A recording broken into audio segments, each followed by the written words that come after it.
Good morning.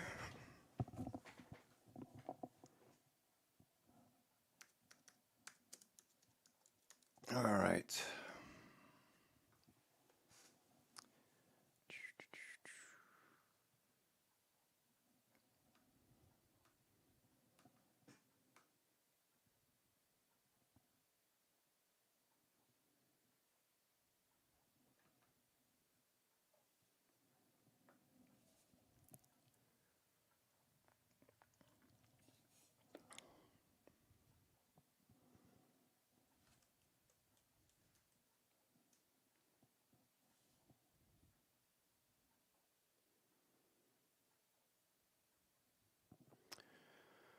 All right.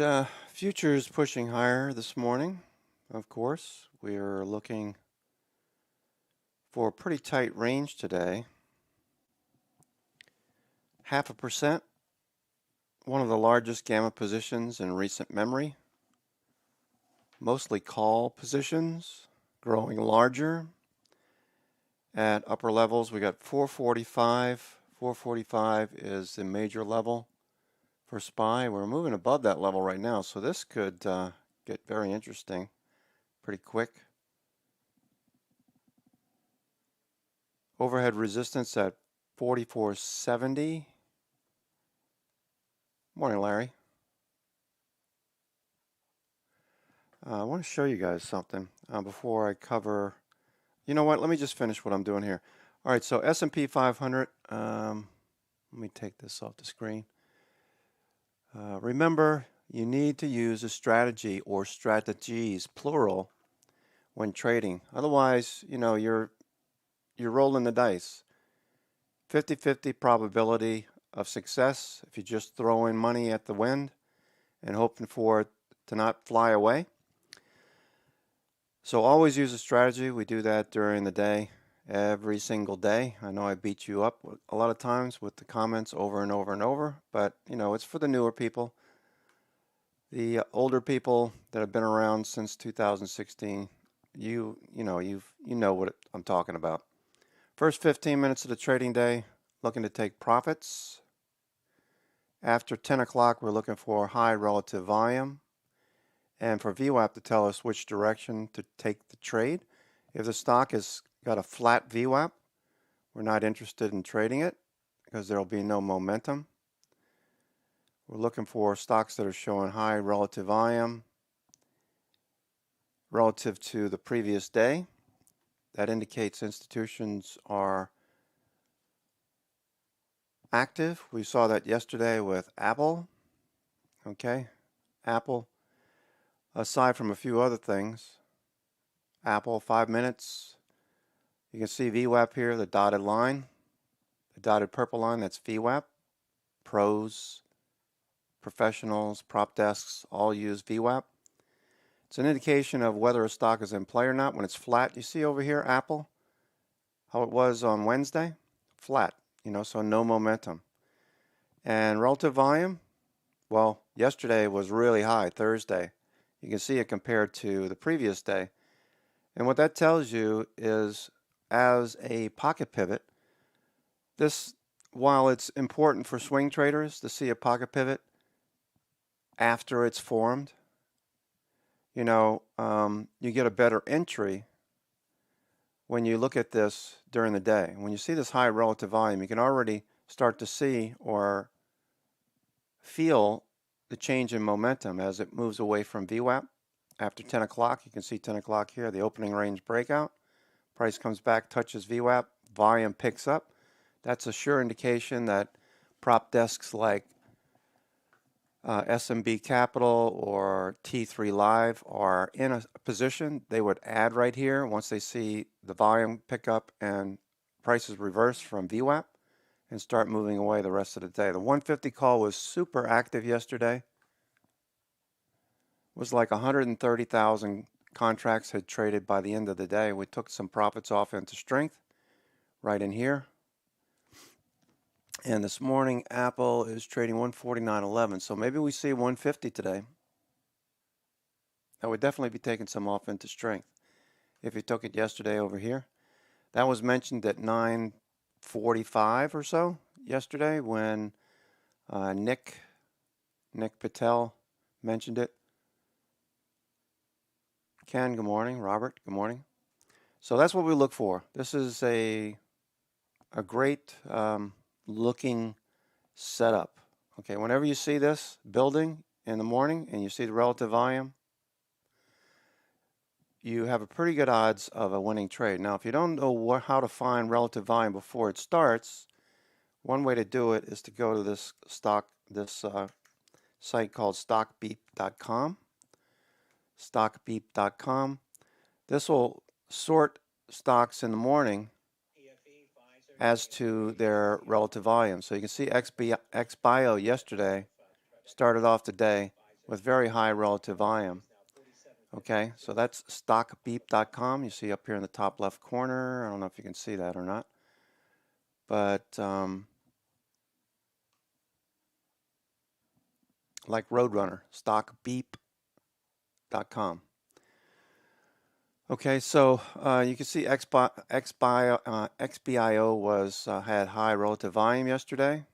Okay, so XBIO, some of you traded this one.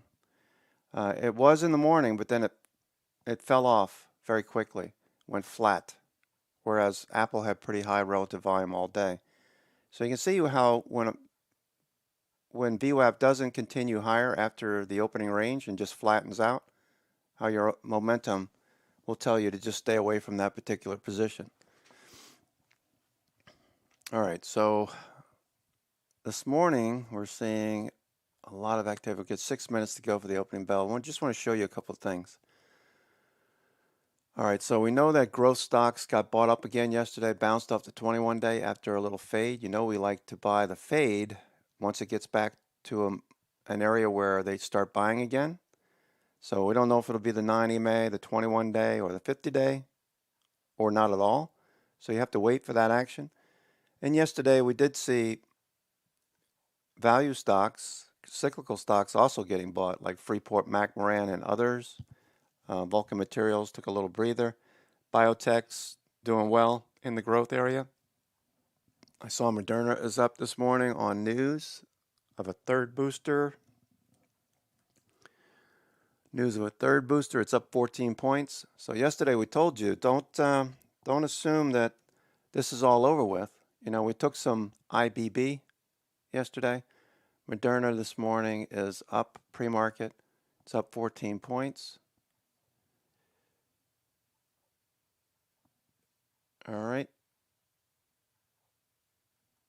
Good morning, Daniel. Greg, good morning. All right, so you can see that, well, this shows 6. Let me see what I got here. I got 14 on stock charts, so 406. All right, so stock charts has something different. All right, so IBB also, we bought some IBB yesterday. What's IBB at this morning? Moderna is 8% weight. IBB is up 0.76%. So we bought IBB on the pullback. I like to buy the pullback. I don't like buying the highs. When it gets to the upper Keltner bands, the third band there, the second band, you start thinking about taking profits off into strength.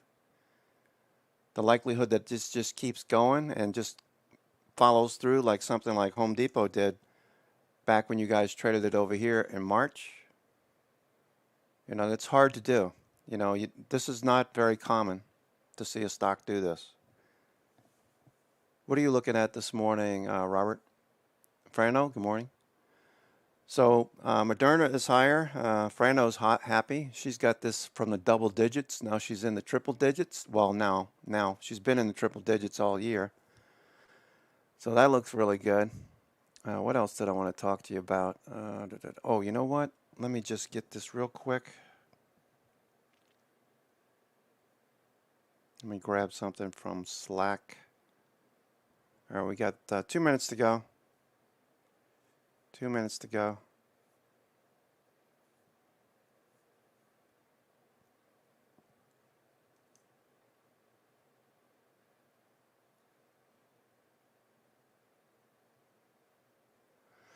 All right, let's get ready for the opening bell.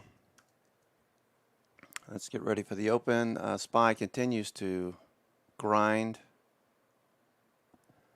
above that 445 level. That's a major gamma level.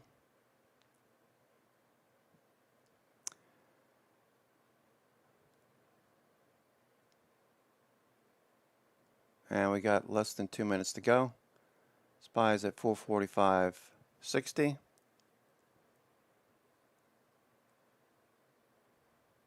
Tesla, yeah, Tesla should do good. I think I'm looking for Tesla to break out.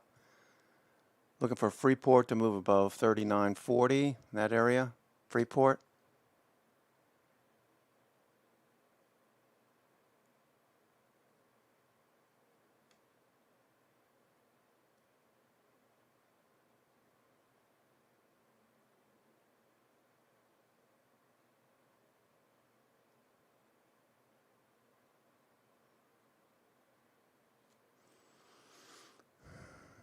All right, folks. Let's get ready for the opening bell. All right, I would anticipate that SPY could fade from up here like we did on, what was that, Wednesday? All right, so this is pretty much a straight line from yesterday. This is where we got long down here, if you remember. At 10 o'clock, VIX was just the opposite. 10 o'clock, VIX was just the opposite. Yesterday, right here, we fell off. VIX fell off. That told you to get long SPY. So you had a nice trade there on SPY calls. So take a little bit more off up here at the highs. IBB is up $1.08. All right, folks. Good luck.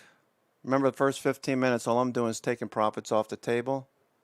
First 15 minutes, take profits off the table. Reassess the markets after 10 o'clock, see what institutions are doing. Know that we have a slower day usually on Fridays, so short-term bank deposits of 4.355 million versus 496,000 year over year. That's India, November.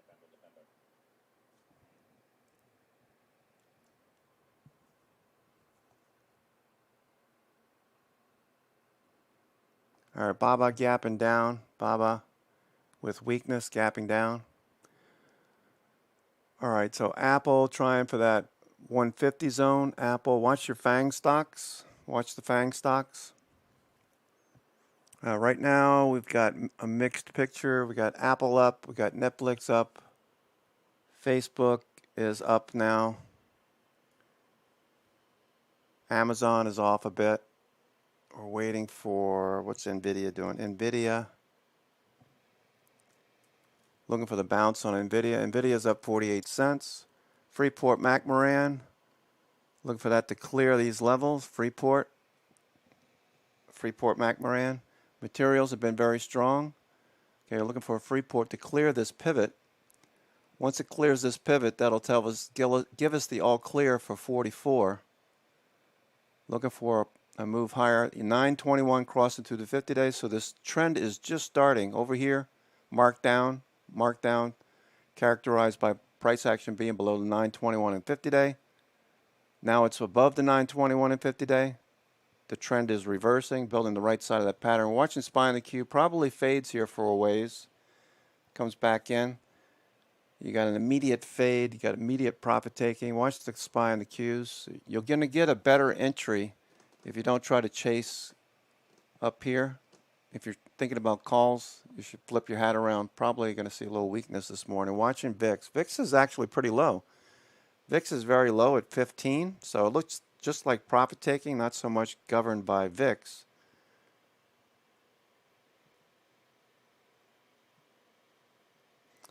All right. DKNG, DraftKings.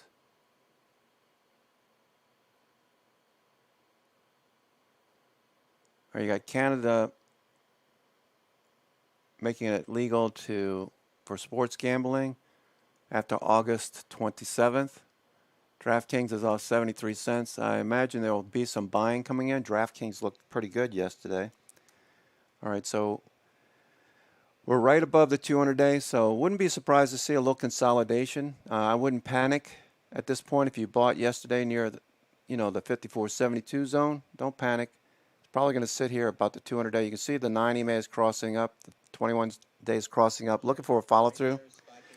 Chewy was something that was mentioned over the last couple of weeks. Rob has been trading this one. Chewy moving higher. Rob in the YouTube chat, Rob Kaplan. All right, we're also watching for Tesla to break out. Okay, Tesla had a nice little pattern that we've been watching for the last week and a half, just been moving sideways. Okay, Tesla.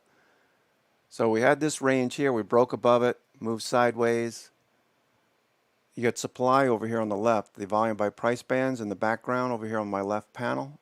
These are backing off, which is telling me as it rises, we're going to have less resistance to price action moving higher.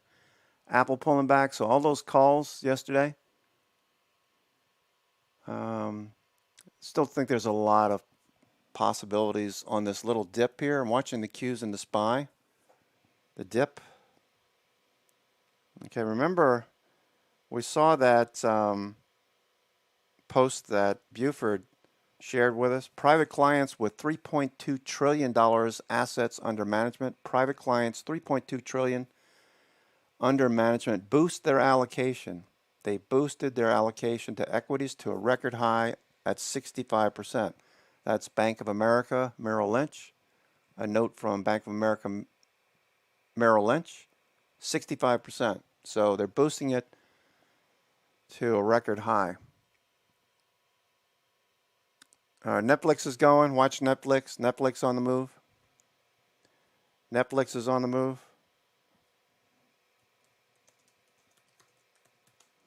Netflix is on the move. All right, watch that one. DraftKings. All right, so what it looks like right now, it's a Friday. We got profit taking first thing in the morning. Okay, so this initial move probably is not the move for the day.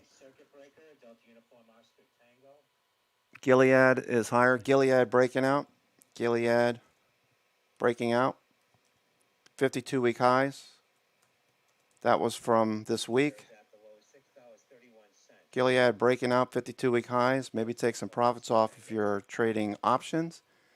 And take the money from the sale of those options. And perhaps consider buying some shares on a next dip. Okay, I wouldn't buy them at the highs. I would sell the options, though, into strength. Let's see if this continues. Let me see if there's any news on Gilead. Gilead. Focus. All right, no news items on Gilead, but you know there's a lot of talk about their drugs recently. All right, Moderna following through. All right, Moderna, yesterday we felt that this was probably going to get bought. So we're watching this very closely for a follow-through back above the 9 EMA. We need to see the evidence. We don't, this could always come back to the 21-day or even test the 50-day. This is a lower high for now. Until you see the volume coming in, we don't know if we're still too early.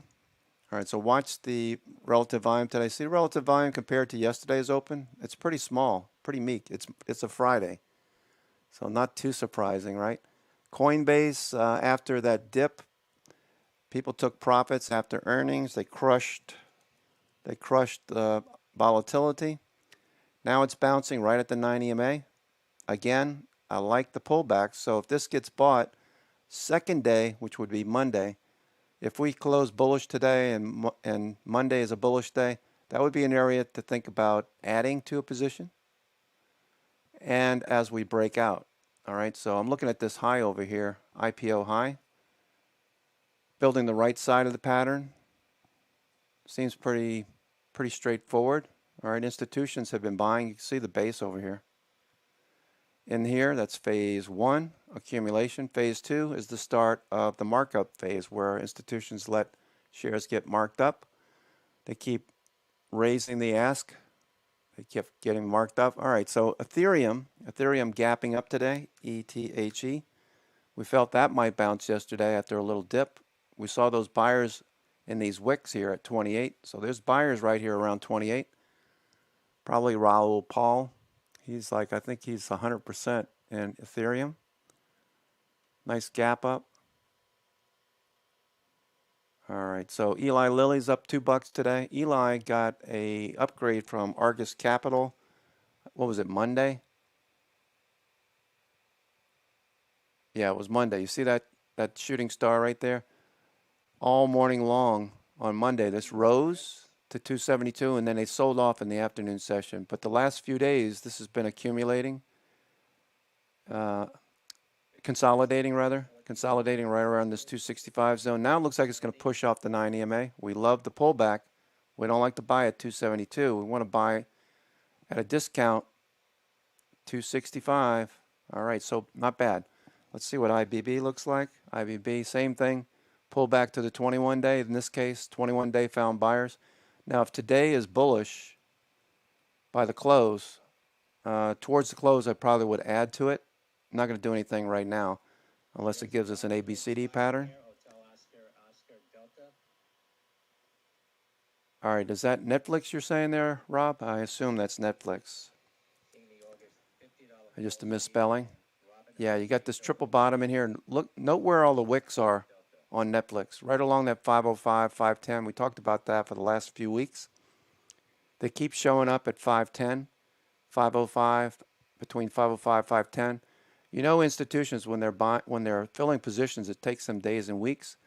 They'll tell the market maker, okay, I need 10 million shares of Netflix between 510 and 515. So they'll fill those orders. You know, price action will drift back into this level because they're still filling orders, looking for this thing to take off at some point. It'll take off. You just need to have patience. The impatient trader gives money away to the patient trader. There goes Netflix popping now. Nvidia is up 50 cents. Snowflake is off $1. Snowflake was higher yesterday. All right, Alibaba, that gap down. Alibaba looks like poo-poo. Alibaba looks like poo-poo. This looks like it's headed for 180. Rolling over. Characteristic of a stock in a downtrend, stays below the 921 and 50 day. That's the markdown phase. Until it gets above the 50 day and the moving averages all roll up and start moving upward and to the right, stay away from a long unless you're thinking about mean reversion and you have a target that you can calculate back to the 9 EMA resistance, 21 day resistance.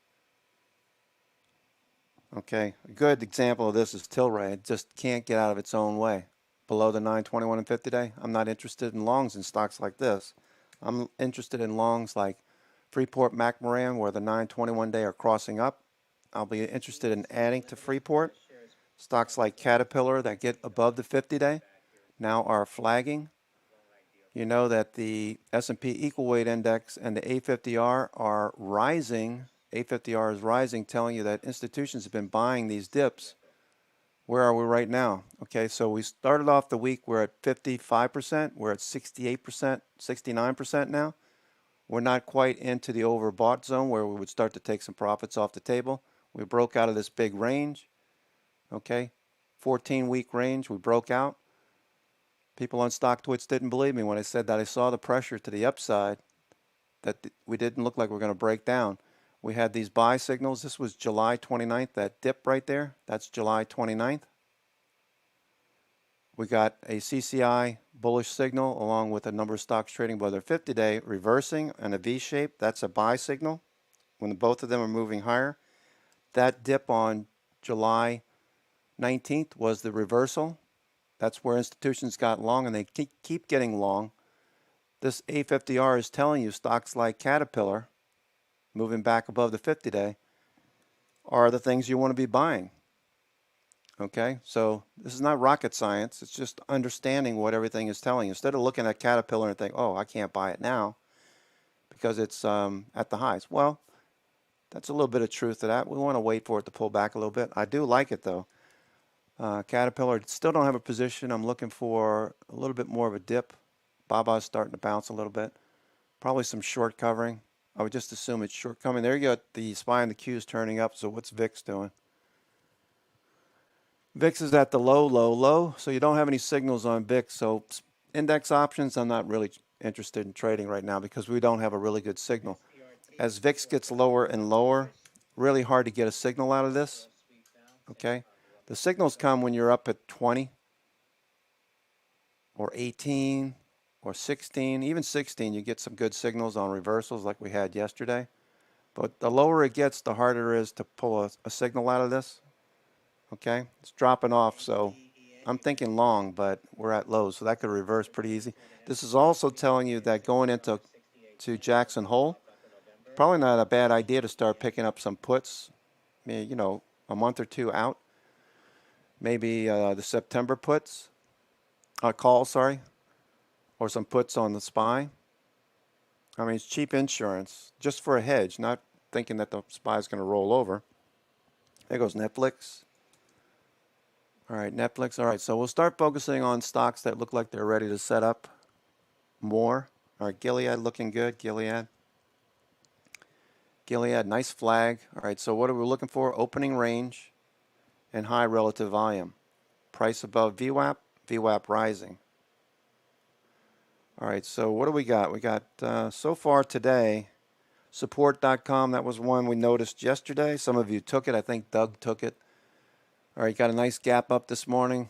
Yesterday, this reversed off of this level. We saw the stock was trading $6 and $7 yesterday. All right, so almost 100% on that one. Support.com. There goes Facebook. Facebook on the move. Disney with earnings out. Of course, they're crushing it. Disney. Yesterday, John Najarian had a very interesting observation. Okay, so what he said was he's taken the contrarian view that the implied volatility was way too low considering earnings. He thought that buying calls here would be very profitable. He did that one in spades, took that trade in spades. This one is really doing well today. I think he had the 180 call, if I'm not mistaken. That expires today. So congrats to John Najarian. I like Dr. J. A lot of people give these guys a bad name, but all they're doing is telling you they're seeing option volume. They might go with a trade. You might get in at the wrong time. But all they're doing is telling you that they're seeing volume. You know, and if you add to the volume the fact that Disney, the options might be trading above the ask, that's very bullish. If it's trading at the bid, that's more bearish. A lot of things that you need to consider, but the volume is what they focus on, John and Pete. I like them personally because they're telling me stuff that, you know, I'm able to decipher and make a decision for myself. I don't just blindly take a trade because they say they took it. Sometimes I'll wait. All right, I'm waiting. There goes SPY in the queues. All right, so VIX dropping off, SPY's breaking out. All right, so where is SPY headed? All right, look at the S&P 500. We know that 4,500 is the major gamma level. Okay, so that's resistance overhead. We're contained within a range. Okay, we're contained within a range right now. Okay, I showed you this yesterday. Where'd it go? Showed you this yesterday. You see this upper range? These two, it's like two U shapes. We're above 4450, 4475 is the next level that we would look for resistance, 4475 on the S&P. You can see on the options, 4475. We get above 4475 today, I doubt it. But if we get above 4475, I would think that we could see 4500 next week. OPEX for next week. There go the SPY on the Qs. All right, so watch all of your positions. I'd be looking to take some profits off the table here. It's a Friday. After 12 o'clock, volatility is going to, or excuse me, liquidity is going to dry up. Volume is going to dry up. Most likely, usual, we got 20% of options expiring today. Okay, what did he say? I think he said the SPY, the Qs. All right, let me just check this real quick one time. Gamma. All right, so today's expiration, we see 20% of the S&P 500 and the Qs, gamma, expiring on the close. This gives us quite an interesting setup into next week. You know that dealers and market makers will take their hedges off on Monday, so we don't know which direction we'll head. We have to watch for it. Because the dealers and market makers have hedges and all of these things expire, 20% expire today on the S&P 500 and the Qs, That gives you a very interesting setup into Monday, which is also OPEX week. Because today holds such a large amount of expiring gamma, we look for volatility to expand on Monday and compress today. All right, so we're already starting to, where are we? 0.15%. We're looking at potentially 0.49%, half a percent gain today. So we could see this rally more up to 450 SPY. I wouldn't buy it up here. I would have bought that dip right there if I wasn't talking so much. Okay, so the VIX is still lower. All right, watch the VIX for a reversal. The VIX starts to spike higher off the lows. VIX starts to reverse off the lows here. That'll be a setup for maybe the puts. I don't know. It's pretty strong today. So right now, I'd be more focused on maybe taking some profits off the table here and there. Ethereum continuing higher. I might buy some more Ethereum, ETHE. I sold some. We sold some this week over here on Wednesday at the highs. Pulled back yesterday. We're waiting for whether this would move lower or higher. So now we're higher, and Coinbase is moving higher. Excuse me. Coinbase is moving higher a little bit. Coinbase is higher. Let's see what the others look like. GBTC. Okay, Riot and Mara. All right, those are bouncing a bit. Okay, I don't like to take options trades too much on Friday unless it's a day trade. So look at Mara. Mara looks the best. Okay, that's pushing higher. Chewy extending its lead from yesterday. All right, Chewy looked really good over the last couple of weeks. Chewy's just been building.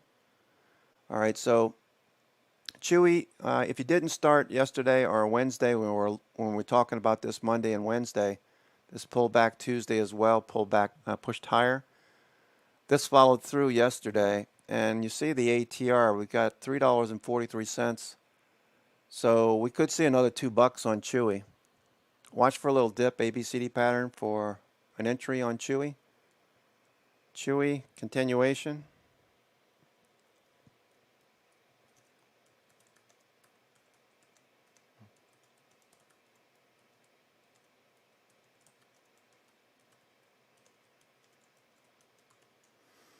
Chewy, continuation.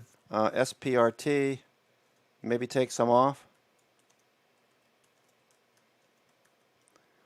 All right, support.com. Support.com, SPRT. We saw that one yesterday.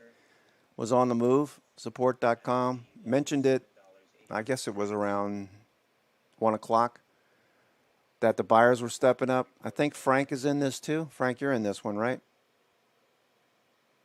Support.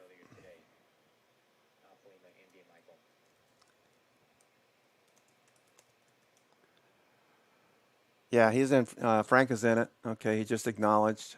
All right, so there goes Netflix continuation. All right, so this is pretty solid buying here. All right, so remember that we got a lot of potential inflows.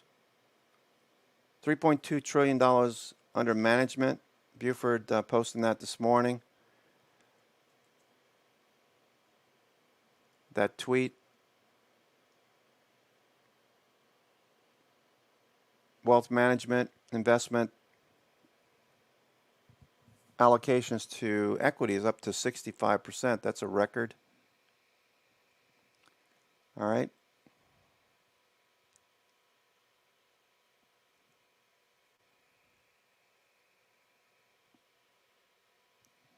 HOOD, Robinhood, the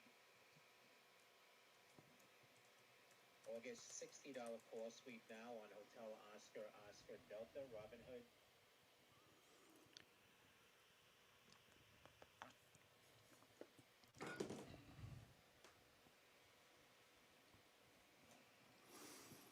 All right, so sport.com, I'd probably take a little profit off there. Let's see what else is showing high relative volume. Okay, Boxlight, that's a $2 stock. I'll look at it because I see a couple of people mentioning it. Boxlight, showing above average volume, gapping up. Don't chase it. Probably fades a bit more. Disney, of course. Rocket, RKT, high relative volume on Rocket, 3.8 RVol. RKT. All right, it's above the 50-day. What's Freeport doing? Freeport, McMoran looking for a follow-through on Freeport. All right, material stocks. Let's see at Vulcan Materials. Anything there? No, not yet. Moderna, mRNA, Moderna. Okay, they're still hanging out. Still no follow-through yet. All right, so Moderna. All right, let's look at IBB. Okay, IBB gapping up, but no follow-through yet. Support.com, Apple. August $12 call sweep, Sandy Papa Romeo Tango. All right, that's probably somebody selling some premium. I wish Charlie would tell me that. Let's see.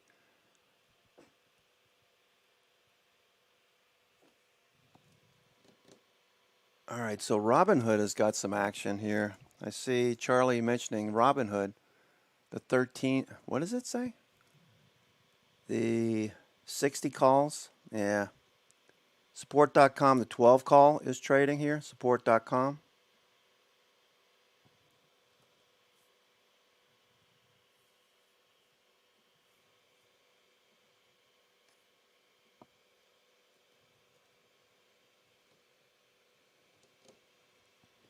Support.com. I'd still take some profits off into strength, but support.com looks like they want to run this one today. All right, so what is that? That was the August 20. That's next week's 12 call. Support.com. There goes Chewy. Chewy breaking out. Chewy breaking out. Chewy ripping. All right, nice trade there, Rob. You still in, Chewy? SPRT. A 12 call for next week, next Friday. I guess a day trade.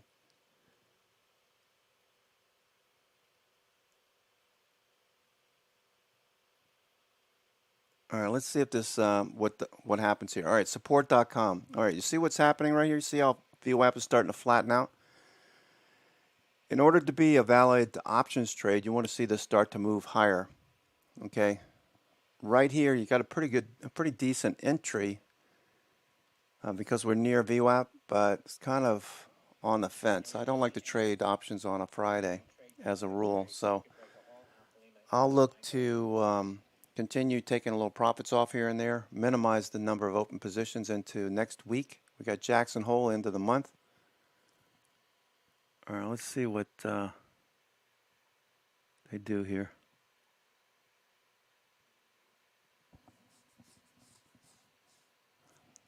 SPY is hanging in there. Watch the VIX.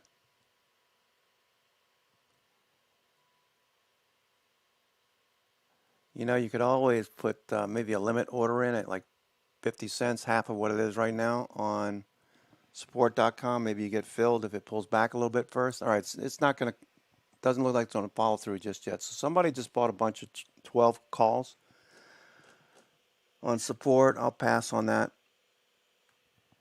All right, so you see Anton posting a comment about the leveraged semiconductor SOXL right at the 50-day. So if we're going to get a bounce, we'll probably get it soon. Semiconductors. So let's look at some of the semis like CLAC, AMD, NVIDIA, AVGO, Intel. Broadcom looks good. Intel, Texas Instruments, Micron, Marvell. All of these look pretty iffy. All right, so I'll watch this. Maybe something later in the day. But the SMH is sitting just above the 50-day. The test of the 50-day. Watch for that. A lot of selling volume in the last week. Support.com still pulling back. All right, so no trade there. So that's a good example. All right, so Charlie mentioned support.com. He said that the 12 call was trading. All right, so just because some trader thought that it was a good idea to buy the 12 call right here on a gap up, doesn't mean you need to jump in here. You need to rationalize the trade, watch it closely. It's a Friday, so you know you take less risk on a Friday. Watch VWAP here. If VWAP starts to flatten out, this could just bounce around here. So the better entry would be a pullback. You follow? All right, so let's say that VWAP does flatten out and does this, all right, the rest of the day. So we might see this pull back and then move back above VWAP and then come back. All right, so if you're buying those 12 calls, I'd be more interested in buying them on a dip. Do you get an opportunity? I don't know. But those are for next Friday. So buying up here, you have the risk of it pulling back on you. So I would watch for a pullback. Maybe put a limit order in at, say, 50 cents. It's at 85 cents right now. Maybe you are okay with a 50-cent bet. You know, buy a few options at 50 cents. Look for it to double if we do bounce. But right now, I don't see any reason to take this. So you got to assess the trade, see what your probabilities are. All right, so what else is working here, folks? Gilead looks good. Gilead, that popped. All right, we're already starting to see profit taking hit some of these stocks. All right, Gilead's pulling back. There's a nice little follow through there. All right, IBB is flat. Lilly. Michigan Consumer Sentiment 70.2. Baba trying to bounce. Gilead. Freeport McMoran looking for Freeport to get muster some strength. All right, so it looks like a lot of people are taking profits off the table. That's what I'd be doing before 10 o'clock. SPY coming back. So we didn't chase SPY. That wasn't a good entry. We didn't chase SPY. Watching the VIX. All right, so VIX is turning up. So if you had bought SPY there on strength instead of waiting for VIX to give you a good signal, right now I would think the opposite. See how VIX is turning up? We'll see how far VIX goes, but this is pretty low at 15. So my thoughts are that we pull back into this morning's strength.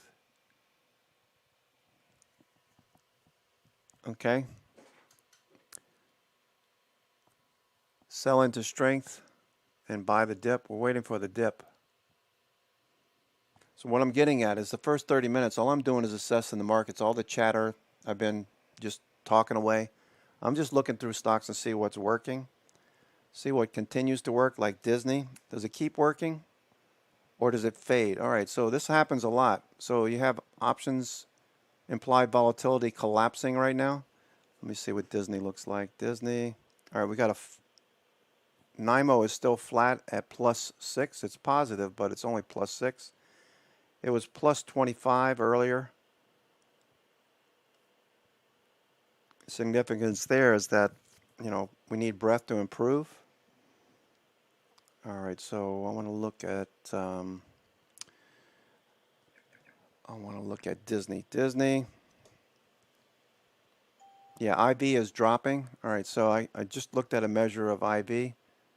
It's at 26% now. On historical volatility is 23%.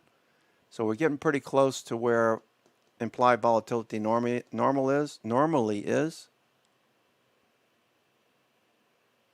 All right, looking for a trade on Disney on a dip. Gapping up, so I don't want to chase that.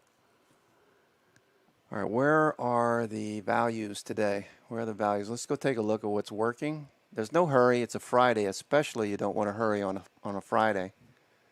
Salesforce, Walmart.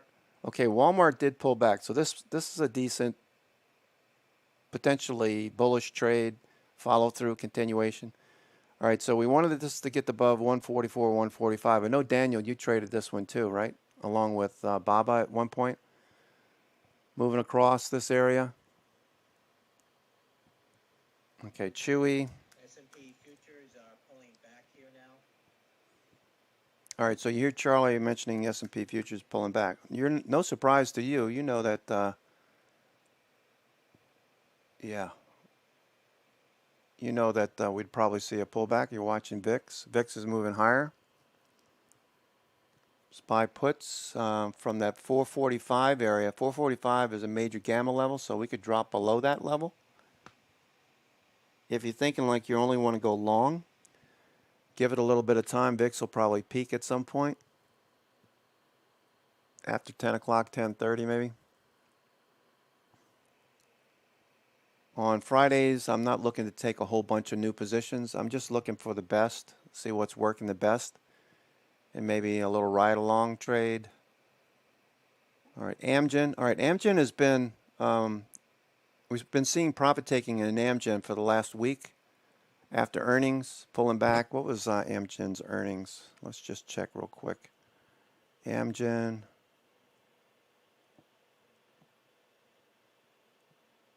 Amgen.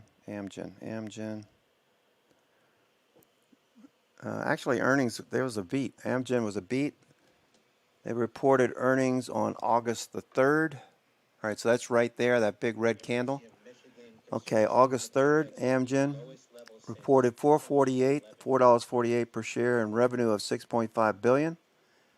Consensus was $4.23, so they beat by 25 cents.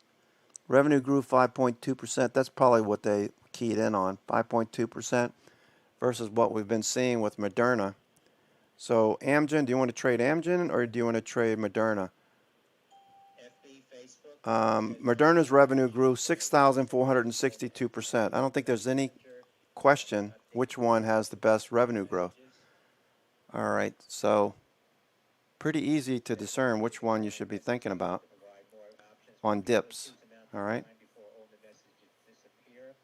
We'll begin testing end-to-end encryption for group chats for those that already have an existing chat thread or are already connected. That's Foxtrot Bravo.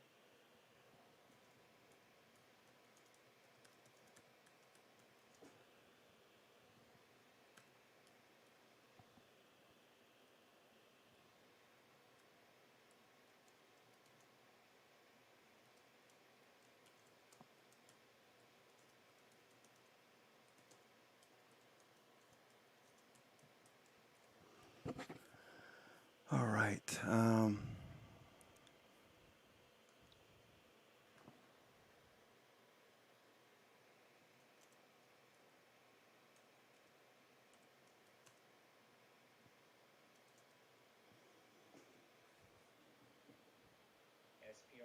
support.com. Weekly August $11 call suite on Sandy Papa Romeo Tango.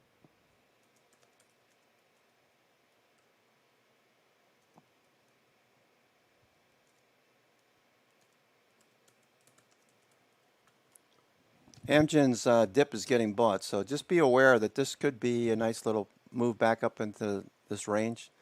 You know I don't like trading stocks that are below the 921.50, 200 day, but this does have the potential to move back up to the highs. I don't think this company's going out of business anytime soon, just like I don't believe Intel's going out of business anytime soon. That said, I don't want to trade Intel until it gets above 50 day. It's just me. Not everyone trades the same way I do. But I found my probabilities are much higher if we're above the 50 day and the 921 are rising and upward to the right. My probabilities of a good trade, like Chewy, for example, much higher probability than trading Intel right here. I mean, look at the trend there. If you understand linear regression, basically you're looking at a scatter plot. Just think of dots instead of candles. You're looking at a scatter plot. You got an equal amount of dots above, an equal amount of dots below, and basically it gives you a pattern. The pattern recognition gives you an upward trend. So, I'd be interested in trading this long on pullbacks. Your probability is much greater if you do that. All right, same thing with S&P 500 equal weight index. A lot of people looked at this and said, you know what? Or looked at the S&P and they said, you know what? We're going to pull back. We're going to pull back. Well, I saw this range. breaking out. This linear regression here over 30 days still trending higher, not lower or flat. So equal weight index removes the top 10 growth stocks from the list. Still looking for the best area to trade today. I'm not in a big hurry on a Friday. Chewy's still doing well. We looked at Walmart. That's a possible trade. All right, so look at the 5-minute on Walmart. See if we can discern high relative volume. It looks good. So we need to wait till around 10:30, 11 to see if the volume is going to be greater or less than yesterday. As Walmart starts to fade a bit, what's support doing? Remember support? We're going to wait on support.com. All right, so it's managing to hold up, but look at what VWAP is doing. It's flattening out. So it's probably going to be a dead day on support.com. It's a Friday. Hello. We're looking for the stocks that are completely oblivious to the fact that it's Friday. All right, so we want to see the stocks that are trending. All right, so I see Rob talking about MCO. All right, that's at you're talking about Moody's? Okay. Moody's, watching the 5-minute. Okay, pulling back below VWAP now. IWM. All right, that's fell off. Puts, Ken is trading the puts. All right, let's look at small caps. All right, so if this loses the 21-day, we could be headed back down to the lows here. Crocs just continues grinding along. Crocs, that's a long trade. I would just like set it and forget it. Put a trailing stop on. This is probably just going to keep going. Rob has been trading this one from way over here. Months ago, he started looking at Crocs for the breakout. He got it. ServiceNow, NOW. Speaking of ServiceNow, let's go take a look at the IBD 50 and see who is working for a living. Let's see who looks the best. Upstart again today. Upstart.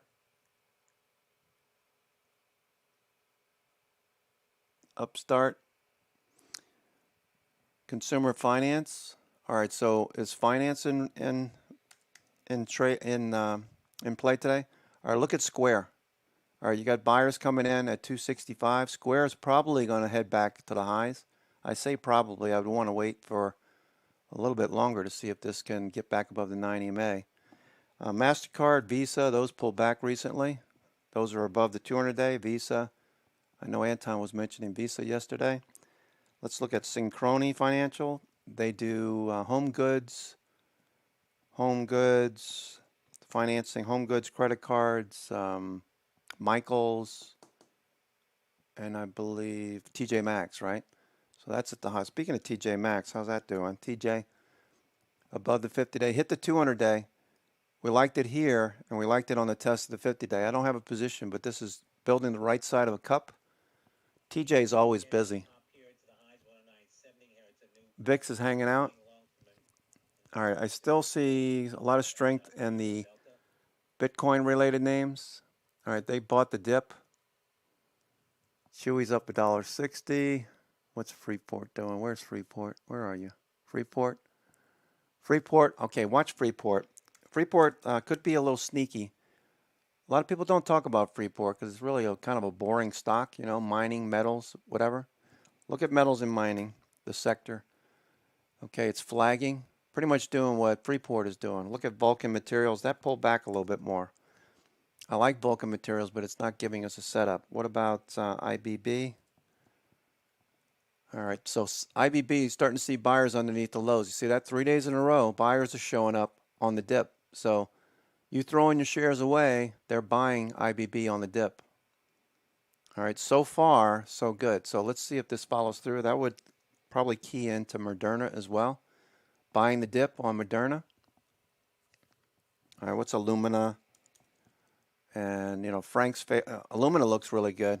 Check the daily on Illumina. So it looks like biotechs again today, folks, if you're not listening. Biotechs.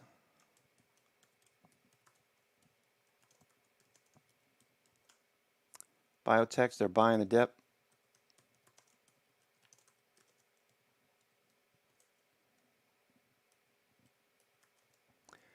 ILMN. All right, let's see. Novavax and VAX. Novavax was a buy at the 50-day. All right, we got the 250, Frank. Good job. Novavax. Okay, so Regeneron, RGEN, Repligen, REGN. Regeneron looks okay. All right, Gilead. Okay, Gilead looks good. Amgen looking like the bounce off of the range low. You know, I'd almost be interested in buying something like this. You got a pretty good risk reward in that. I don't like to trade below the moving averages because this is still very bearish, but you got a good risk reward. Look where all the buyers are stepping up. So even if you put a stop under today's low, you know that there's been buyers right in here. Amgen looks good.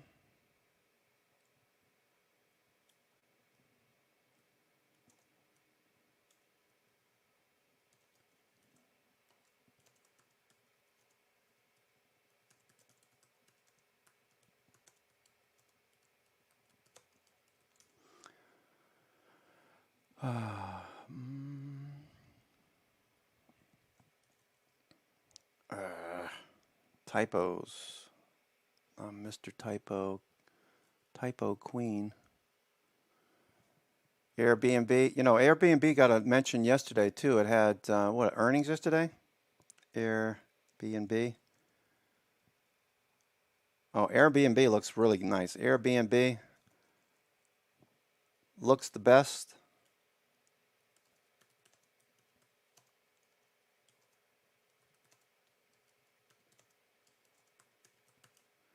Airbnb looks good. It looks the best it's looked in weeks now. If it gets above this volume by price band, you can see this base. That would be a base breakout, this little flat W pattern. So a move above 157 technically is the confirmation signal. You'd be giving up a little bit by waiting. But if you started the position here, 145 stop on Airbnb, looks pretty good. Follow through, push higher. Let's see what the 5-minute looks like. We want relative volume to be accelerating. Look at the relative volume coming in. Airbnb looks pretty good here, Sean. I like it. Airbnb. All right, we might try something on Airbnb. Although, you know what? They do have a headwind. If this whole Delta thing continues to be a problem, you know, maybe next week's calls, something cheap.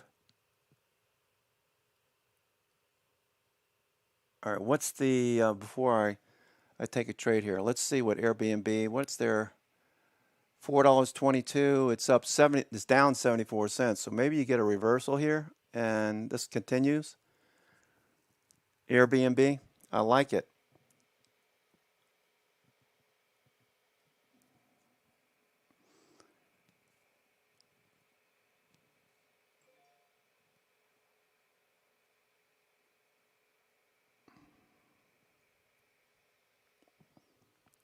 Airbnb.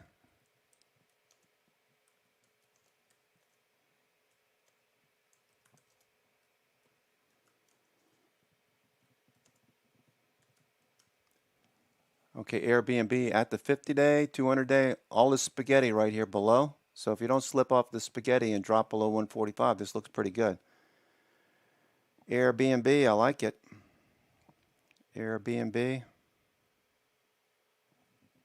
I like it a lot, Sean. Thank you for that.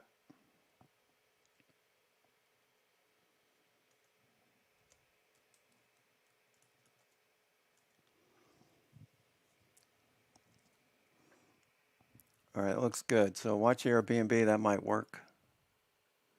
Eli Lilly, looking for that to break out above the top of the range for the day, or the day. All right, Snap on the move. Snap on. Snap moving. There goes Snap. S-N-A-P, Snap. Did they save it for Friday to try the 80 level again? It's holding the 9 EMA almost above the 21 day. It's still a big range here. It hasn't fallen off. It hasn't lost it. It's not a whole lot of volume, though. That's the only thing. It's starting to pick up right here, the volume. Volume starting to pick up. All right, AMD reversal. All right, AMD. You got Arval on AMD. Looks good. AMD looks good. Thank you, Nick. Looks good. Wow, look at the Qs. Oh my gosh, look at the Qs. What is frickin' Apple doing? Are they through 150 yet? All right, the 150 calls for next week are what were hot yesterday. Let's see what they look like today. Apple, where are you, Apple? Apple, 150s.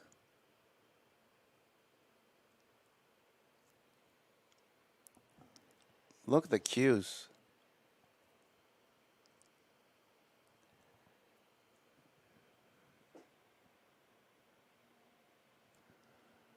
All right, Apple looks good. Apple, can we get a breakout here?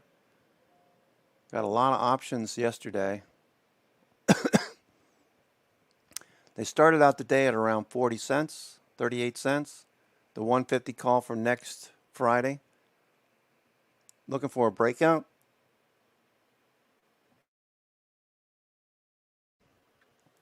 Looking for a breakout.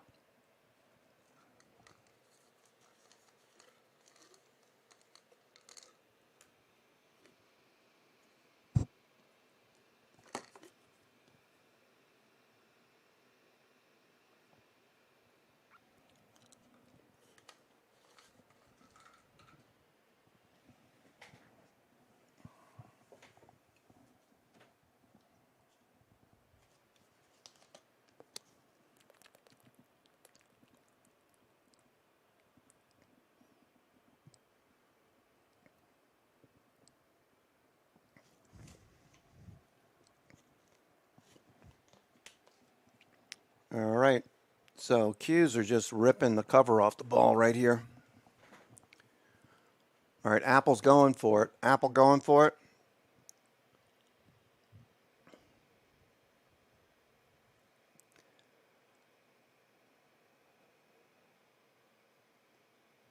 All right, watch the socks, the three triple bull semis. All right, that's looking a lot better. Yeah, I like it. I like it, Anton.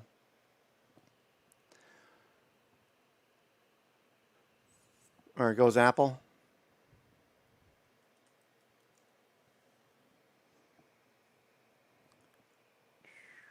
Wow, the Qs are really cooking with gas here.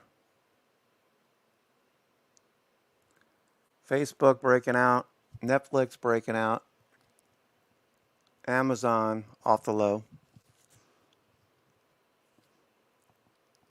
All right, so we got 2 days of buying growth stocks. There goes Apple. Raising surcharges for peak season beginning November 1st. Foxtrot, Delta X-Ray, FedEx Apple. shares getting a pop here, 276.48.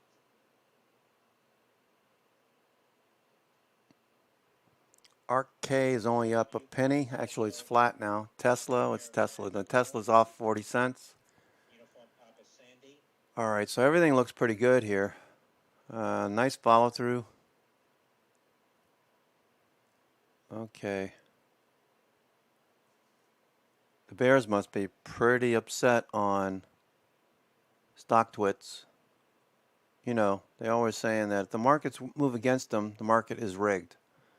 Every once in a while, they get a day where things work for them, and they're telling everybody how stupid the bulls are. But you know what? The majority of the time, 95% of the time, the bears are wrong on StockTwits and the Fin media, the social media. Markets continue to move higher most of the time. Every once in a while, we'll get a pullback when we get too extended.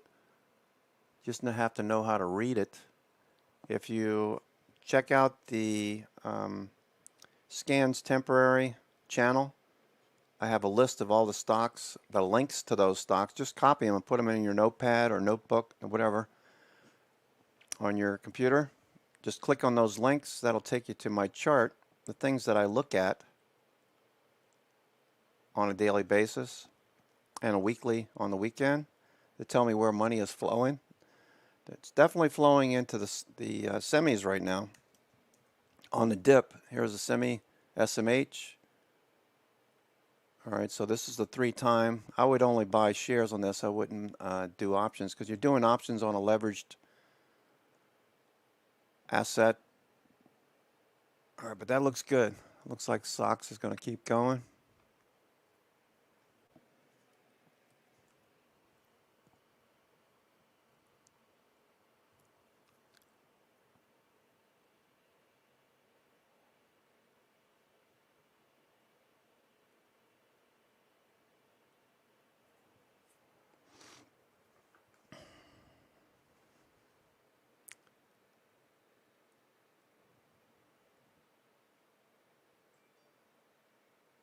Got some really odd strikes on the SOXL, SOXL. Got some weird strikes on the options. 43.33, 43.67, 44.33, 44.67. Really odd, very odd. Looking for a follow through. Maybe do a buy right for next week. What's the highs there? 48, 46. Wait a little while. SPY and the Qs continue to move higher. Trillium Therapeutics getting a pop here at $6.30. Tango Romeo, India, Lima. All right, Applied Materials with a large print on Applied Materials. Thank you, Buford. 1.9 million share print on NVIDIA. NVIDIA at 199.05, bullish above. NVIDIA, very large print. I like this one. NVIDIA long, semis. Yep, that I agree.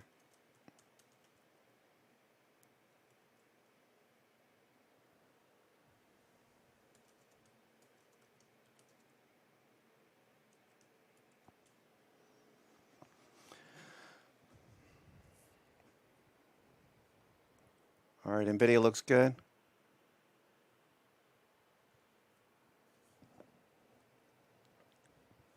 All right, looks SOXL. All right, so SOXL, look at the daily range. ATR is around $2.31. So right now we're at 80 cents. We could see another $1.20 at least.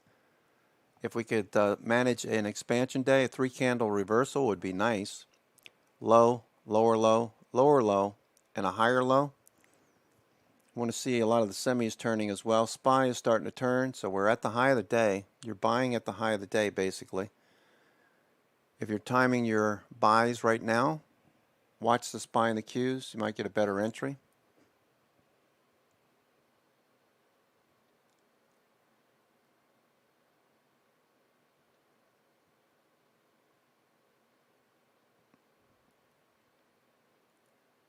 Coinbase is up 650. It was off more than 20 points yesterday.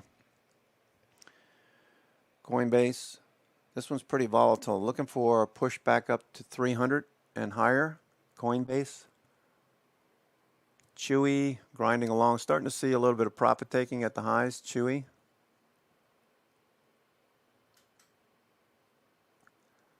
Netflix. So with SOXL, SOXL, the semiconductor 3 times bull, you could see another $1.20, $1.40 maybe on that one. Still be within the average range for the day. Array, ARRY, that continues to push higher. Array. KDR acquires Fraser Nash Consultancy, Kilo Bravo Romeo.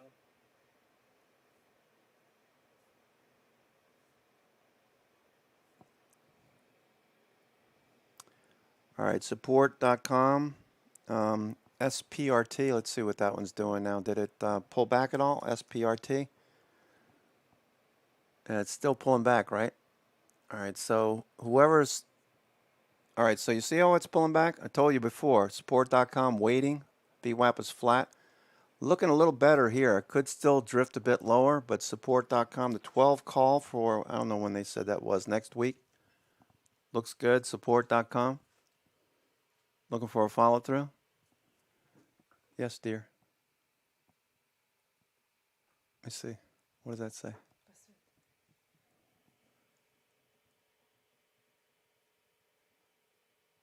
Oh, it's on the, I don't know what it is off the top of my head. It's on the modem at the bottom.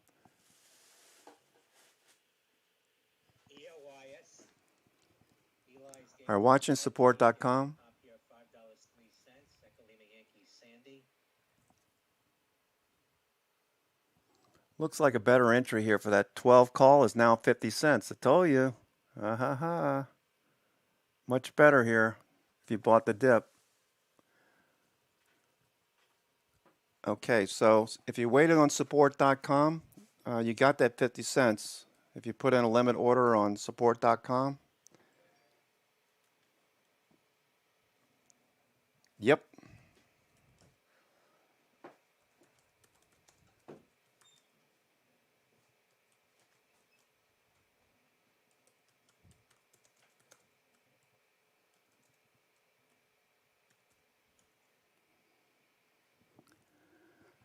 All right, so now you've got a nice discount. You got a flat VWAP, so look for it to push back up to the highs of the day. That's all I'm looking for. See how VWAP is flat here? Most likely going to stay flat. If for some reason this starts to get some momentum, I would expect that the best we could see is a move back up to 10, maybe 11.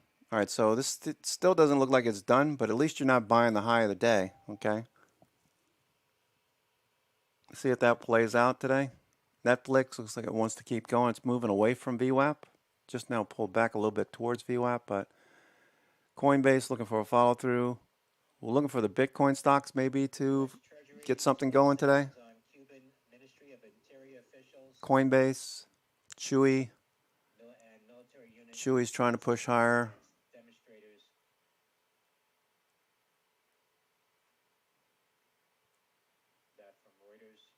NVIDIA.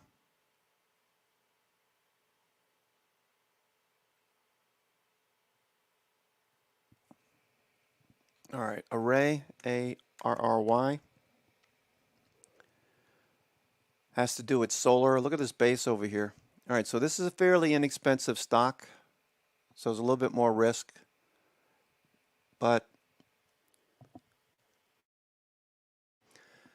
a stop underneath yesterday's low as you were entering yesterday. Looking for a follow through. It's just flagging right now. Volume, very suspect. This could very well turn into a high tight flag. High tight flag being defined as a stock that can increase 100% within 60 trading days. So you would have to have a little patience, but within 60 trading days or less, we've already got 10 trading days. 60 trading days or less, 100% gain, and then a flag. So 100% gain here would be what, 28? 28 is right up here. Where's resistance? Right at 28. Isn't that interesting? That's convenient. So 14 to 28, and then a flag. So can we see this follow through? The volume is already starting to come in. High tight flags are characterized by that gain within 60 days, but it's also characterized by institutions falling all over themselves buying shares. This is something that yet to be seen, but let's see, what is earnings on this one? Array. All right, so they had earnings Wednesday. They had, let's see, earnings of 4 cents per share. Consensus estimate was 2 cents per share, so they beat 2 cents.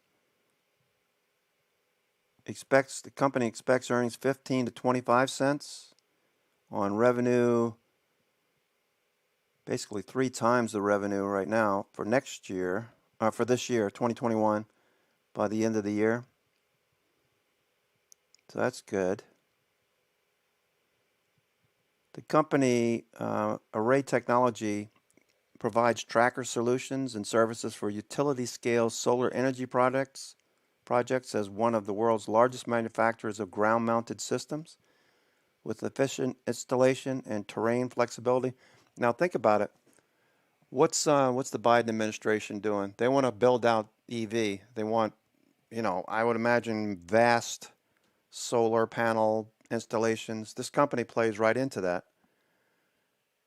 Okay, so pretty interesting setup. We're pretty close to the 21 day. All right, the 21 day is at 1475. 1475, so we're 1475. All right, so we're $3, approximately $3 above the value area. So we're a little extended at the upper Keltner band. This could pull back first, but flat base, just about ready to break out, it looks like. Could come back before it breaks out. Volume still building. Institutions are building positions, I would imagine. Phase 1, accumulation. Phase 4 over here on the left is the markdown. Phase 4 is the markdown. Phase 4, that's where we're below the 921 and 50 day for most of the stocks trading at that point. We start to base, phase 1. Phase 2 is when all the moving averages turn and start moving in the opposite direction. It has a catalyst, the whole infrastructure, Biden administration push towards electric vehicles for its federal cars and trucks, post office, etc. Makes sense to me. You know, a lot of post offices have flat roofs, so to do, you could mount to the roof, but post offices usually have a pretty decent amount of property, so they could mount, you know, ground-based solar installations. I'm just thinking out loud. This is not like a super, you know, I want to put 100% on this stock. I'm just looking at the probabilities with Array and noticing that it's following through today. The volume was decent this week. Could be the indication of a start to phase 2, where the moving averages all move up and to the right over time. So it took us 6 months to get down here to the lows. So to get back up to the highs, I would think it would take at least a year, at least double that. So to get back to 54. So that could be a 4-banger on this one. You just have to be patient, set it and forget it. Maybe I'll buy some for the kids. Think about that for a little while. Array, let me just write that down. There's no hurry here. One thing for sure, it's no hurry. Let me just write this down. Array. I'll buy this for the kids. They have plenty of time. Array. Let's see. Friday. Kids. Positions. Array. All right, so I want to do a little bit more analysis, but I might buy them some Array. ARRY. While we're waiting for the markets to do something here. I'm not in a big hurry today. It's a Friday. Fridays, you really want to take your time on a Friday. If you're just looking for a quick buck, if you're looking for your 250 goal for the day, $5,000 a month, 250 a day, or $4,000 a month, $200 a day. If you can manage $200 a day, you can manage $4,000 a month. It's easier if you're trading fewer positions and you have less to look at in terms of managing risk. Or you could just, there goes, AMD is just ripping, AMD ripping, wow.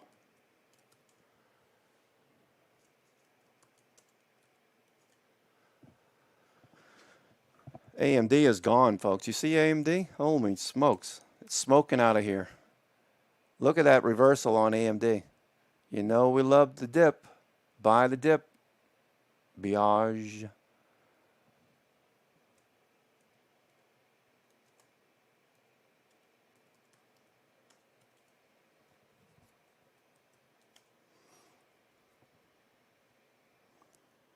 AMD.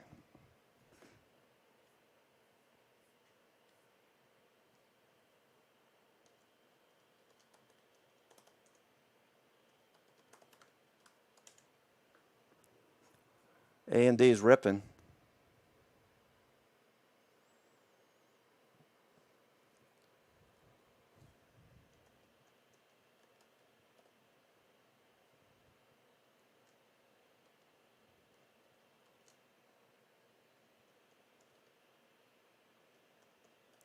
All right, got a big buyer, AMD.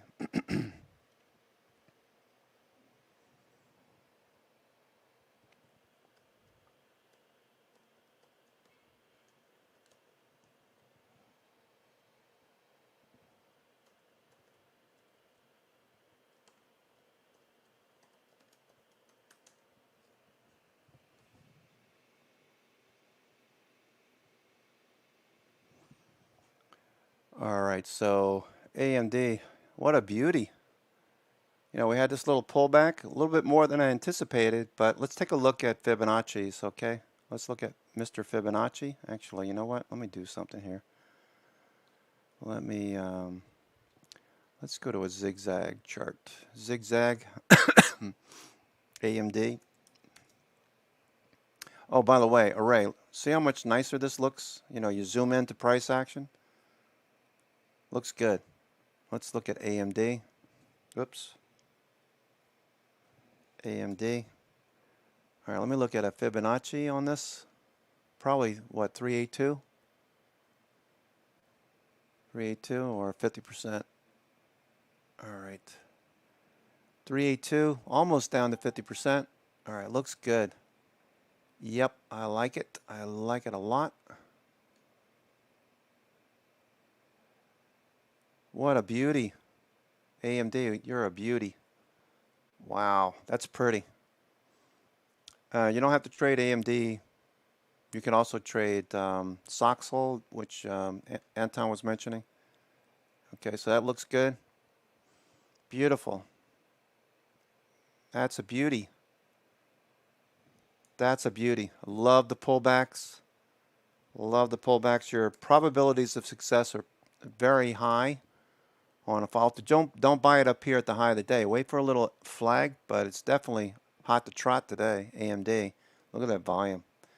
So all of these traders over here, we're looking for a little fade. Look for people to start selling, start picking up shares right around 382 Fibonacci, 50% Fibonacci, and the 21 day. They showed up. They sure showed up here. All right, so Joe Terranova, you had this one. You had this one. Nice. All right, let's look at the 5-minute. 5-minute AMD. That's a ripper. Following through. Wow, that's pretty. AMD is pretty. Yeah, you like it, Rob? Cash position. Yeah, I like it. I like it a lot. A lot.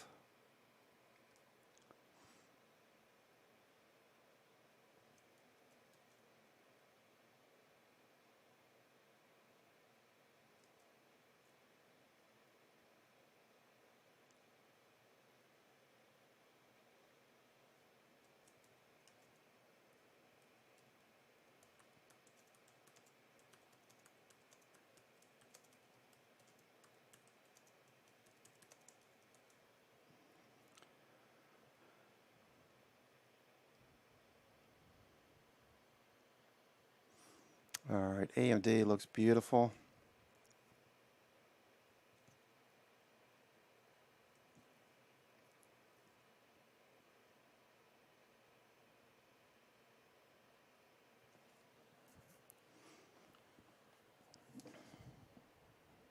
AMD looks pretty.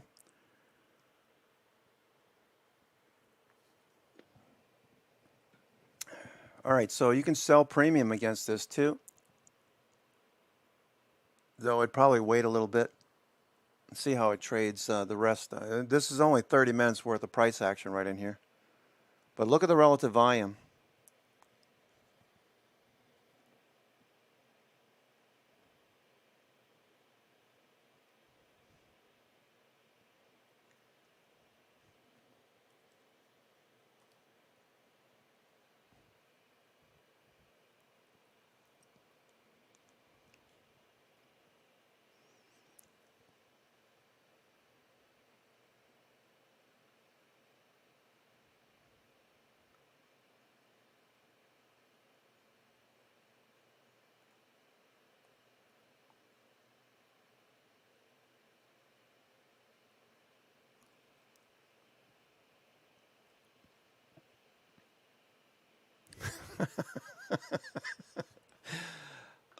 You know, I have to believe like a vast majority of people that are on StockTwits, they got to be like 18. Some of the, I don't know. I was talking to my son about this yesterday. I said, I hope you don't talk to your teachers like this. You know, send these text messages that they're trying to be so cool. You know, hopefully it's just a phase. You know, I have to say, the British, you know, schooling in Britain, I don't know, maybe I have a misconception, but I always had the impression that, you know, if you went to school in Britain, that you got a really good education, you know, proper English, you know how to write, you know how to do long math, long division. You know, I'm not saying that, you know, bad things about, you know, America. Obviously, I'm American, but, you know, some of the people I encounter are just like, I just shake my head like, why? Why won't you even, you know, be, I don't know, you know, have a little pride, take a little pride in yourself. Maybe they're not teaching you enough, but go to the library, learn, you know, read, learn things, you know. I know everybody's having fun just being a kid, you know. I don't know. It's much easier when you're an adult and you think back on when you were a kid. I'm sure, I mean, I was pretty bad as a kid too, but I don't know. What was I trying to get at anyway? Oh, the people on StockTwits, just some of the things they say just defies belief. Okay, you can think what you want about what I just posted, but you know, what I'm looking at isn't my opinion.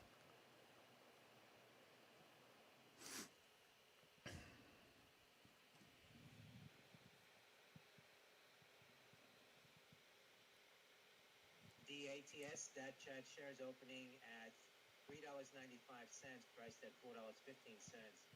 That's Delta Alpha Tango Sandy. Nice. AMD's just, you know, if this fails, it would be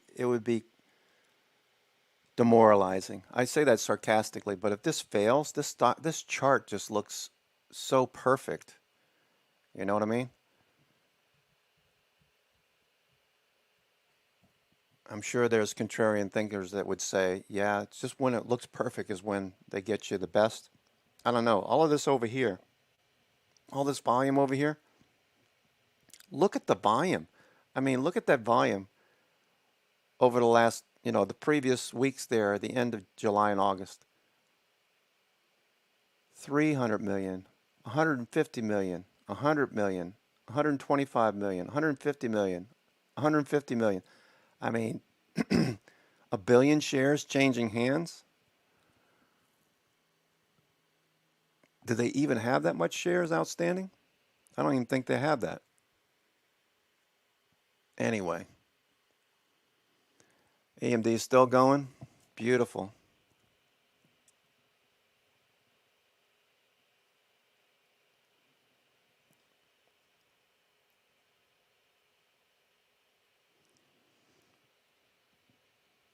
Beautiful move there on AMD. Just looking at this chart, I mean, this looks beautiful. You know, the build up to the breakout, volume coming in here, all May and June. What did they report anyway? All right, so their last quarter, Lisa Su reported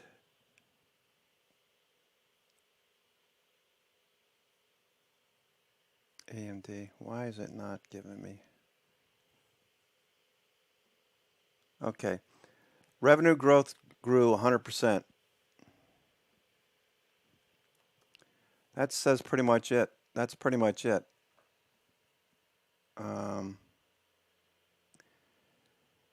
yeah, and they got the new chip out. Was it a graphics chipset? You guys know, you IT people.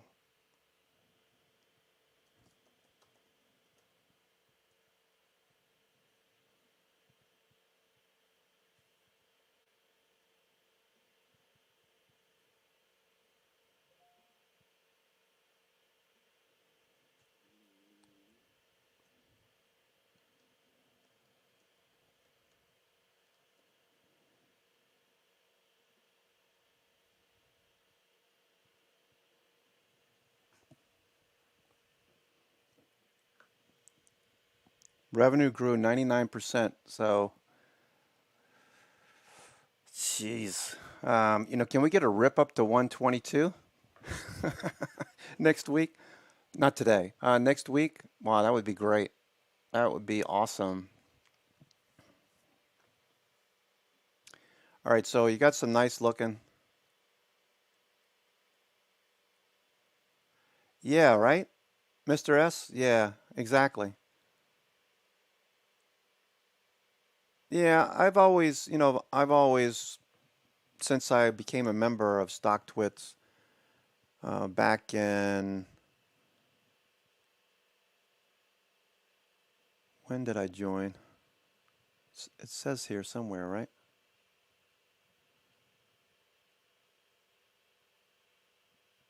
2010. I joined 2010. That was right about the time that GTO still had his room. Goat, Ron Roll. 2010. Wow, it's hard to believe it's been that many years. 11 years? Yeah, even back then there was well, it wasn't as bad. Back then it wasn't as bad.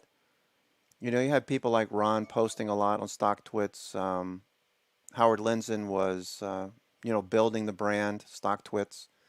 He had a beef with Twitter, of course. And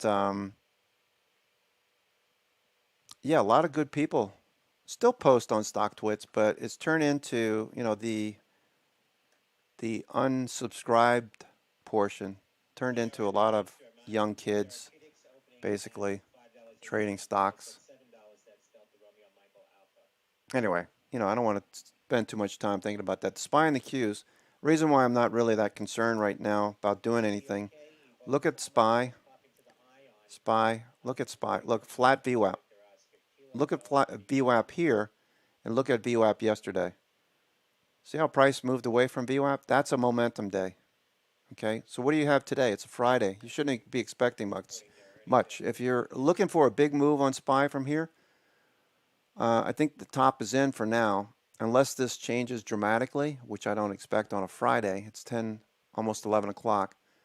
Fridays tend to be a lot slower, so I don't take options trades per se on Fridays. But you got to look at VWAP. If you're not paying attention to VWAP, you're missing the big picture. Is the stock in play? Is the index in play? Or is there no momentum today? I would say so far, this is saying no momentum. So the best you could assume is the high or the low, right along VWAP. Okay? It looks like institutions aren't that interested. And if I look at the blocks, I can see there's only 4 blocks have traded. 4 blocks, lack of interest. They've already gone to the beach. All right, AMD pulling back a little bit here. AMD's pulling back a bit. That's okay.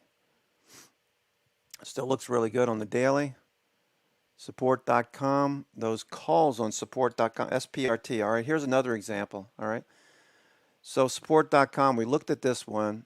Charlie mentioned, Benzinga Charlie mentioned the 12 call. What did he say for next week? I believe he said for next week, right? Next,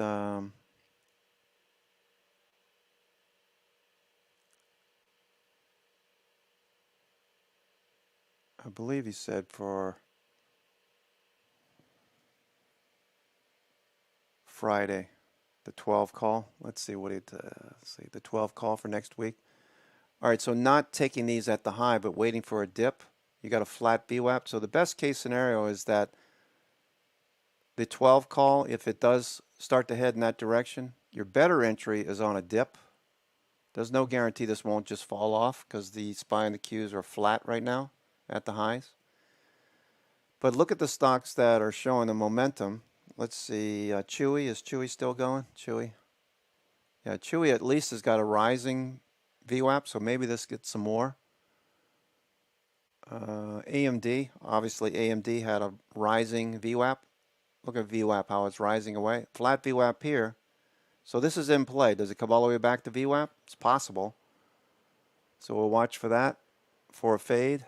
AMD is notorious for fading the highs. 10:30, 11 o'clock. The semiconductors, seeing action here, semiconductors, AMD, rising VWAP, relative volume, picking up. So you can see it's pretty much the same as it was yesterday, same time. So now we want to have, if we start to see buyers coming in on the stocks, we want to see volume picking up between 11 and 12. All right. We got a good risk reward. If you just started the position yesterday or today, you got the wick on yesterday's candle right down and touching the 50-day. Touching the 50-day. Almost. Enough for hand grenades and horseshoes. Close enough that if we do see a follow through, you'll have a 3-candle reversal. So far, SPY and the Qs are just hanging tough at the highs. Let's see what VIX is doing. VIX and the FANG stocks. Okay, they're mixed, moving sideways right now. Looking for a follow through and a bounce. Hey, buddy. Why don't you go ride your bike, man? Get some exercise. You got to close that door. Mama's gonna have to force me to go to piano in less than an hour. You play good piano, man. Keep practicing. She made the classes earlier. So? Have some coffee. Don't feel it. Man, you know, kids that complain about their lives, you know, oh, mama's going to make me go to piano. It's so early. It's 11 o'clock. What the hell is he talking about? My son just came up to visit.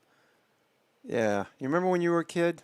No worries in the world. You could run out the front door, turn the corner, no cell phone, no keys, no money, and not totally flip out that you don't have your phone on you. That's a line from Bill Burr's one of his skits. You know, these days, if you don't have your phone on you and you like leave the house and you're like down the street, you're like, oh my God, I don't have my phone on me. I don't have my wallet. If I die, nobody's going to know who I am. You know, as a kid, you didn't have to worry about anything.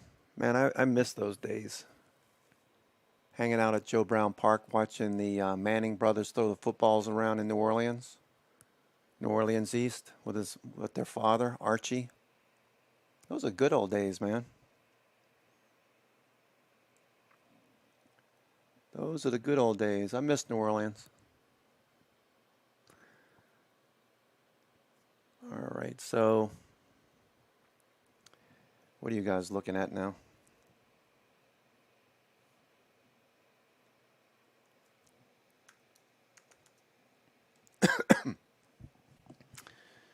Yep.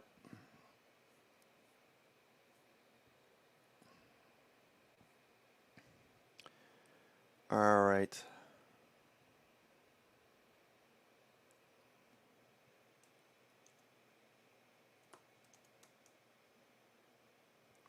Andrew, you didn't miss anything on AMD. Yeah, maybe the most perfect entry, but AMD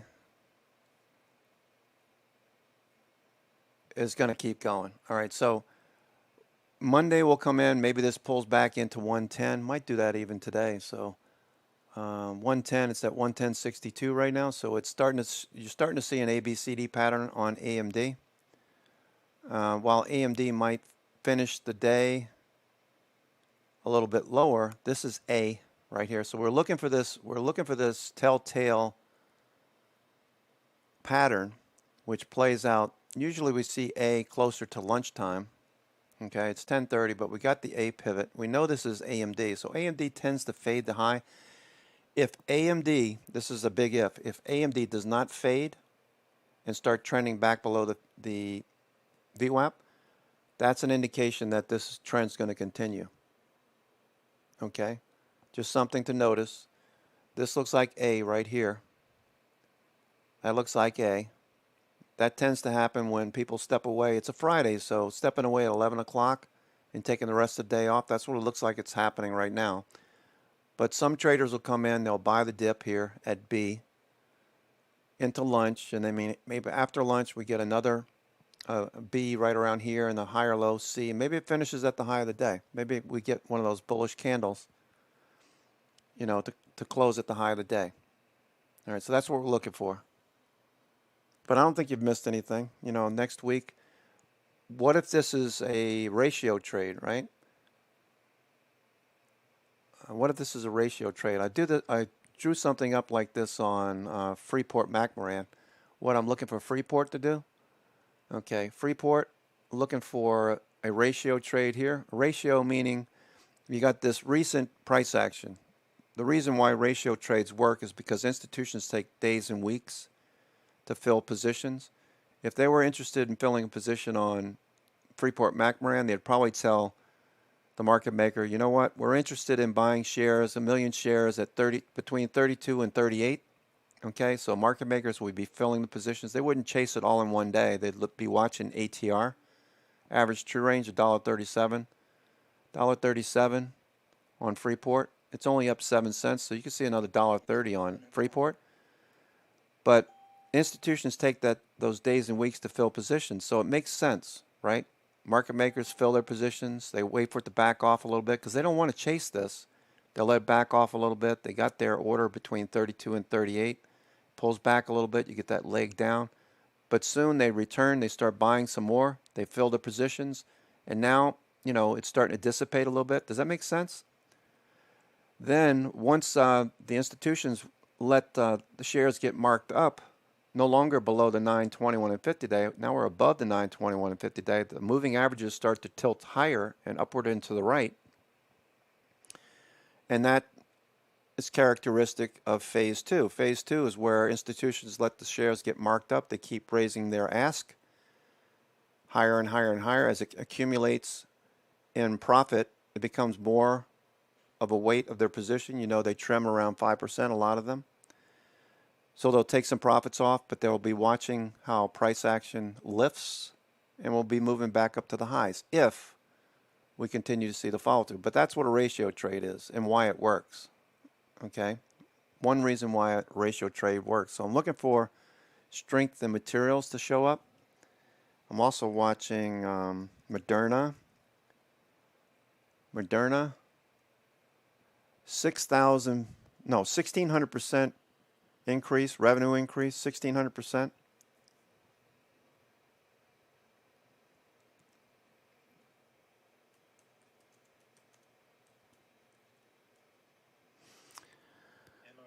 Merck FDA says it approves belzutifan for cancers associated Merck with von-Hippel-Lindau disease. at the 50-day, getting some approvals here from the FDA. Merck approvals. No follow-through, nothing yet on Merck. Facebook looks like a higher low. Apple looks like a higher low. Looking for Apple to continue.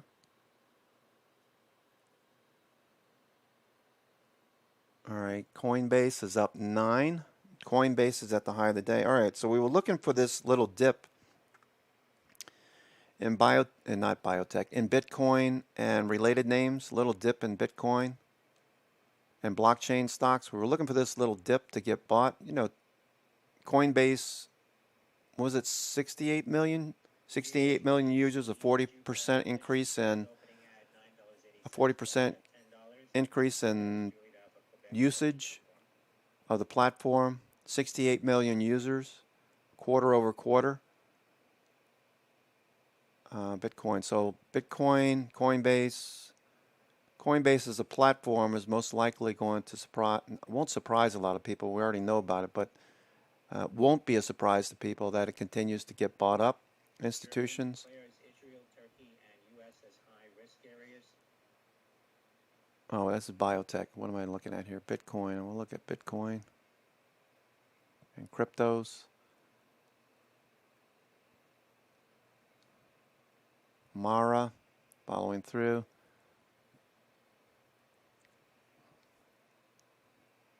OSTK. Riot. All right, so same idea here. Ratio trades, institutions filling positions, volume indicative of them active here. Looking for follow through. All right, so here's the weekly on blockchain Riot. You can see it's in a bullish trend.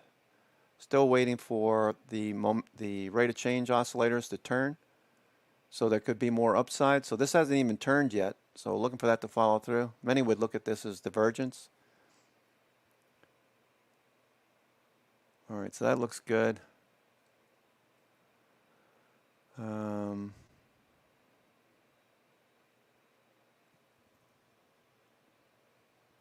Coinbase.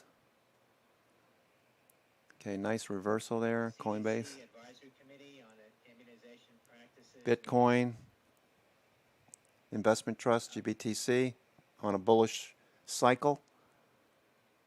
So long as you're buying the dip, you should be okay. Buy the dip, not the rip. Look at this Kirby over here. Lack of volume in this area, lack of supply in this area right in the middle. Very little traded in this area. You can see where these gap downs, where they stepped away from the bid in May. So the move back to the upside should be a little bit easier. Not guaranteed, but easier.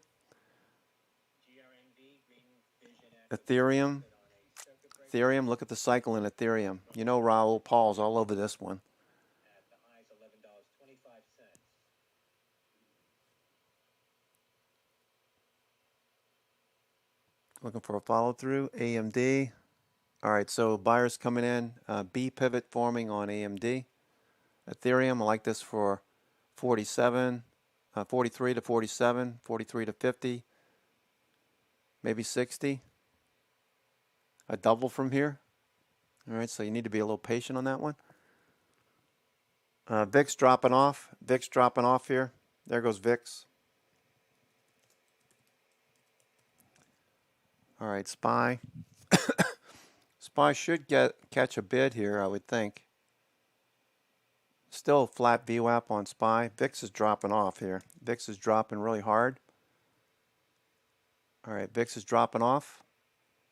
Back to the lows. SPY hasn't responded yet. Neither has S&P. We just flat VWAP. There's no volume. There's no blocks. Maybe they kick in later this evening. I don't know. 20% of options expire today. So the S&P 500 big options expire in the morning. So that might be some of the lack of volatility as well. Flat VWAP. 20% expire this OPEX today. All right, let's see. Implied volatility should pick up next week on Monday. And some put positions come in ahead of Jackson Hole on 826. Could put a bit of pressure on the markets. The timing of all this, of course, is a bit risky, but I mean a bit tricky. But the bottom line is we do not see the call wall shifting higher than 4,500 in the period between monthly OPEX next Friday and September 1st. It's likely the markets consolidate some of these gains into the next week. All right, so consolidating over the next week makes sense. Coming into this week, I told you that I'd be interested in taking profits off into strength, minimizing the number of open positions I have in my trading account. Long-term account's different. Short-term, I'd be looking to reduce the number of open positions to half of what it is right now by the end of the week. So let's see what NVIDIA is doing. The semis leading at the moment. Semiconductors, SOXL leading. All right. Apple looking for a push higher. Support.com, 40 cents. Those calls are 40 cents now. Dose does not apply to J&J COVID-19 vaccine. That from a presentation. Chewy at the high of the day. Chewy's having a good day. Chewy. People are not going to stop taking care of their pets. All right. I get these flyers from time to time. I just give them to my neighbors because we don't have any pets. But Chewy rising along a upward sloping VWAP. So the dips keep getting bought. Not a big day today, so I'm not looking to take a big position in Chewy. I have a small position now. I only have 100 shares in Chewy for now. I might add more, but right now I'm just, letting it grind along. Netflix, let me update that, by the way, while I'm thinking about it.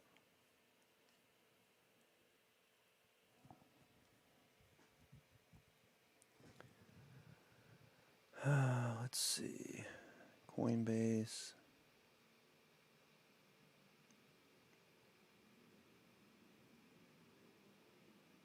Sorry about that. I forgot to put that on the list.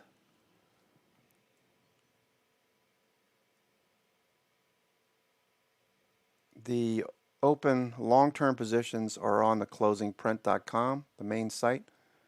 All right, so if you go to the closing print, okay, and up here, the top left, if you click on positions, that'll show you where the main positions. These are longer term positions. I trade options around them. Okay, I just added Chewy, which we started this week. All right, so that's up at the top of the page. Chewy looking for a follow through. VIX still moving lower. SPY and the Qs, no reaction so far. The VIX moving lower. With VIX at this level, SPY puts maybe 2 weeks out. SPY puts maybe 2 weeks out. Not a bad idea. They're probably pretty cheap. Let's see what they look like. SPY puts. Maybe I'll buy some SPY puts for a hedge. JMI, Jumia, January 35 call sweep, Juliet Michael, India Alpha. All right, so puts, let's see. The 30th of August. Puts. All right, let's see what's the possibility if SPY does pull back, right? Let's just say, worst case scenario, SPY does pull back after Jackson Hole. Worst case scenario, we test the 50-day again. Probability of testing the 90 MA I think is pretty good, and the 21-day, so 440 puts. Those are going for $2. So maybe wait. If VIX continues to move lower, maybe we get a pop to the highs. Still a possibility we could see 450 before we pull back. All right, so maybe that's something that we'll look at next week. Hedges.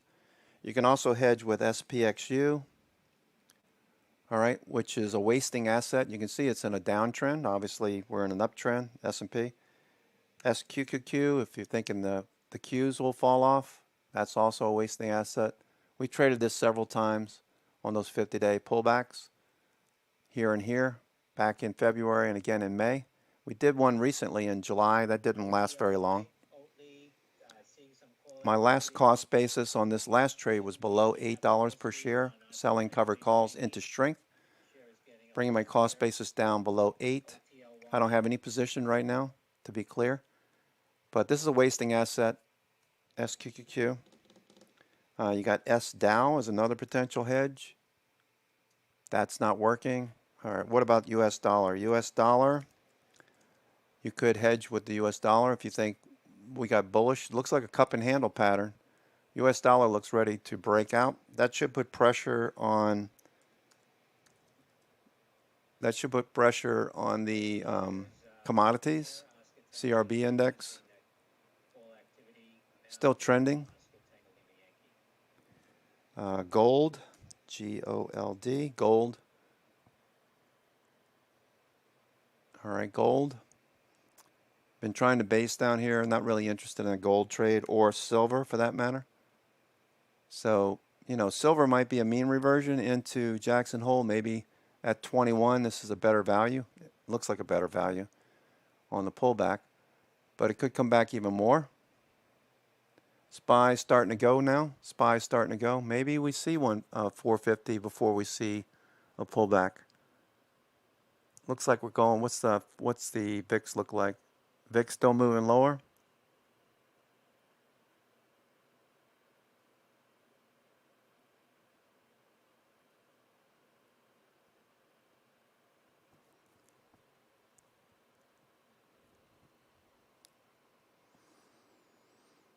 All right, what's FANG stocks doing? Apple still drifting a bit lower right now. Netflix sideways. Facebook Netflix, Amazon, sideways, Nvidia. Looks like Nvidia wants to take out the high of the day. Report this morning, 27 people aboard a Carnival cruise had tested positive for COVID-19. Reported earlier. All right, that's not going to be good for Carnival. All right, Carnival, people testing positive for COVID-19. 200-day. Look for the Carnival Cruise Lines to drop back down. Charlie Lima. All right, so that's not a good to hear that.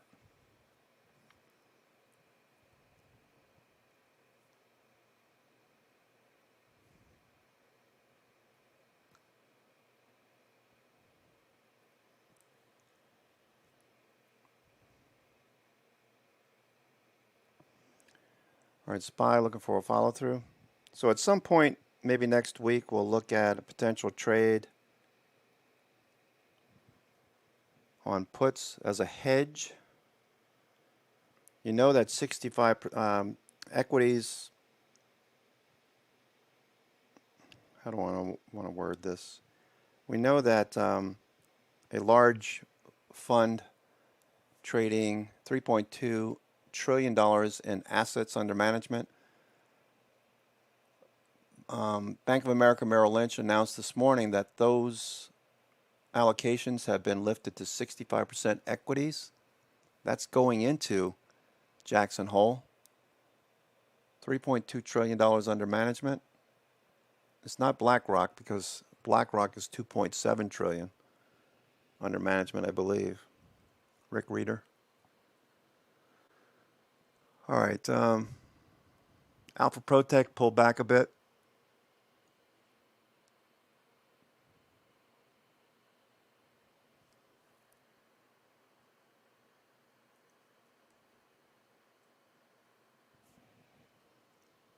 All right, so Airbnb might have some issues. That's the one issue that I was thinking about before talking about the trade. Airbnb seems to be a serial disappointer. So if this doesn't break higher, I'm wondering about, do infections start to creep up into people's minds? Do they book Airbnb listings, vacations, whatever? Or does that start to dissipate again? It's near the lows, so we'll see. Price action needs to break higher, though, to confirm. ARKK is off a bit today. ARKK. ARKK. ARKK. All right, it's sitting on the 50-day. If ARKK loses the 50-day, that would be a lower high. And then you would extend this trend line out. Let's see. Let me show you what I'm thinking here. ARKK. If it doesn't follow through here, we've got a lower high, potentially a channel down. Okay, so you take that first pivot. So that could see 110, which would still be a higher low if that were to occur. If we got to 110. That lower channel line. So that could be a upward sloping channel or a wedge. All right, so that's still possible that we could drift a bit lower but still be very bullish into the year end. So if you're in ARKK, just keep that in mind. We don't want to lose the 50-day. All right, the Qs are fading a bit.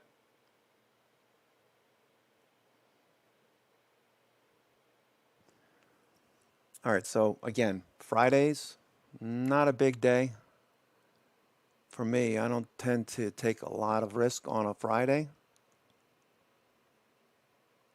Chewy, off the best levels of the day. Chewy. Coinbase, off the best levels of the day. Gilead. Gilead might get going here. Watch Gilead. I wonder if the biotechs get something going here while people are watching shiny objects over here. Gilead continues this breakout.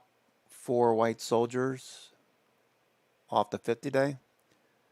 On volume, this looks like institutions starting to pick up shares. Would love to see all next week buying volume. Wouldn't expect that this is going to go straight up. I would think a little pullback first and then a follow through. What's Freeport doing? Materials have been doing well. Freeport looking a little better. Buyers stepping up 3 days in a row after this big bullish candle on Tuesday when it moved back above the 50-day. I got to say, Freeport looking really good here, Anton. I think you're probably looking at the same thing, right? Freeport looks good. Cleveland Cliff and Nucor. All right, Gilead's about to go here. Gilead about to blow.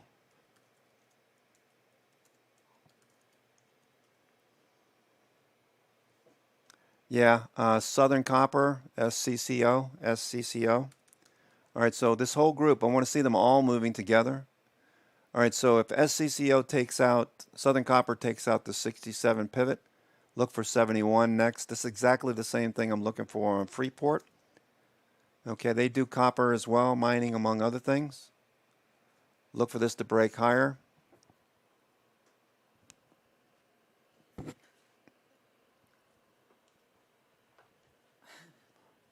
All right, now you're starting to freak me out. First you make me coffee on Wednesday. Then Felicia makes me coffee. Now you're bringing me blackberries? What's going on? What's up with you? You being nice to me? Maybe you lost another, I don't know. Another couple of days? Yep. Oh, wait, hold on a second, guys. This looks like a private conversation. 1 second.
All right, she just needs to go to the farm to get meat and produce. All right, there's Gilead's going. Gilead.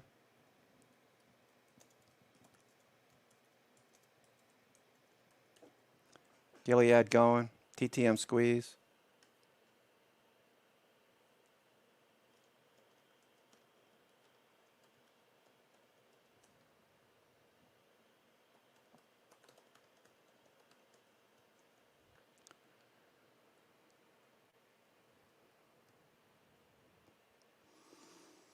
All right, Gilead's starting to look better. Gilead.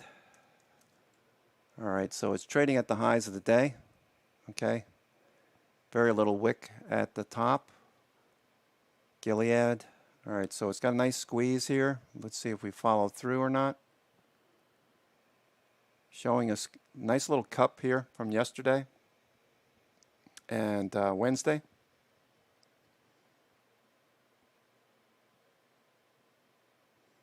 I'll keep an eye on Gilead for a minute.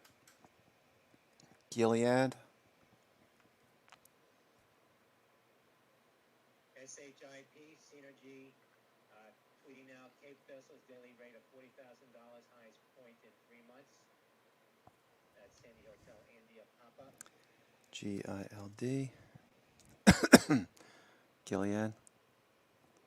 All right, it's Gilead looking for these Bollinger Bands to open up.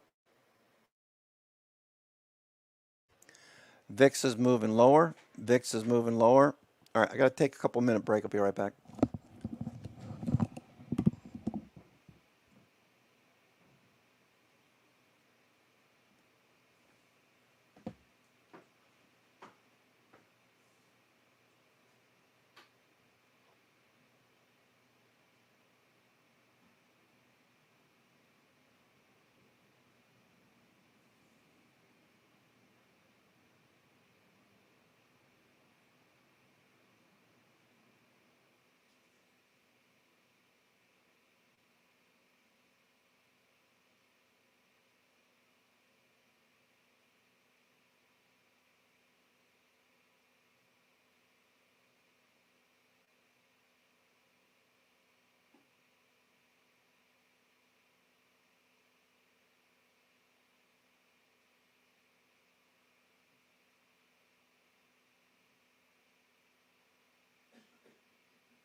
GRNV shares resume trading now following a circuit breaker hold 15.40 now, spiking here and $15.40 the high on Gulf Romeo November Victor, up 89%,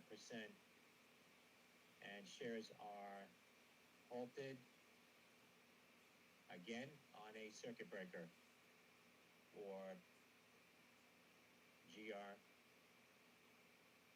Gulf Romeo November Victor, halted at the highs, $15.40, up 89% now.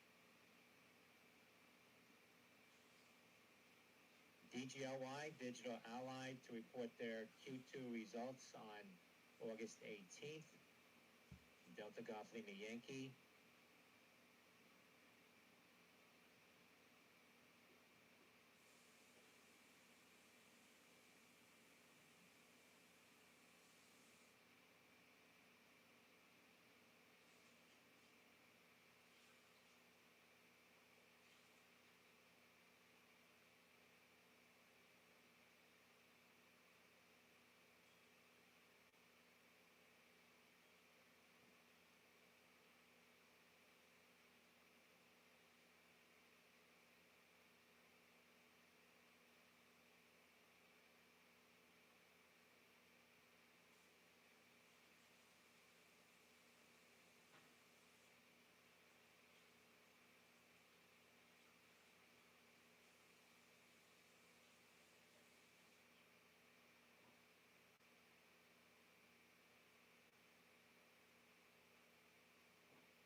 All right, so trades seem to be a bit slower today.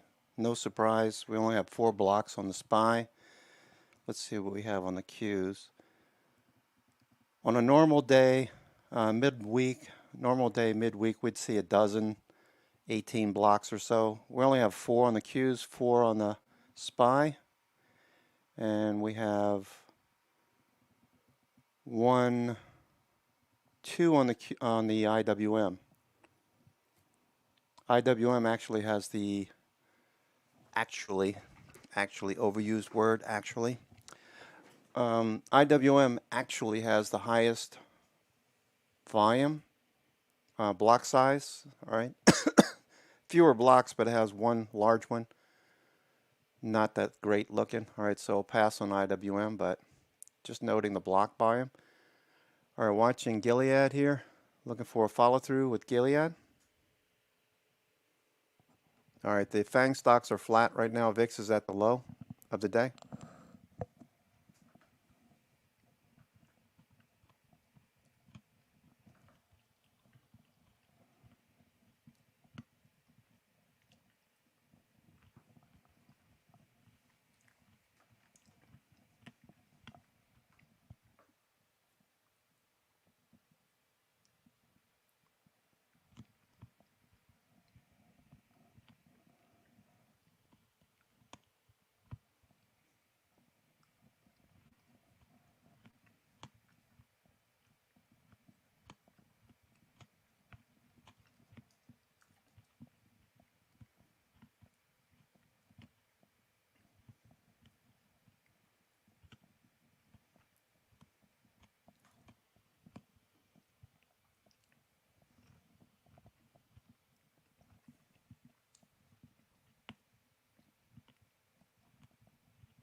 Watch AMD here.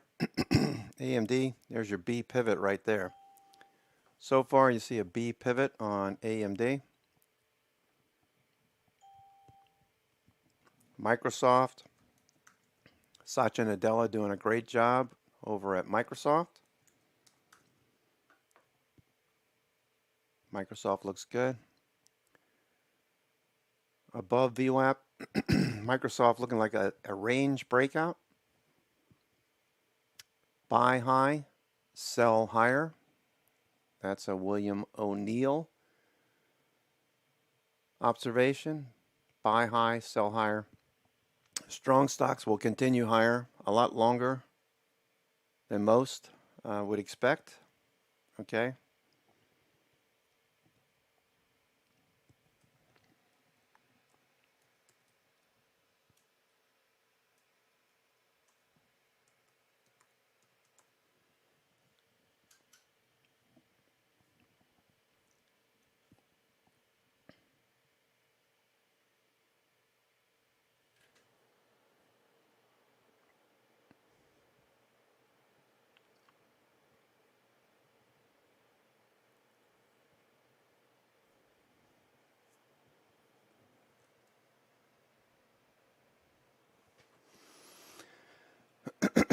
All right.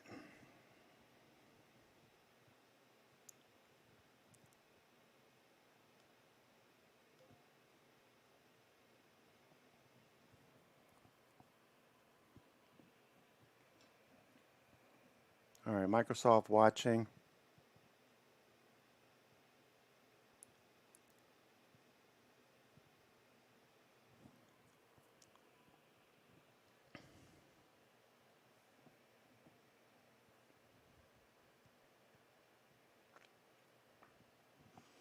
You know, O'Neill is famous for saying the great paradox of the stock market is that what seems too high in price and risky to the majority usually goes higher, and what seems too low and cheap usually goes lower. Microsoft, nice base here that it broke out of. I believe we have a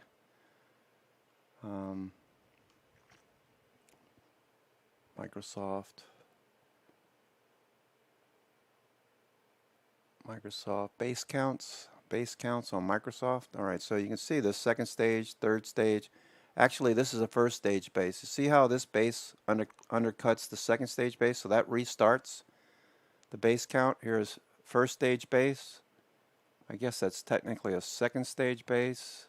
Looks like two small bases there, and Microsoft just keeps going. All right. Let me just shift this over.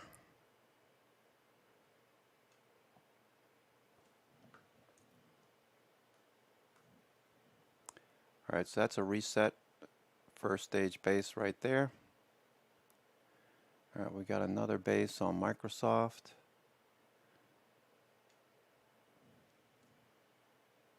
It's all about statistics. We see these bases. All right, so I got a base here. This is the V-shaped base, right? First stage, second stage. This looks like a base on base pattern. Base on base. So this is second stage, third stage base.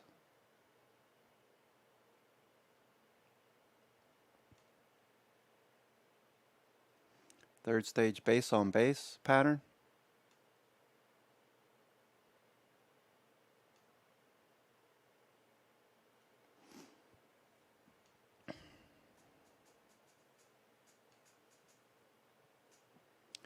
All right, look at all this volume here of June and July. They just keep pushing this higher.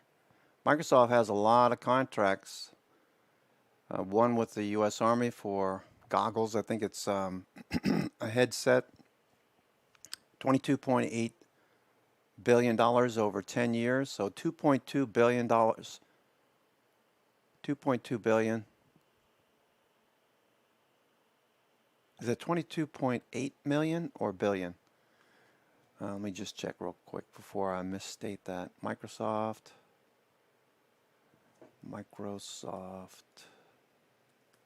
22.8 contract.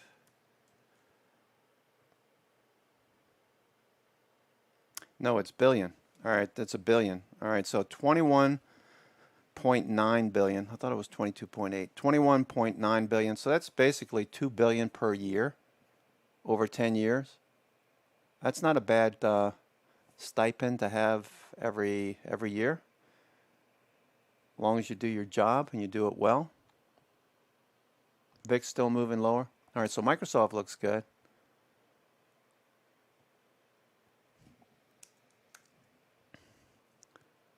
AMD.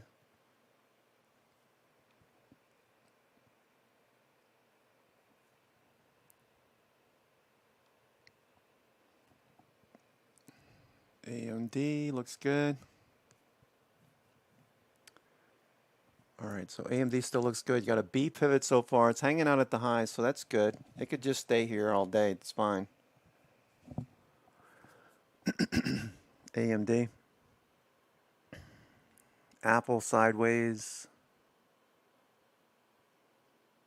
Facebook, nothing there. All right, let's see what some of these high volume stocks look like. All right, so we got IONS, Ionis, Pharmaceuticals. All right, this looks like a good base breakout coming. All right, Anton mentioning this one. This looks really good. IONS.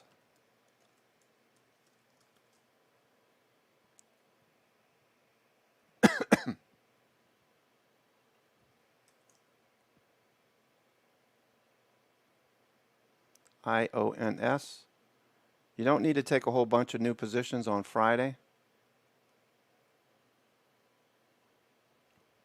HOOD, Robinhood, the January $80 call sweep now on Hotel Oscar Delta.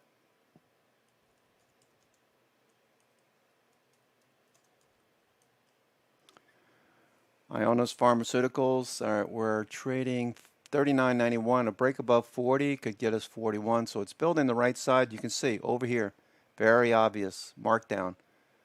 Very obvious base. We don't make new lows. We build out this volume by price band. What happens next? The moving averages all start to tilt upward. Look at them over here. What are they doing? They're turning higher. The 9, 21, and 50 day are trading higher. So you're very close to the value area. Are you getting the best entry? Well, looking backwards 3 days, best entry was on Wednesday, but this is following through. So the buyers are coming in. We'd like to see more volume. So if you want to wait until next week, that's fine too. If you were to buy something here, you know, maybe scale in. If you're going to take 1,000 shares, maybe you take 100 shares or 50 shares to scale in. If it starts going, then you could add to it above 40 and look for it to continue higher.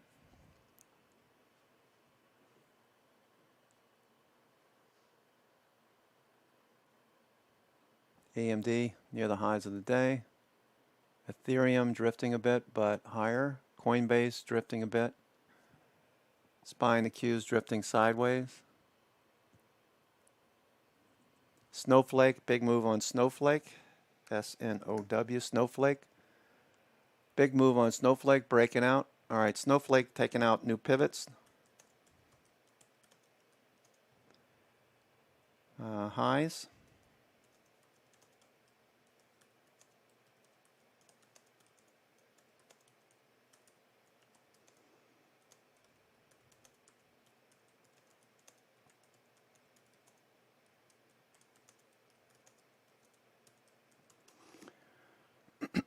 All right, Snowflake looks good. It's taking out the highs, continues to push. Snowflake.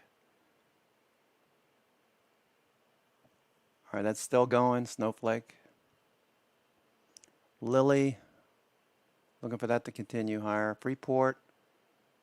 No follow through yet. Southern Copper is working better than Freeport right now. Both of them mine copper. Tesla's off $5. It's okay. Tesla will come back to the top of the range. We need Tesla to break above 730. Tesla, looking forward to break above 730. Robinhood share is spiking here. All right, Robinhood, 306 now. Hotel very unusual for a Friday options trade to work on a new IPO. On top of that, Hood's going.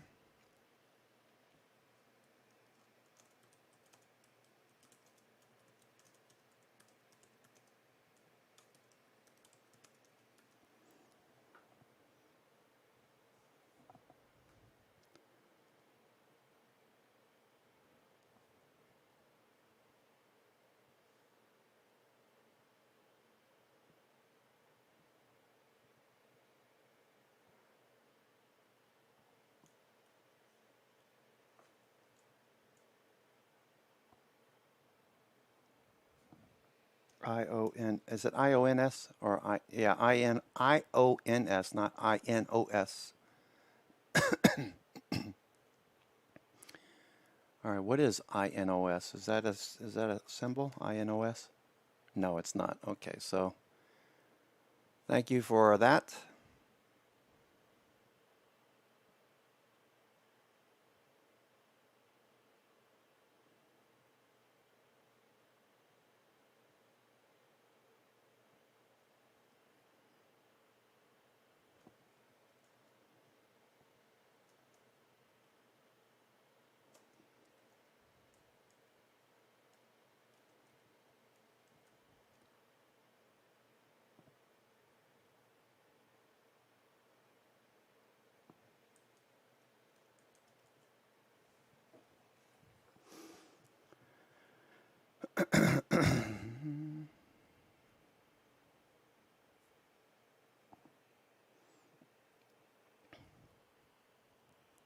Tesla's starting to turn. Tesla.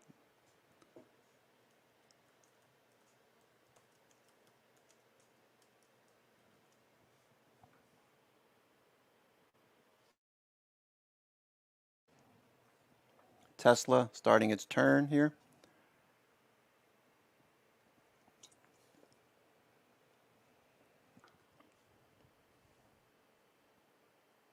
Snowflake going.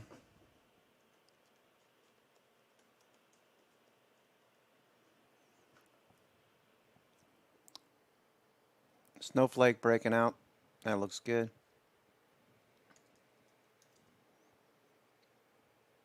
Nice breakout. Volume, relative volume. Look at the volume, 11. Penn National Gaming, the January 150 call sweep now. Penn National Gaming. Papa Echo November, PENN. Penn.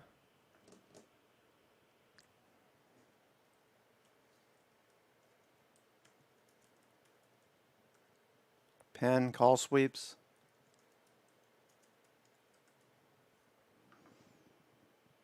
Freeport McMoran watching Freeport. All right, so they were buying Southern Copper. I'm looking for Freeport to get some as well. Get some love. Freeport, Southern Copper. SPY's starting to lift higher. Let's look at the VIX. What's the VIX say? VIX is at the lows, 1526. I don't know how much further this can, or farther this can move lower, but VIX is dropping off. Volatility compressing. All right, SPY looking pretty good here. Watch the SPY flat VWAP. So the most I'm expecting on SPY. All right, VIX is dropping off here. VIX.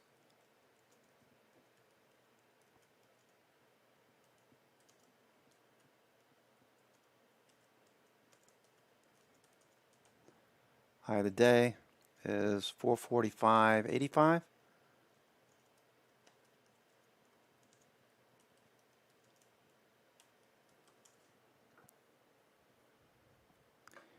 All right, VIX dropping off.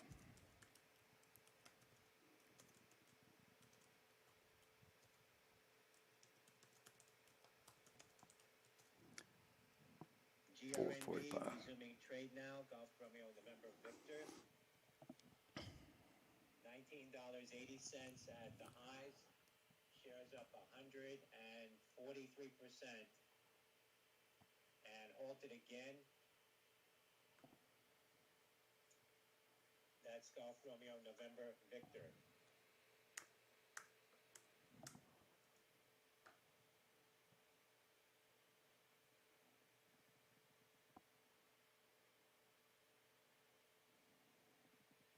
Wow.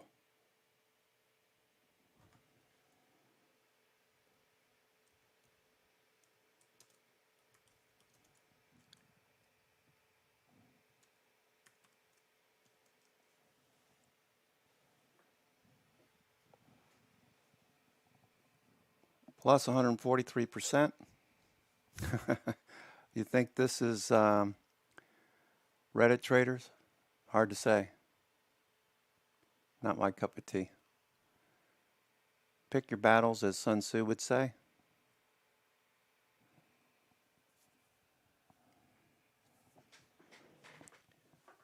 Are you reading my Sun Tzu, Art of War? No? You are on your cell phone. Bad. Don't let your mother catch you on the phone.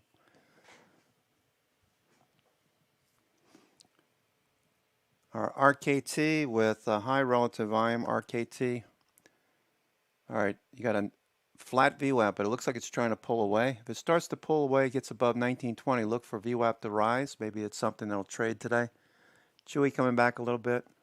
VIX is dropping off here. SOX. The semiconductors look like they want to take out the high of the day. SOXL.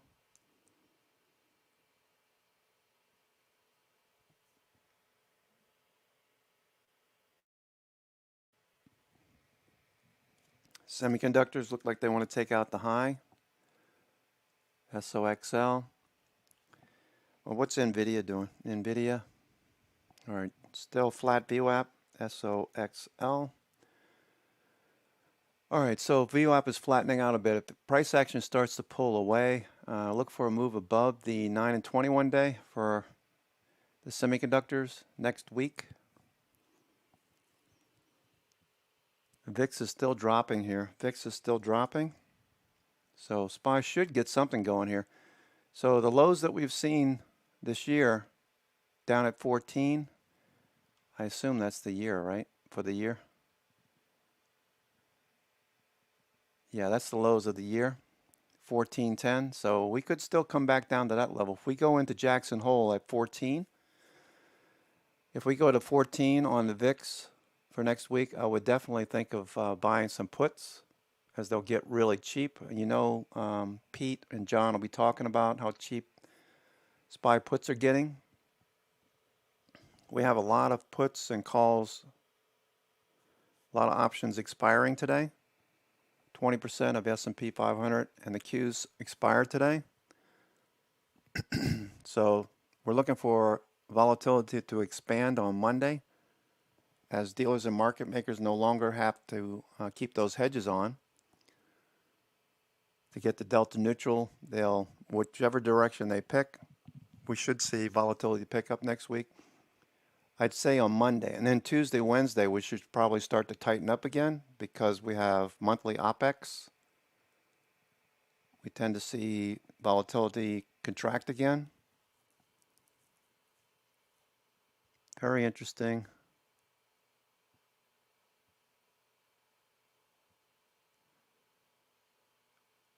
Support.com, holding at, those calls are holding at 40 cents. Whoever bought those 12 calls for the next Friday. Support.com, let's see what those are. Be interesting if Pete or John is on the show today and they mention it. All right, so a lot of volume at the 10 strike for September. Let's see what next week looks like. 13,000 of the contracts for the 10 and 9,000 for the 12. The 10 strike is seeing the most action. 65 cents by 60 cents, 60 by 65. Last trade was 60 cents on those options that expire next Friday on the dip here.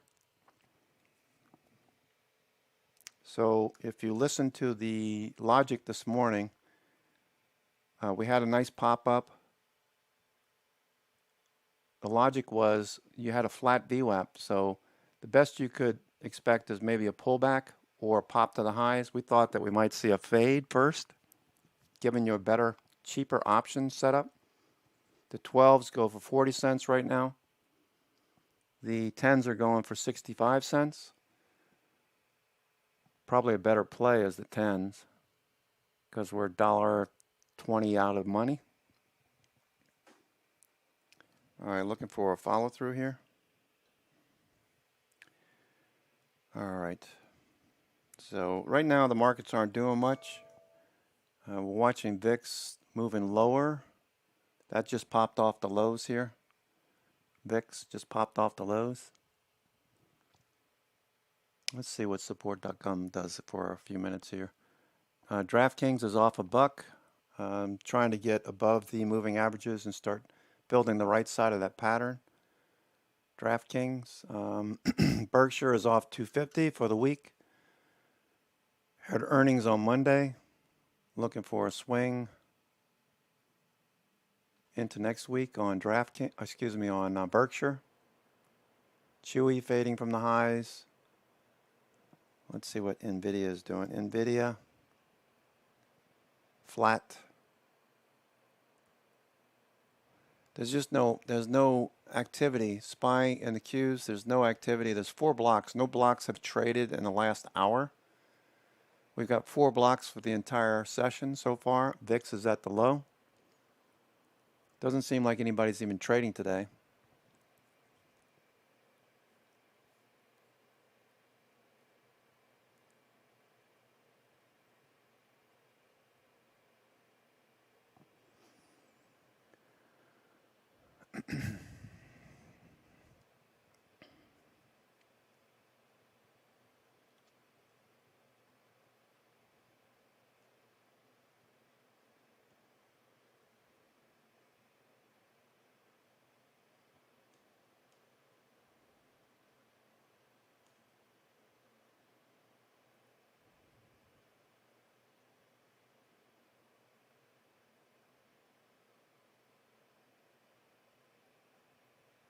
Okay, Nvidia coming back to VWAP, SPY in the queues, no follow through. So that's what I would anticipate.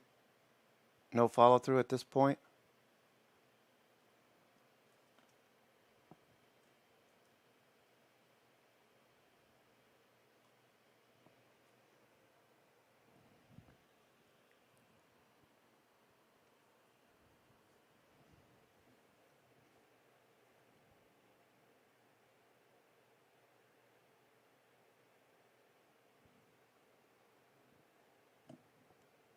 Futures are flat for the last 2 hours. 3 hours are just moving sideways. We made, well, volume point of control is just below at 44.58. Futures, not much follow through. Just sideways. Tick cumulative. We got fast signal trying to cross back up, but we have a red signal right now on the 60 minutes, so there's no follow through. Not expecting much today. It's a Friday. Fridays tend to be a lot slower. If you take too much risk on a Friday, you're really not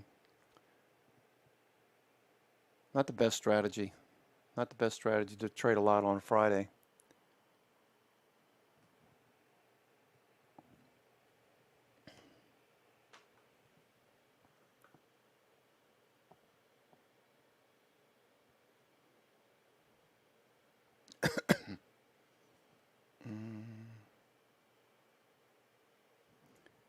Almost 12 o'clock.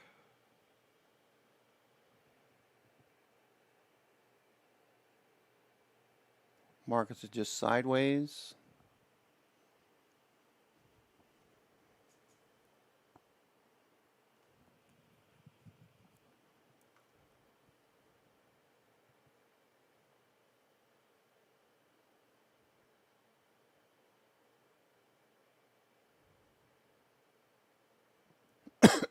Excuse me.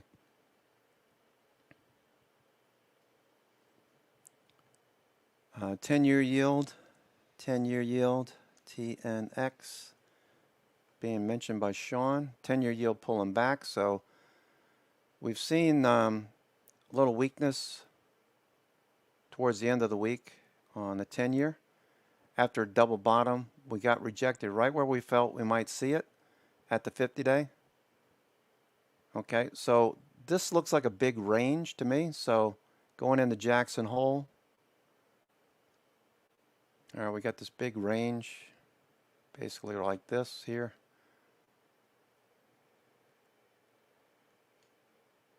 You got the double bottom. I'll keep the wicks in there. But you're inside of this box until it breaks higher or lower. Lower would be good for growth. As you can see, the last couple of days, growth versus value. We still see, what are the banks doing today? Banks Bank of America, they taking a breather most likely. Yeah, they're taking a breather. All right, so not surprising. Moving the opposite of the 10-year. Moving with the 10-year, I should say, the banks. But some of these look really good on the dip, like Bank of America above the 50-day now. Bank of America, little flag. So you want to look for this pullback. You don't want to buy up here anyway. So a little pullback to the 921, maybe the 50-day. This would be a really good trade setup if it came back to the 40. And then next week, towards the end of the week, we see the 10-year starting to bounce again. We would see some profit taking in the growth stocks, FANG, and then rotation back into cyclicals once again. That said, we do see some of these materials doing well. Southern Copper, Freeport-McMoRan, we're looking for a follow-through. It's the end of the week. All right, let's go speaking of that, let's take a look at the sectors. The shorter term moving averages had started to turn up. All right, you can see the crossover here, the blue line crossing up through the 10. So this is the shortest period moving average. Okay, 110.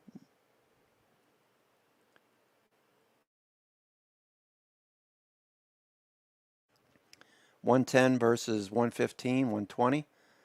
All right, so we're starting to flatten out and maybe change direction. The significance here is that the consumer discretionary underperforming consumer staples as this rolls over, which is telling us to watch consumer staples. That would be a defensive posture by institutions, XLP.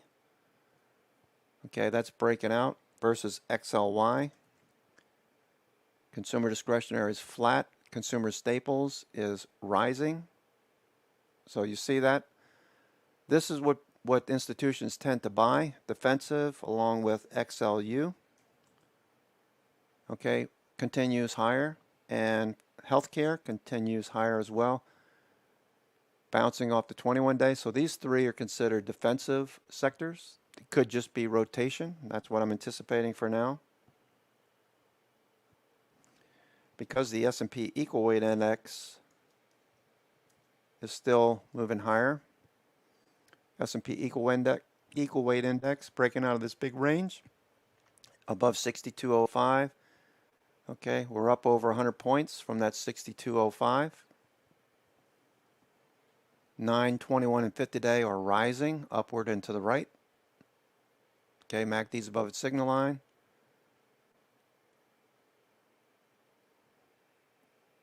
All right, Q's still pulling back, so the FANG stocks are pulling back. FANG stocks pulling back. All right, watch Bank of America. These are starting to turn.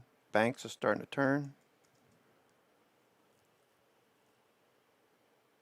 Little flag here. Looks like shorts covering, right? Little short covering, pushing back above UF. Does this get going here? What about Wells Fargo and the rest of them? Wells Fargo also dipped on the weakness in the 10-year yield, reflected in the 10-year yield weakness. All right, Morgan Stanley. All of these were trending higher this week until the 10-year met the 50-day. The 10-year hit the 50-day and started pulling back. All right, growth stocks had a good week so far. Not much follow through just yet. Coinbase trying to push higher. All right, there's not a whole lot going on. I'm not expecting much, so I'm looking around for what could be working. Support.com. Okay, those calls got to 37 cents. Now we're starting to see support, maybe change direction. Maybe this is what they trade today, support.com. High relative volume, support.com. Starting to turn the corner now.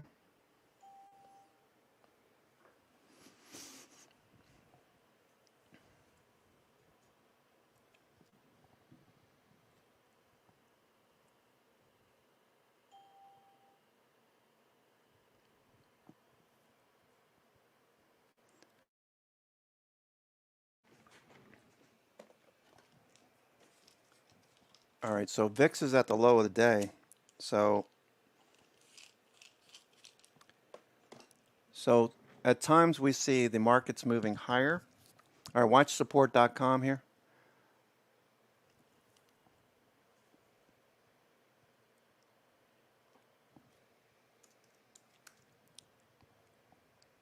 Yeah, IONS looks good. IONS Pharmaceuticals looks good. Continues to push. Looks good here. IONS.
All right, SPY and the Qs look like they could get going here.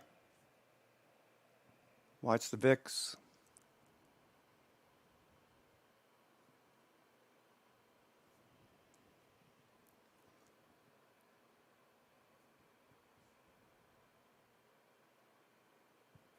Our VIX still dropping off. VIX, VIX. VIX still dropping off.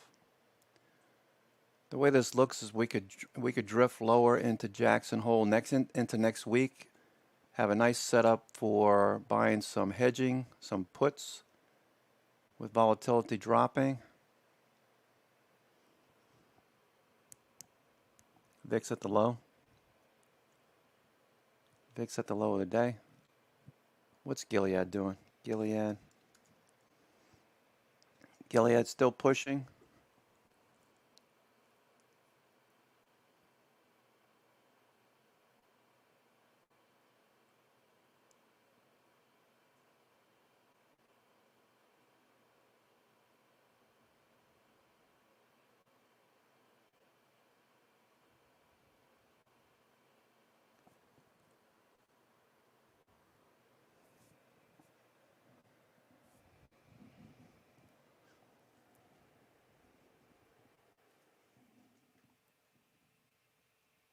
NBY, Nova Bay, a tweet from Avanova Eye Care mentioning product available on Amazon.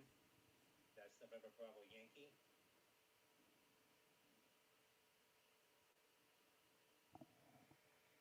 All right, Gilead looks okay. VIX.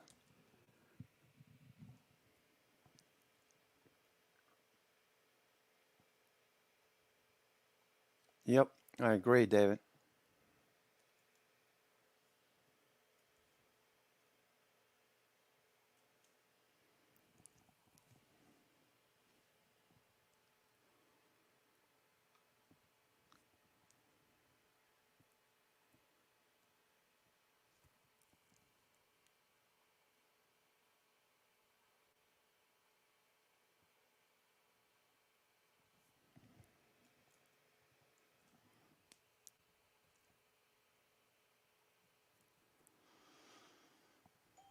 Coinbase at the highs, near the highs.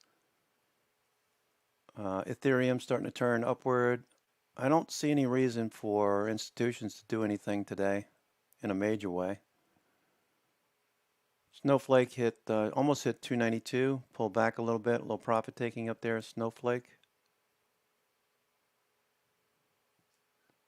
That's a longer term swing. Netflix is turning higher. Netflix.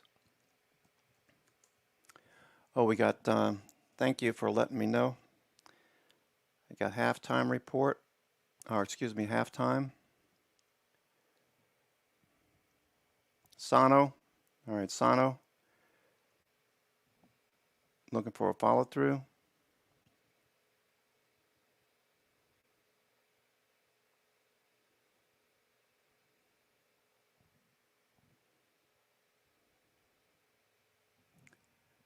All right, SPY hanging out. VIX at the lows.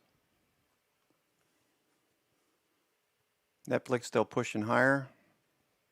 Watch Netflix here. Netflix.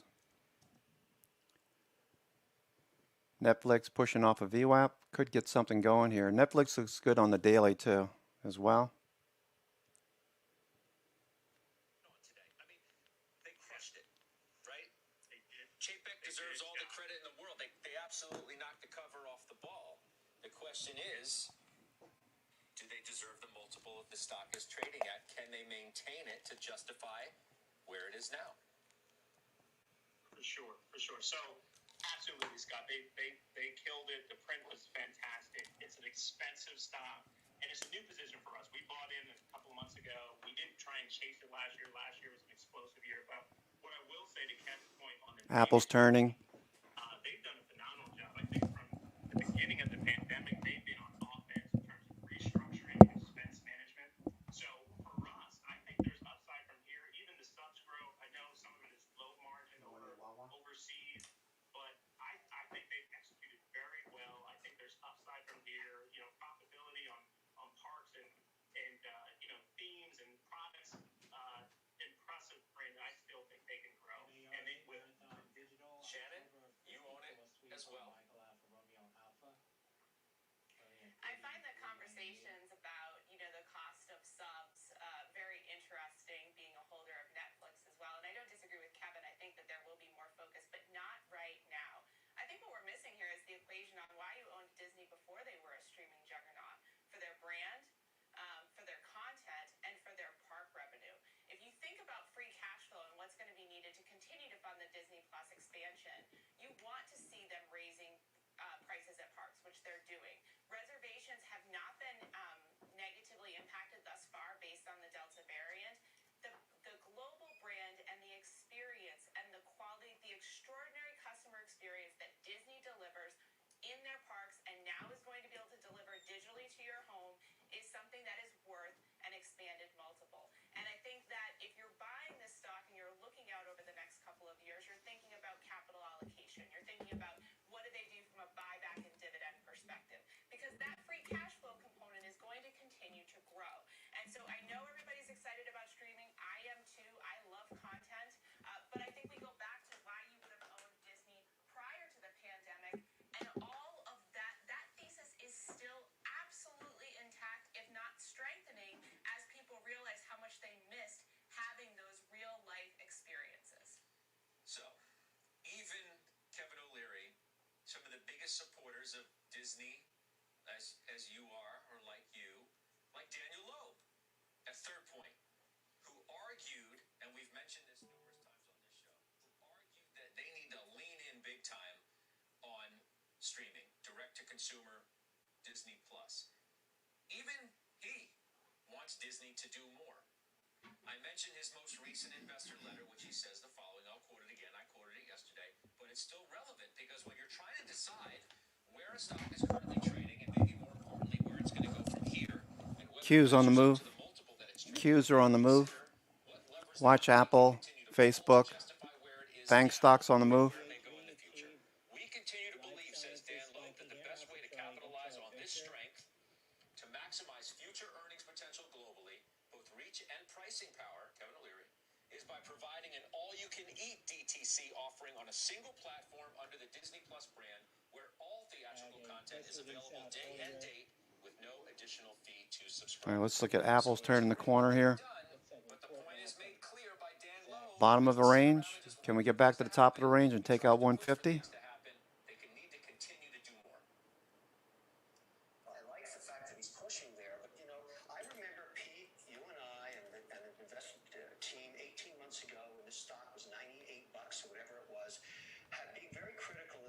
executing fast enough to get their streaming service going. And I didn't know how many families would engage in it, and where Hulu fit, and all the stories about cutting the cords with ESPN. Look at this now, a year and a half later. They're number 2 to Netflix. They executed perfectly. And so if you're going to sell the stock now, you're basically doubting that they can do part 2 and part 3. We're only in the second inning of this baseball game. I think you have to bet on new management here. Now, yes, it's fair to say it's fully priced, but what good company isn't trading at PE of 20 or plus right now? It's really, really hard to find cheap stocks that are executing. That's very difficult. So you got to stay with your winners. That's the way I look at it. The chance that this thing's trading down below 170 anytime soon, I think, is low, unless there's a massive index correction. You just said something that really just made me stand up and take notice. You got to stay with your winners, because Pete Najarian, and people are going to be surprised by this move. You sold Netflix. You sold your Netflix shares. It plays right into our conversation. Tell our viewers why. It was a very short-term play, Scott. It was based upon where I'd seen implied volatilities that were higher in that specific name than in other names, where I was able to own the stock, sell options against it, and then wait. And I did this for a very short time frame, about 2-3 weeks. I think I've only been in that stock maybe 3 weeks, maybe 4 at the very most. And I've just sold premium against it, and I just decided, I don't know, but I get a little uncomfortable at times, because this is a name that does trade. We all know that, at a very premium PE. It's very high, so I like it. I think they're quality. I think they're number 1. I think Kevin was just talking about them being number 1. Disney's right up on them, right at their heels. Snowflake, a little dip, a little bounce now. This is a great name. That being said, I think I needed to take a little bit off the table. I made a little bit of money there. I wanted to leave, and I wanted to look somewhere else. NVIDIA at the high of the day. Disney, just as a great example is this. Now, Kevin, you were just talking about, you don't think it's going to go under 170. I think if we get any kind of a pullback, we get any kind of concerns about Delta variant and all the rest of that at another level, I think if we do get that kind of pullback that many of the big economists are out there talking about, 5-10%, Disney's going down with the rest of them, and maybe a little bit more accelerated, because it's trading not 20 times, 50 times forward earnings. So when you look at that, you start to say to yourself, you know what? On that opportunity, that's when you step in. And I think it's a great company. They're doing everything right. I think the first innings have been great, but I think that next couple innings are not going to be easy. I think they can execute on them, but let's be honest. It is trading at a premium multiple right now. I can see a pullback, and I think that's the opportunity. And Kevin, Disney does play right into the story of where I wanted to go next, and that's the bigger picture about where we are in this great Delta unknown. Is it a temporary blip? Are people going to pull back their spending habits? Consumer sentiment today was horrific. I mean, it was a huge miss. I don't know what that tells you. Southwest Airlines earlier in the week had a profit warning because of close-in cancellations, they said. Does that have a ripple effect? More broadly, does that have an impact on the stock market? And then there's the impact, too, of the taper. Jackson Hole's this month. Meeting next month. People think the taper may be moved forward. Now I'm wondering, well, consumer sentiment was as bad as it is, and that continues. Is the Fed really going to do any change in policy while we're uncertain about Delta? Is that a plus for the market? What do you make of that, Kevin O'Leary? I think the consumer number is a plus for the market, exactly for the reasons you just articulated. It keeps the Fed on hold a little longer. And, regarding Delta, I think the market and people themselves are starting to think about this virus, this pandemic. It's going to be with us. We're going to live with it. We're going to wear masks. We're going to have protocols around which restaurants require vaccine cards and which airlines do and which don't. I'm getting into that. My own head's getting there. Many other investors I've talked to are in the same boat. So they're starting to say, okay, this is going to be just like the flu, a worse flu, but we're going to live with it. Maybe we'll get 70% of the population vaccinated and deal with the different strains each year like we do with influenza. So I think that's been put into a compartment as far as the market's concerned. Far more risky would be that, something like a massive pandemic outbreak again, but every day more people get, inoculated. I think your point about the Fed is interesting. If Jackson Hole is not just more the Fed's on hold, which is coming up soon, okay, all bets are off on that. If that happens and the Fed is going to ramp up and start to tighten, that is going to have a difficult impact on to the index. There's no question. S&P is going to correct. Well, But I don't see it. I don't see it. I don't see it happening yet. Not with so many people still waiting, to see what happens in terms of just their employment. We've also got this amazing stimulus environment. We've got a potential of another $1 trillion coming out of helicopters for infrastructure. Where else are you going to go? You got to stay in your stocks. That's what I think you're going to be rewarded for the back end of the year. And I like a wall of worry. Look, you're not the only one saying it. I mean, this week alone, Tom Lee called into this program and said you're going to have an everything rally. And the market, in large part, Shannon, has moved beyond the Delta variant. Now, maybe it's been able to do that because here in the Northeast, we haven't really felt the effects of the Delta variant all that much. Not nearly as much as they have in the South. But the experts say it's coming. And later in the fall, or, in the early fall, it may have a greater impact here than some people perhaps anticipate. But in that move on, cyclical stocks have rallied.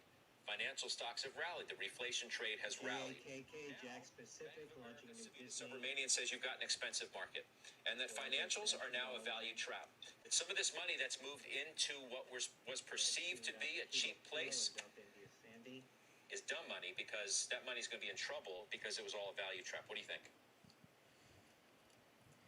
I do think we're entering into the next phase of this rotation. My view is that I wouldn't be overly optimistic about the next 6 to 8 weeks in the more consumer cyclical trades based on the Delta variant. We're not going to be able to take what happened last year and accept that is going to be the similar situation from an economic I just perspective. watched the markets are just flat right now. And I truly do believe that. But we will have behavioral response. Markets are flat. No follow through. Making choices from a personal Flat VWAP.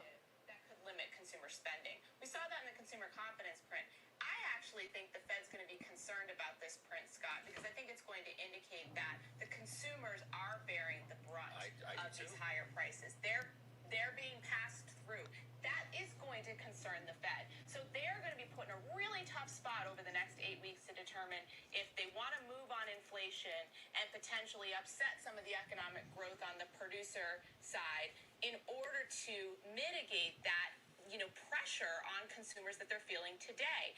I think that if from a focus perspective, a broader brush look at what parts of the economy are likely to continue to do well, manufacturing, the true cyclical side of the economy. I think financials kind of sit in the middle because they're really based on rates, and I think that there's still not a lot of transparency on the Fed's path over the course of the next couple of months.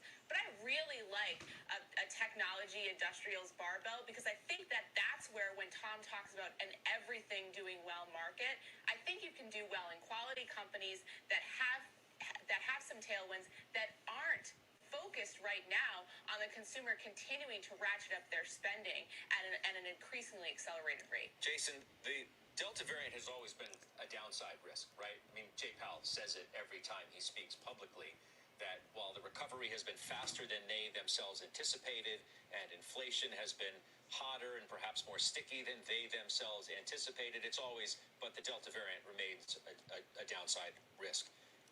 If that's the environment, if you look, let's say it, financials, which I'm looking at right now, month to date, they've crushed it. JP Morgan's up 5.5% this month to date.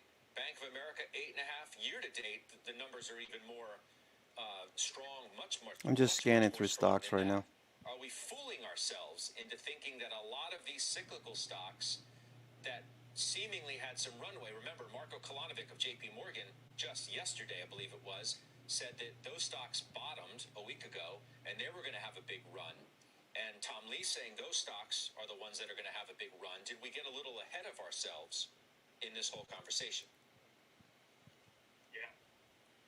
Yeah, so it's a great question. So I think to a large degree, a lot of this, it's a nuanced trade, even as I think about financials and I think about the macro backdrop as a whole. Obviously we had inflation numbers this week, a CPI number that was somewhat moderated, of course, over a higher base, a PPI number that was a little hot as to be expected. And for me, this sentiment number is a big deal. It's a big indicator of where the investor, the people are as far as pricing and how pricing has impacted them. And if I think about the curve and I think about where rates financials, as I mentioned earlier, I think it is a nuanced trade. I do like the investment banks more than the money centers, because I think the pipeline M&A activity is still strong, and I think that's where the opportunity is there. And, I think there are other areas of the market. Shannon mentioned mega cap tech, growth at a reasonable price. I think those are areas that will do well in this environment, but I don't think it's everything. I think you have to be careful about where you put capital going forward. You don't want people, Pete, to get caught on the wrong side, right? Bank of America, their flow show, which we like to pay attention to just to kind of get an idea of where money is going into, largest inflows into financials in 10 weeks. $2.6 billion. You hear that? Financials. So largest inflows into equities in 10 weeks. Goes a lot higher. The largest inflows, this is for you, Kevin O'Leary, after Pete talks to me about the financials and the money going there, the largest inflows into Europe in 8 weeks. You've bought a lot of Europe, Kevin O'Leary, but let's do Pete first on the financials, Pete. So money continues to flow. There's belief in that trade. Is it false hope? I don't know that I'd call it false hope, but I think, all we've got to really do, Scott, is we look at what's going on with the 10-year, and you almost can translate that right over and look over at the financials and see where they are. We know the 10-year was down there just not that terribly long ago at 1.1, and here we are at 1.3. So we've had that big move to the upside. I guess the question is, does the 10-year continue to move to the upside the way it has been? And even if it does, there are names that I think trade at not multiples, because oftentimes we look at financials a little bit differently, but price to book and so forth.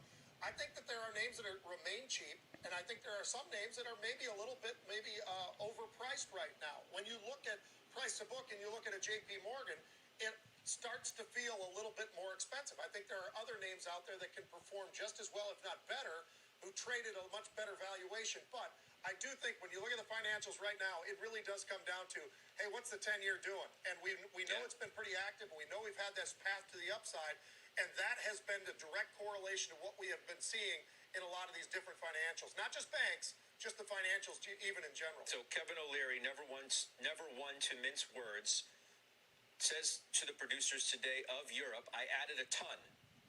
This is our biggest move. Really? Your biggest? Yeah, it is. I'm trying to put money to work between now and the end of the year. And I'm not saying it's a short-term trade, but I'm just trying to position myself for the back end of the year, constructive on stocks. Now, which stocks? I could have just added more to my big U.S. names, but for the first time in a long time, I'm looking at Europe saying to myself, the delta, the difference between the average PE of our index, 20 plus, versus theirs at 15, and there's 50 names over there that we all know, the Nestle's of the world, and the Roche, and the American Standard, and 50, they're in Switzerland, they're in Europe, and they're in England. And they service our own domestic market. But here's my thinking on why. And I'm using an index that I helped design, so I'm talking my own book. It's OEUR. But it has those 50 names, and it has them for a reason, because I want to invest with diversity. But here's the thinking, and I could be wrong, but I don't think so. I look at the vaccination rates in France, in Switzerland, in Germany, in England, in Italy, in Spain. They're way ahead of us now on the first jab and the second jab. So their impact with Delta, In Coinbase trying to take out the high of the day here, pushing a bit higher. Coinbase.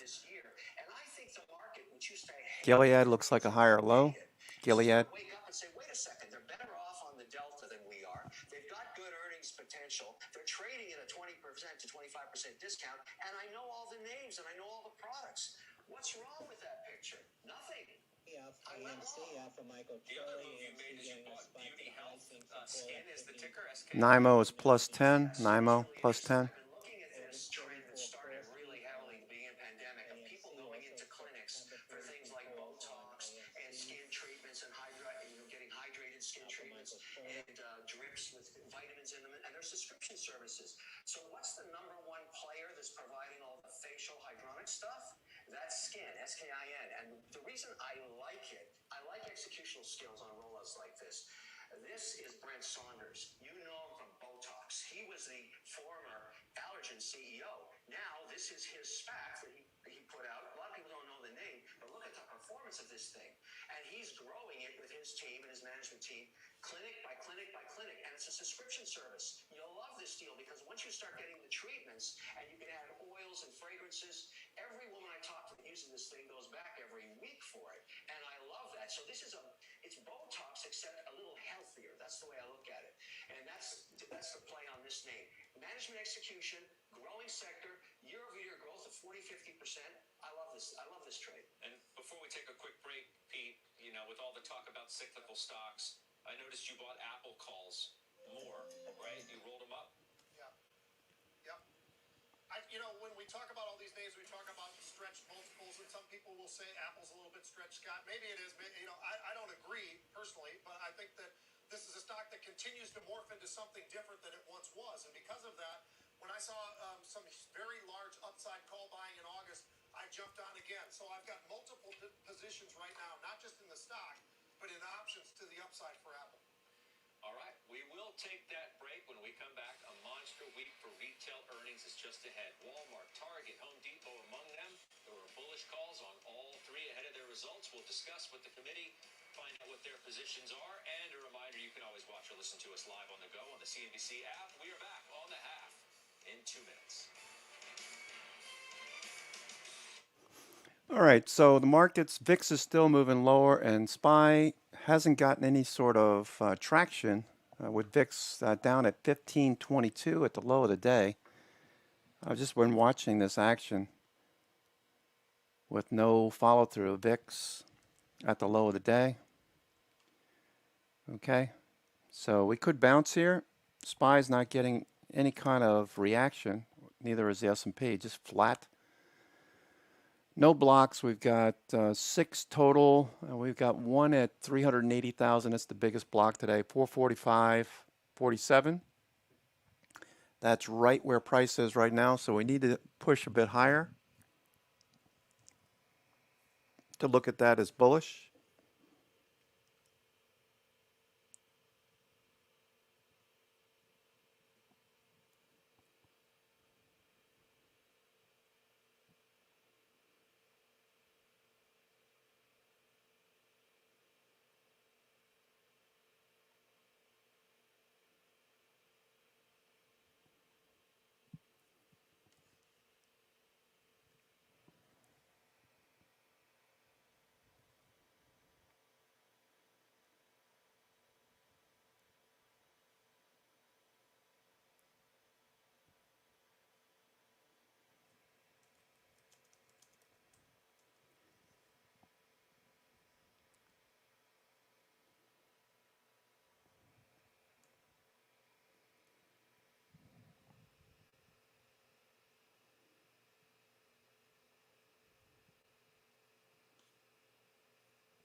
Welcome back. I'm Rahel Solomon, and here is our CNBC News update at this hour. A federal judge has refused to block the CDC's new moratorium on residential evictions. She said that the ban is similar to one that she found illegal in May, but that she's also bound to follow a ruling by the appeals court that sits above her. As the U.S. rushes to get American diplomats out of Afghanistan, other countries are also following suit. Germany is cutting its embassy staff to minimum levels. Denmark and Norway are closing their embassies temporarily. And on the news, full coverage of the evacuation from Kabul and comments from an intelligence expert on where the fight for Afghanistan will go next, tonight at 7 p.m. Eastern. Off the coast of Japan, a freighter has broken in half after hitting a reef. The ship was carrying wood chips. All 21 crew members were rescued by helicopter. And iconic crooner Tony Bennett is calling it quits. The 95-year-old singer is retiring. Tony Bennett. Wow. MOXC, Moxian, August 7.5 call sweep now. Michael Oscar X-ray Charlie. Moxian, starting to see the 7.5 call sweep trading on Moxian. Moxian.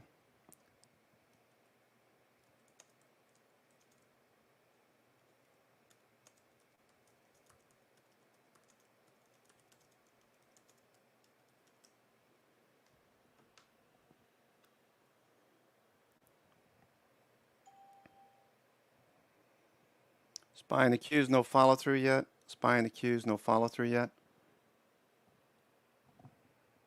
Q's, yeah, they both look good though. VIX is at the low of the day.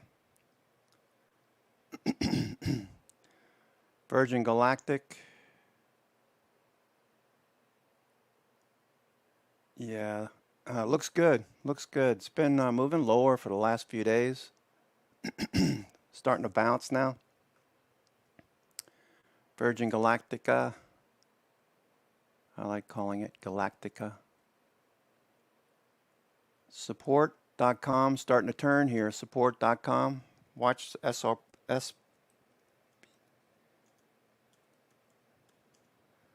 SRPT turned. TTM squeeze.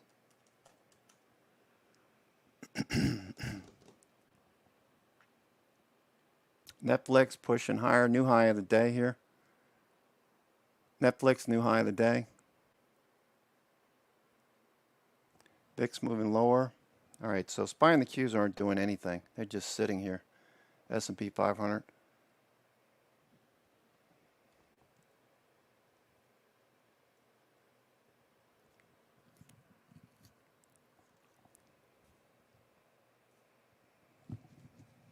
DSH, DoorDash, Delta Alpha Sandy Hotel moving to the highs of the day. Delta Alpha Sandy Hotel.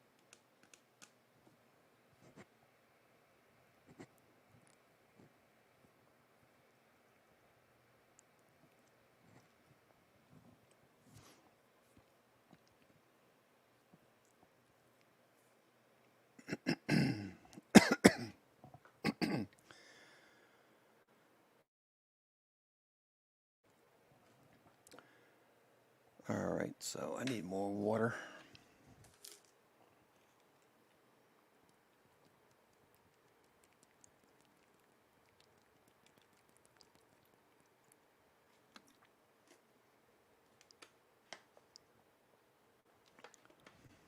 All right, Airbnb, watching Airbnb. No follow through yet. Just sideways above the 50-day. Chewy, nice gains this morning. Sold back to yesterday's closing level. Chewy.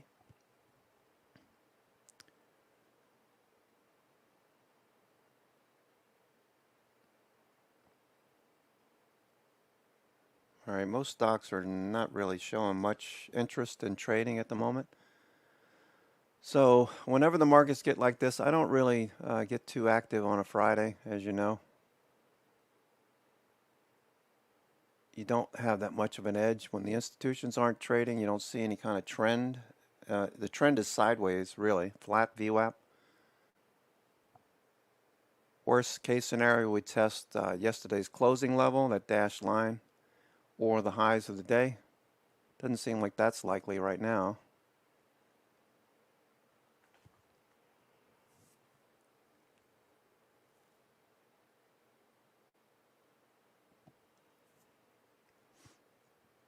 Netflix, high of the day. Nvidia, trying to get something going. Yeah, the markets are just dead right now. If they do anything, probably the last hour of the trading day. So take a long lunch, go play golf, do something. Keep yourself active. Right now, it's just not, the markets aren't doing anything. ARK is off the low of the day, pushing a bit higher. Tesla, off the low of the day, trying to get back up. Needs to get above 730. If Tesla gets above 730, then things get a lot better. I won't say easier, but a lot better. Berkshire off $2.90. Had a decent week and just came back. So it looks like some momentum traders into earnings, taking some profits. All right, so DraftKings is starting to change direction here. DraftKings. I really like the way DraftKings looks, especially going into Canada legalizing sports betting August 27th. All right, so buyers are stepping up at the low of the day. DraftKings looking for this to push higher. I wouldn't add a whole bunch of new positions. All right, so I'm just pointing out what looks good. You got a W-shaped pattern moving above the 921 day. Over here, all marked down. Right in here, you've got the base, phase one, and now it's starting phase two where the indices start to turn higher up and to the right. Walmart. Target gets into this program and says, look, you can buy stuff online from us, drive up to your local Target, and we'll throw it in your trunk. So many of the people who did that had never been inside of Target. So they were poaching Walmart customers with that advanced idea, getting the systems in place and making it work. And now I sell to both those guys because I have a lot of consumer goods products in my private portfolios. I fly to those headquarters. I meet with the buyers. You go into Target, you get a vibe in there, and that's culture from the CEO on down, that I can spend my career here. I can go to school on them. I can work my way up the management team. I can go online and service. It's a culture that they've delivered. Yeah, I agree with that. I know some people that work at Target I'm still a shareholder of Walmart, but in I'm Minneapolis. if you're going to redefine who you are, Walmart, you better start telling your Amazon part too, because it's really about your online integration. And I don't think they've got that story out, and so they've got some work to do in the back end of the year. All right, stay with us. Pete has unusual activity coming up, and we'll do it next. All right, VIX popping up a little bit off the lows. There's really not much going on here. Not much going on. Now let's look at DraftKings coming off. Buyers stepping up at the low of the day. I see a lot of things that are turning the corner. I'm not really interested in taking on a bunch of new positions today. I don't think you should either. I mean, that's just me, but that's what I'm saying.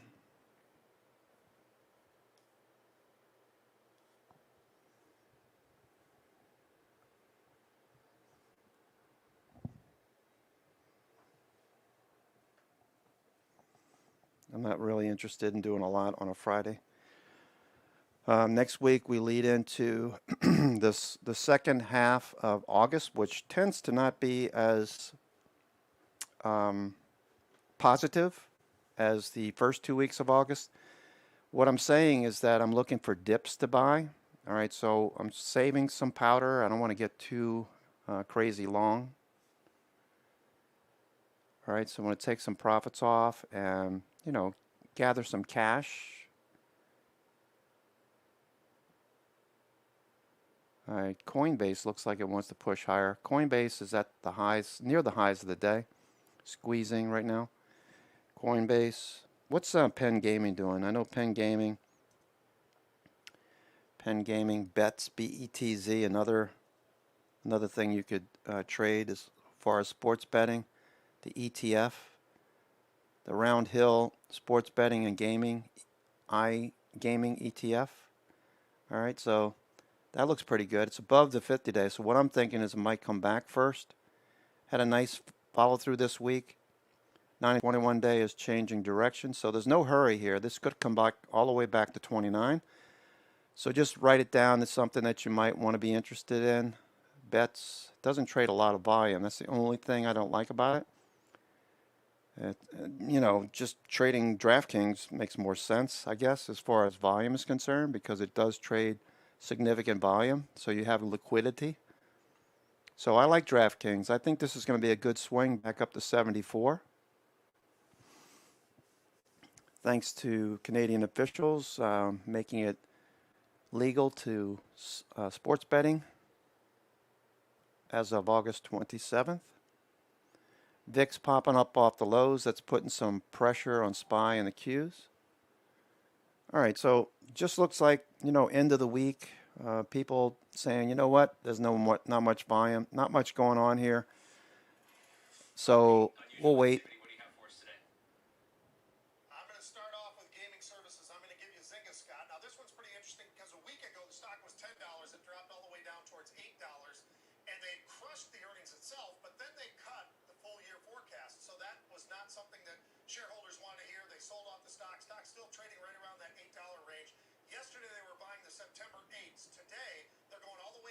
December, which is very unusual. Everything's been really short term. But they're going to December. They're buying the 9-strike calls, Scott. 20,000 of those calls going for about 50 cents. So somebody thinking there's going to be some sort of a rally in Zynga now between now and the end of the year, and it's not costing them a whole lot. They're going all the way out to December. So this one's pretty interesting to me. I'm in that trade. Secondly, I've got AMD. Now, in the past, we had AMD as well. Yeah. This is a stock that went from under 93 all the way up to over 122, and then it reversed course once again. Now it's trading right around 109.80, and we had a very large buyer of 14,000 of next week's 117 calls. They're going. So I like seeing this. They're coming back. The stock is starting to come back, and somebody thinks that in the next short time frame, we can get up there back towards that 120 level pretty rapidly. So I had to buy these calls as well. Good stuff. Thank you for that, Pete. NVIDIA, it's one of the best performing stocks in the S&P 500 this year, and Cisco is one of the best performing stocks in the Dow. Both set to report earnings next week, which means we will get you ahead of that next. All right, AMD, a nice B pivot here. AMD, nice B pivot.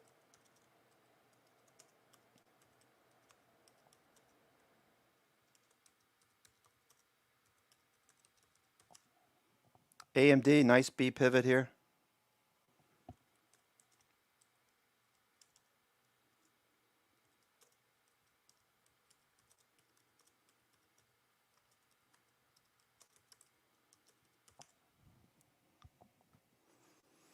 All right, off of VWAP. Nice bounce, and AMD right here. B pivot. Their buyers coming in, pretty active now on Pete's comments about next week's 117 call. All right, so that looks good. B pivot right at VWAP. So that's where you'd expect to see pros come in. There's the volume. Now some of that's due to Pete's comments, but if we see more volume, look at the relative volume yesterday compared to today, same time period. Look at 10:30. Relative volume tells you the stock is in play. All right, we got a nice bounce. Looking for a follow through.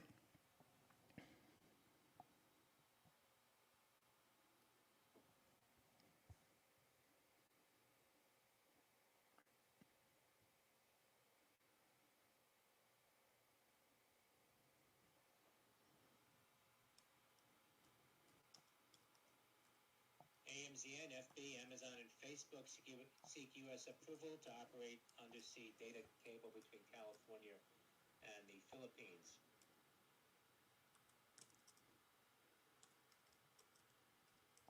China Mobile has agreed to exit the proposed Facebook Amazon undersea cable project.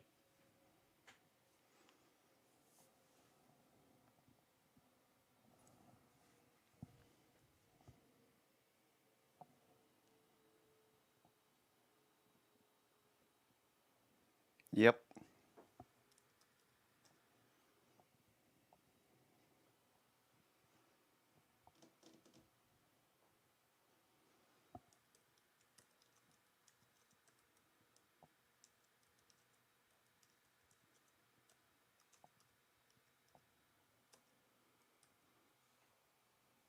All right, now to a few tech earnings due out next week. NVIDIA and Cisco are set to report on Wednesday. Let's go through some of these. Shannon, Cisco, what do we think ahead of the number?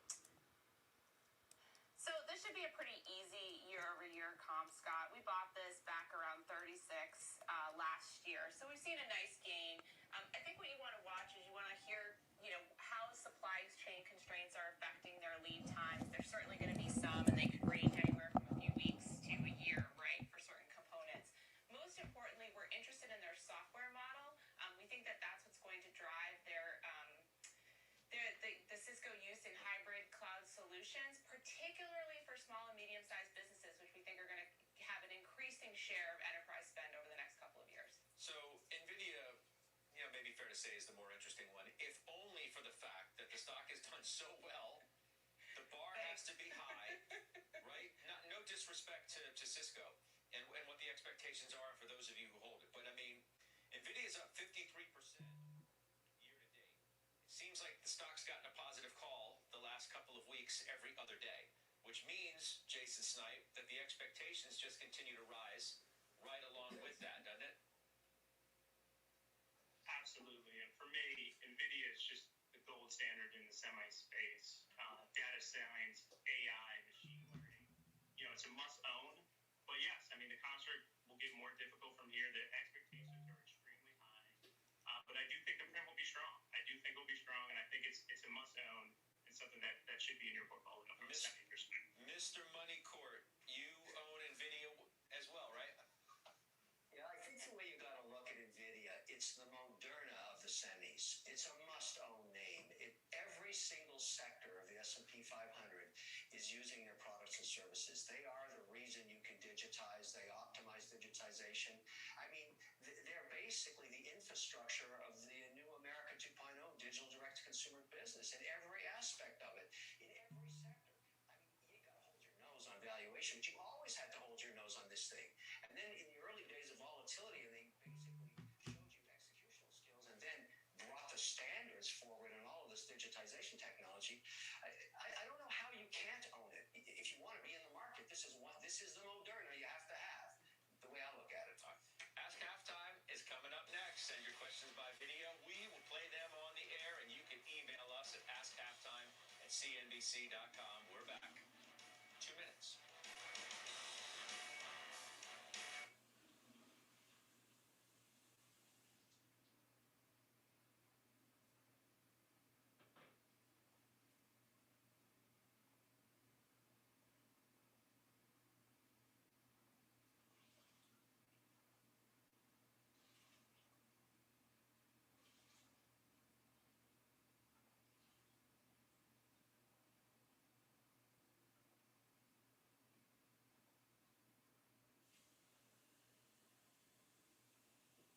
ATVI Activision Blizzard, more call activity, September 3, $88 call sweep on Alpha Tango Victor India.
All right, I'm going to make some lunch. I'll be right back.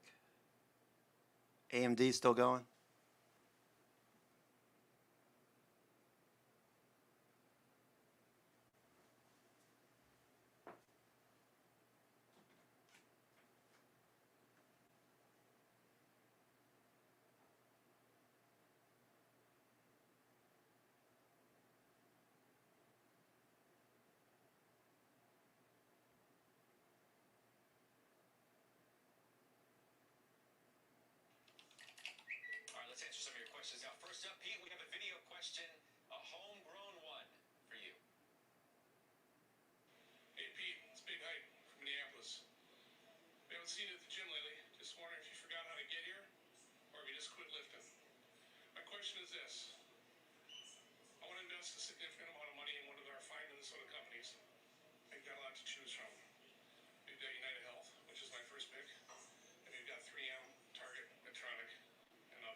So because of the fact that I can't choose Target, probably can't go with Toro, I'm going to give you Medtronic.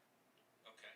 All right. Good stuff. Thank you for that. Next up, Mr. Wonderful, a video question for you. Hi, this is Scott from Cincinnati, Ohio. Is 23andMe a good long-term buy, especially given its extensive human genome database and the wealth of future drug development? Thanks. Been a rough go, KO. Down 30% Yes. since June 17th debut. Yes, this actually came through as a SPAC. It was a de-SPACing event, 23andMe. The challenge for the company and what investors have been focusing on is the customer acquisition cost. It's done digitally. You have to find that customer, get them to send the kit to them. They buy the kit, then they have to bring it back. And it's been challenging. But if you're going to get into the name now, you're buying into the idea that it's not really a pharma company at all. It's a data company. And the more they aggregate the human genome data for all these sample sets for people that are developing drugs and other things, it's very, very valuable. Now, they're not the only company doing that, and certainly the Chinese have put a government focus on doing that. There's many different people pursuing their strategy, but they're probably the best known name. Really strong woman CEO there that has been with the company through all of this customer acquisition. So you got to go long term here. If you're going to dig into this name, this is not a trade. You want to own this for the next 3 years. That's a rough go. Down another 6.5% today. All right, Shan. Christine in New Jersey. When are we going to see reopening travel stocks soar? Expedia, Airbnb, which is on the move today, TripAdvisor, all haven't popped yet, but the airports are packed. Well, they actually have popped. If you go back to last year and you look up through sort of late March to mid-April for these stocks, and we've seen a little bit of a decline since then, and that's because these stocks need volume. So although you're feeling like the airports are packed, airlines haven't added back all the routes that were available prior to the pandemic, and there's still limitations. So until business travelers get back out there, until the consumer demand is higher, until we see more volumes, these are going to kind of trade sideways until we see that. Okay. Jason Snipe, to you. Ben in Long Island wants to know about biotech versus the transport. Should I get rid of the IBB, which is the biotech ETF, and buy the IYT, the transports instead? What do you think?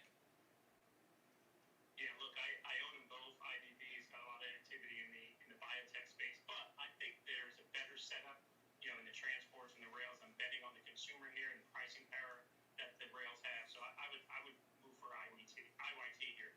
Got some consolidation in that space too. All right, we will take another break. We'll come back. We'll do final trades next.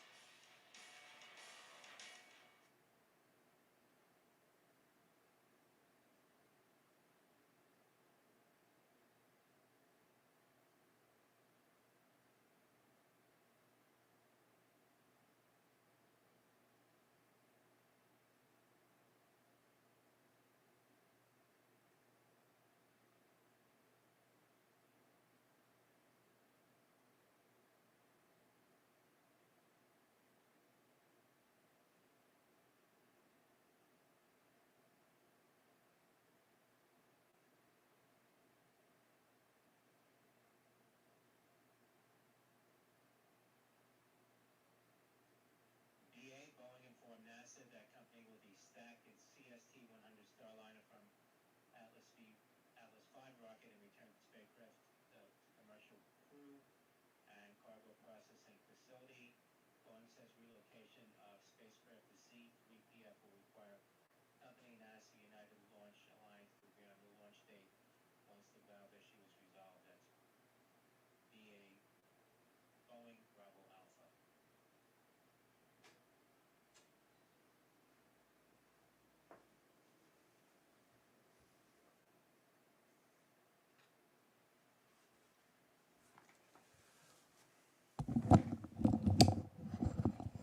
All right, so evening session looks like we're moving back to the top of the range.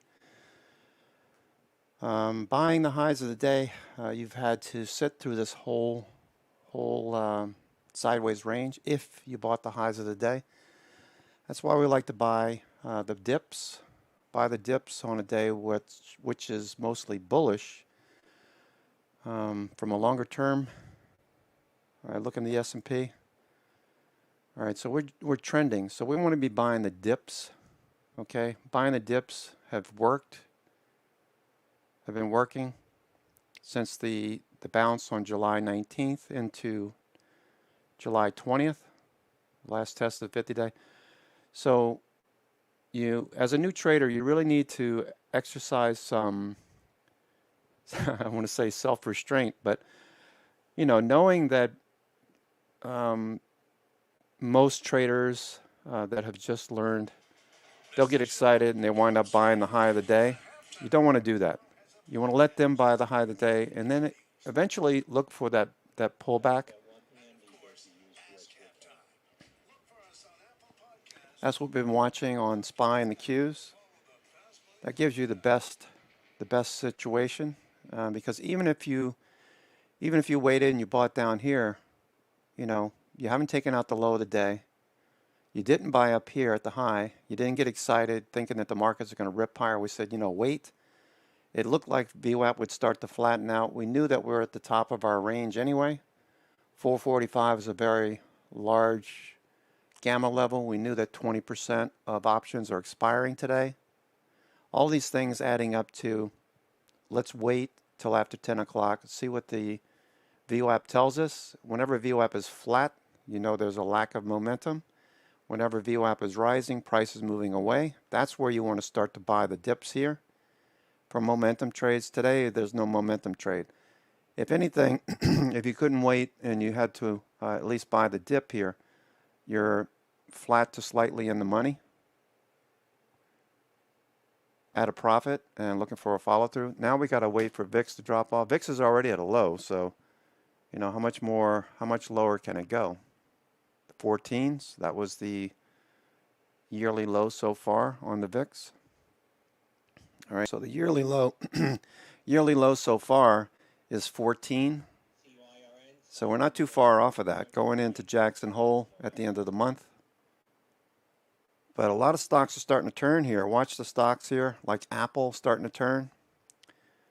Apple's starting to find some buyers. Did they shake enough people out? Look at the doji here. Big day yesterday. Is the momentum just going to collapse because, it's Friday? Maybe.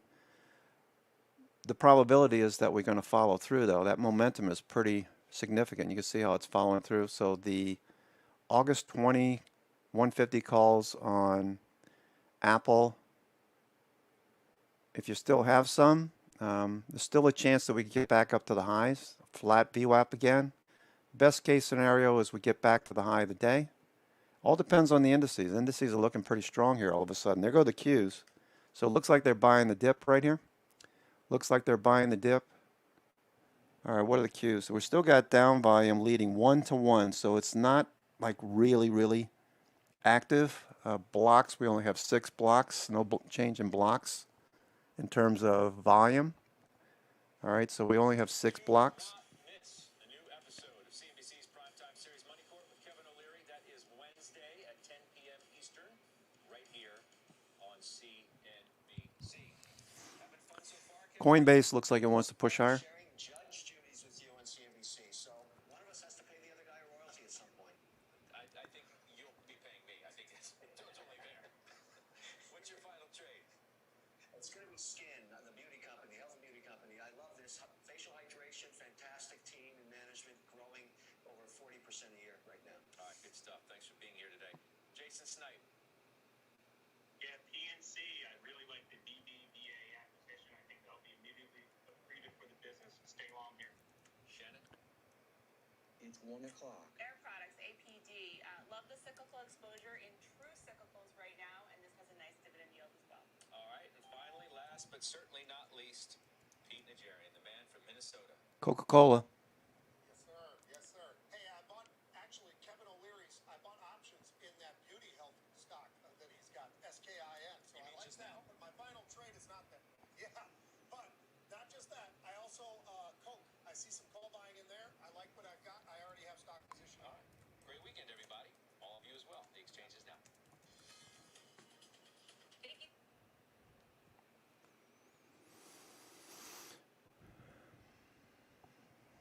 All right, Coca-Cola looks pretty good here out of a flat base. SPY and the Qs trying to get something going. VIX trying to roll over. Apple turning over, turning up. Excuse me, Apple turning higher. Got the hiccups. Got the hiccups. Okay, looks good.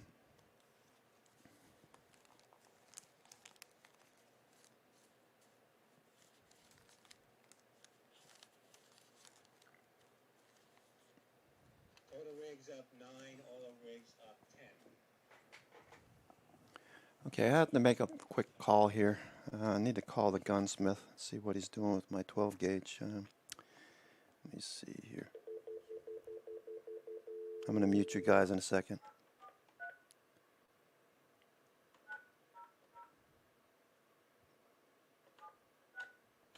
All right, I'm going to mute you guys for a second.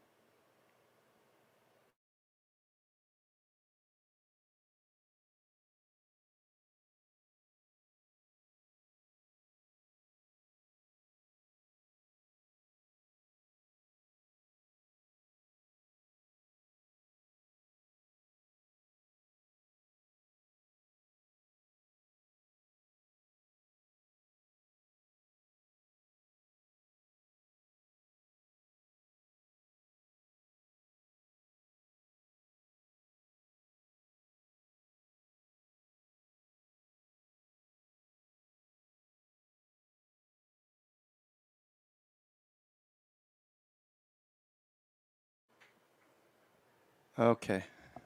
Okay. So we got a little buying off the low here. Netflix is still pushing higher. Coinbase looks like it could go. Watching Apple. All right, BIC's pushing up a little bit. So best case, looks like the best case is we're going to stay in this range right now.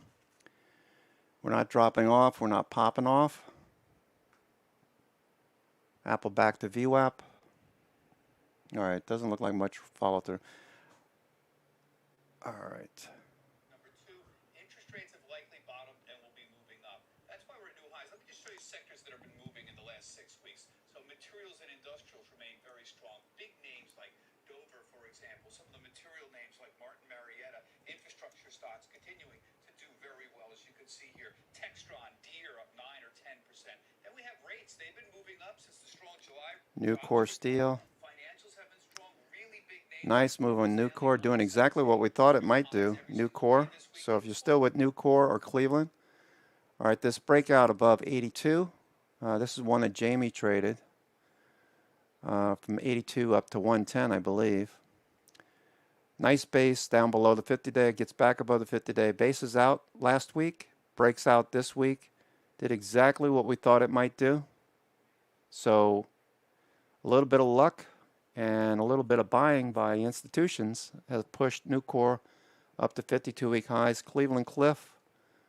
All right, Cleveland Cliff also. Steel Dynamics. Those are all looking good. Cleveland Cliffs looks like it's going to break out again. Don't buy it up here. Buy it on the dips. You can see where the buyer stepped up right there near 25, 3 days in a row. Pushing higher. That looks good. All right, Ethereum. All right, trying to get back up to the highs. Gilead at the highs. Ionis, looking for a follow through. Ionis. Support.com. All right, that's flat. VWAP. Flat. We've got TTM squeezing. Coinbase trying to push a bit higher. Coinbase after the dip.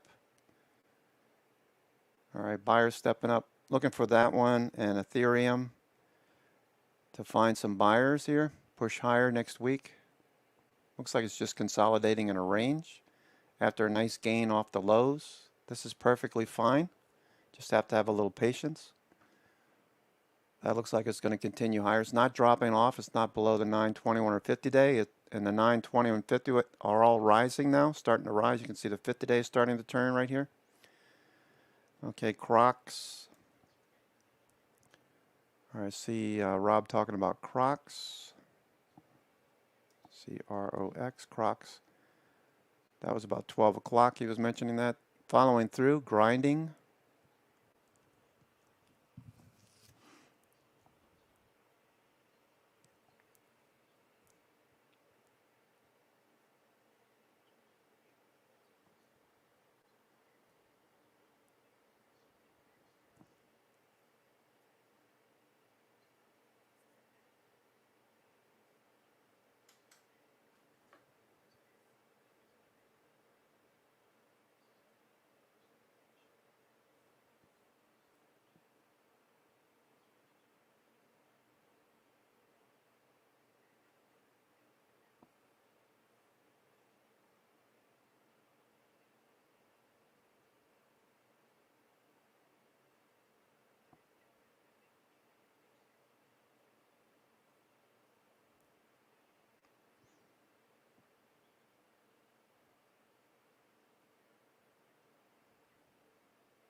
All right, VIX popping up a little bit. SPY coming back in the range.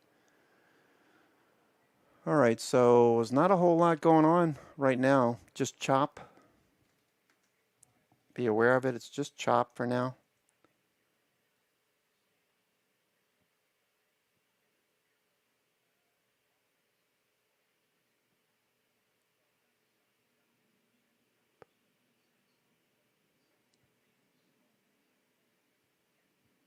VIX still moving higher.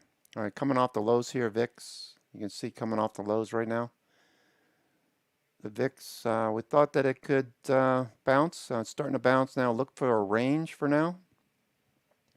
Look for a range with a high around 1553. If they keep buying the lows here, look for SPY to pull back. And then look at this closing low over here as a potential pivot.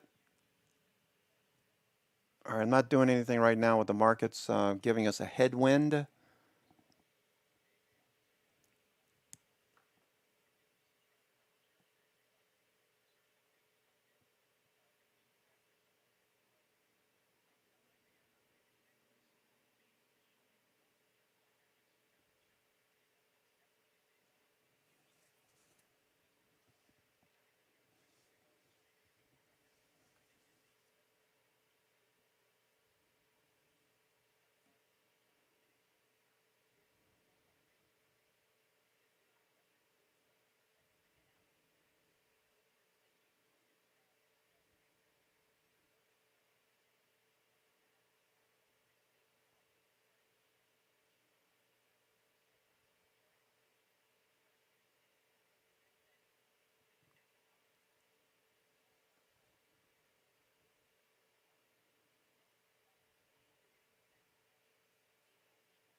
Just watching the markets at the moment. All right, Netflix is still going. Watch Netflix. Netflix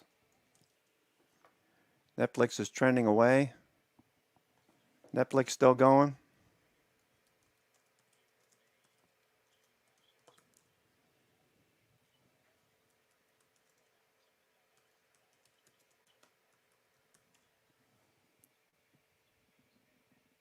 Nvidia. Bank stocks looking better.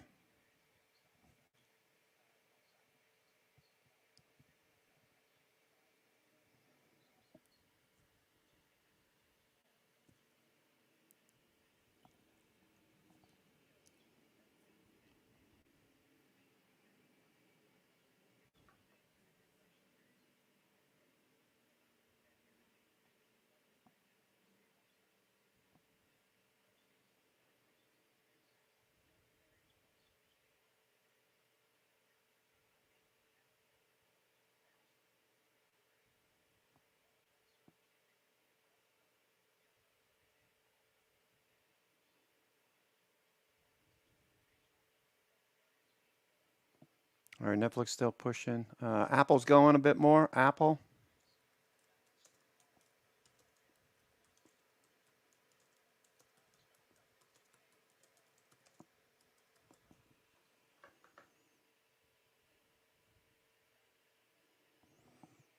Apple. Watch the cues. Apple's starting to push here.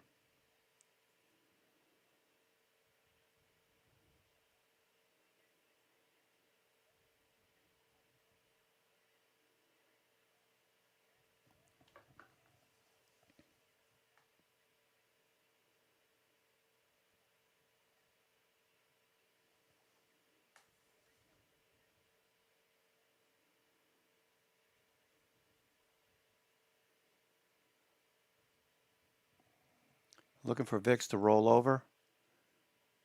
Just enough to give SPY a chance for the highs.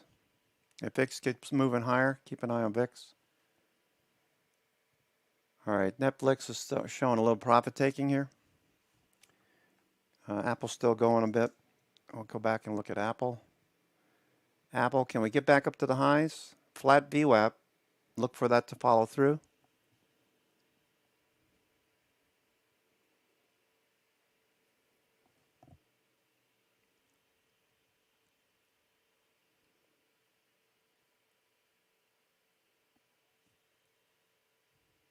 Apple, we got 104,000 of the 150s trading today. Wow, another 104,000 trading today.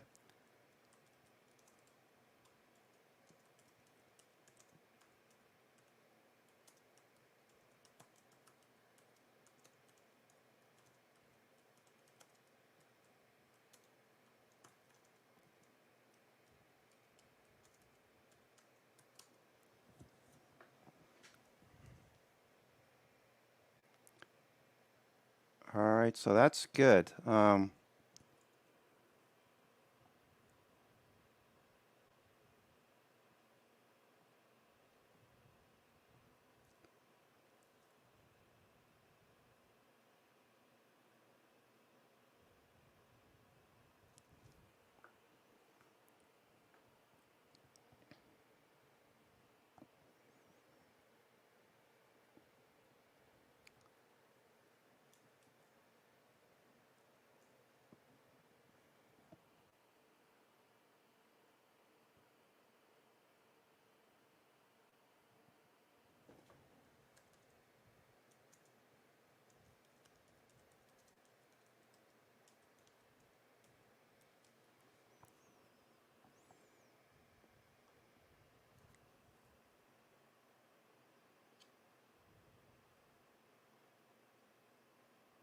Apple still pushing higher.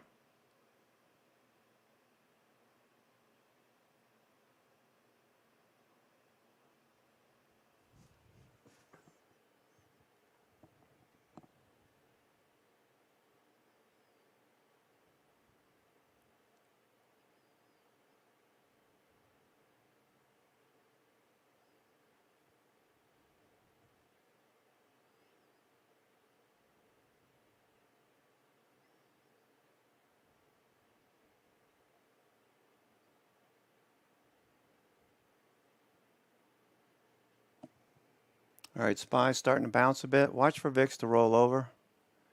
We need to see VIX roll over. All right, starting to roll over right now. VIX is rolling over. Maybe we get back to the top of the range. That's the best we could hope for right now. We need the Qs and the SPY to rally to give us a little bit of an exit.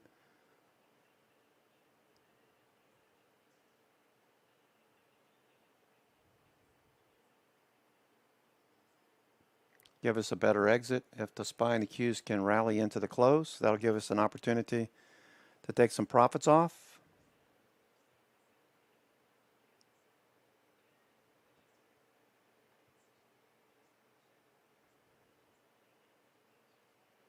VIX still rolling over.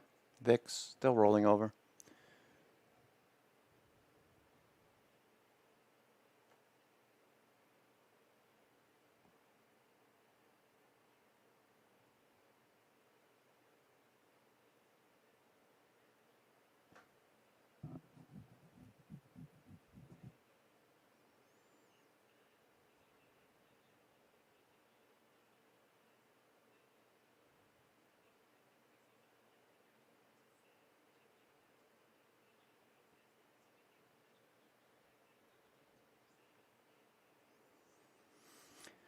All right, VIX, come on, just drop off here. Watch SPY.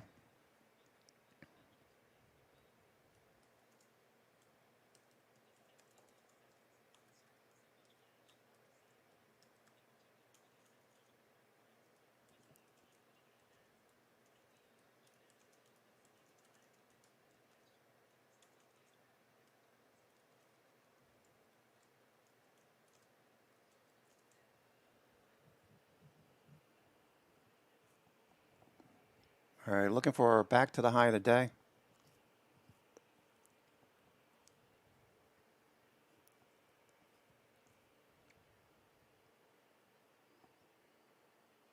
All right, Apple's still pushing a bit higher now. Look at maybe get Apple to follow through.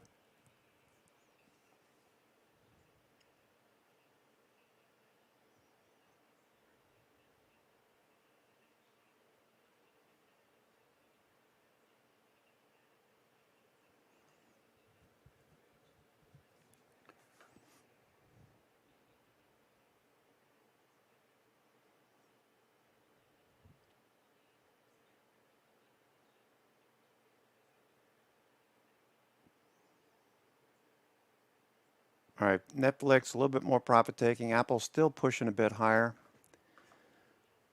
All right, support.com, that's flat right now. Support. IONS pulling back a bit. Gilead still above VWAP, pulling back. Looks like a C pivot, maybe a B, maybe a C pivot here. Coinbase stocks, blockchain. AMD flat above VWAP.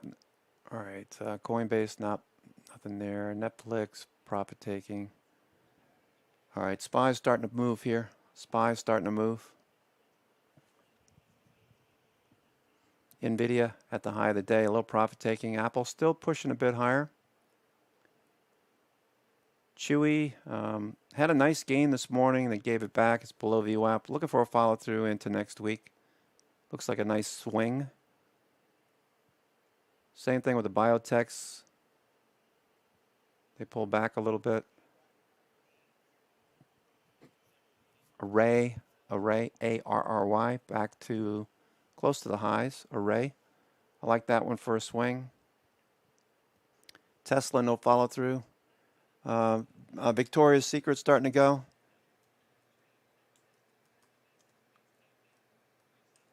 Victoria's Secret back to the highs. VSCO.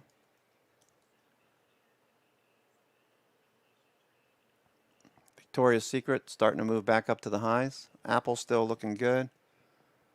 All right, SPY, S&P 500 starting to lift here a bit. Not out of the woods yet. Still tight Bollinger Bands. VIX not giving us anything yet. Hasn't rolled over. Top of the range, lower high. Look for it to move back to the bottom of the range if you're expecting SPY and futures S&P to get back up to the highs. You need to see VIX stay down near the lows, at least back off a little bit, not move any higher.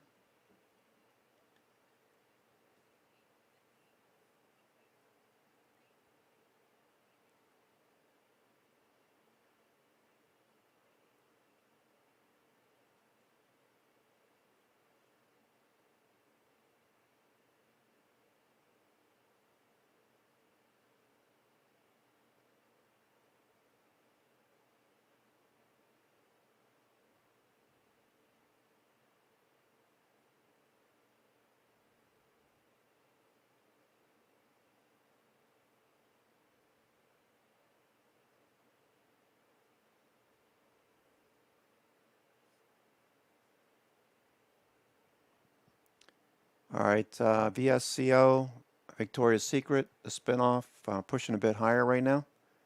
VSCO, Victoria's Secret.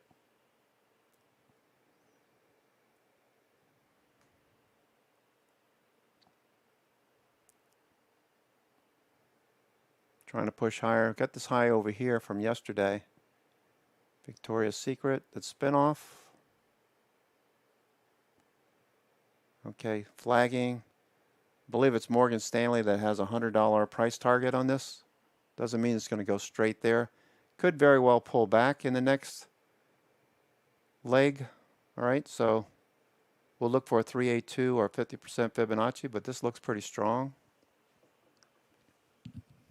They keep buying it.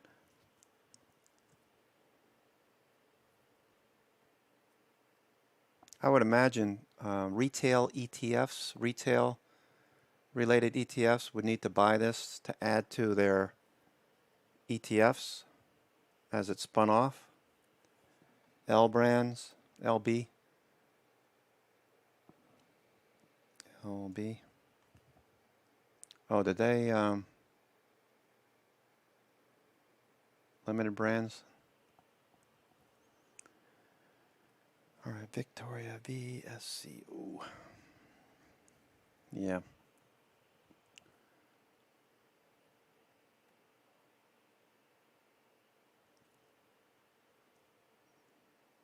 Apple consolidating here. Got a lot of volume today, though. Yesterday we had 110,000. Today we got, what do we have? Apple's trading 107,000 today. Yesterday was 110,000. against about, I think it was like 6,000 in open interest when I looked at it first in the morning. Nick Patel mentioned it at around 9:45 yesterday.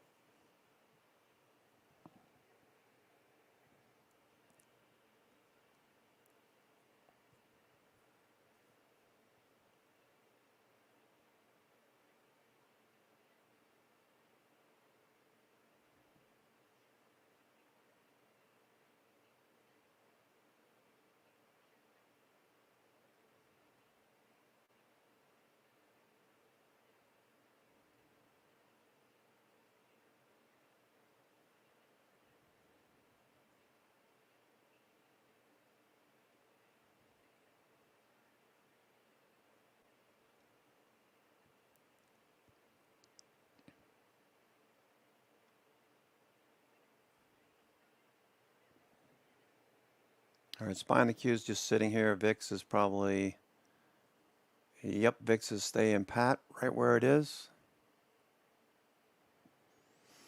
All right, probably a good time to take some lunch. It looks like we're just going to chop around some more until maybe 2 o'clock, 3 o'clock.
All right, everything is just chopping around right now. Probably a good time for me to just eat lunch. I'm going to sit here and I'm going to eat lunch. I'll be out at earshot, be right here. Let's see, Charlie probably took lunch too. It sounds like Charlie took lunch. I don't hear him talking. All right, I'm going to eat lunch. I'll be right here with you. I'm just going to be out of earshot.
I am watching the markets. I'm just eating lunch.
Yes.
All right, so VIX is just hanging right here, but SPY is trying to push back up to the high of the day. All right, the S&P is trying to push back up to the high of the day. Okay, so this looks good.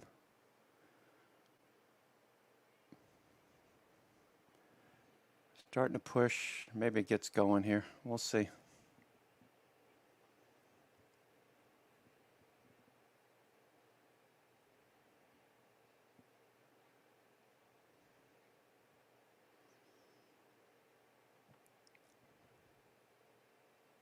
Q's fading a little bit. All right, Apple looks like it could bounce here. All right, so Apple's above VWAP. Watch Apple here, folks. Apple, watch it here. Looks like we could continue off of VWAP and push higher. Apple.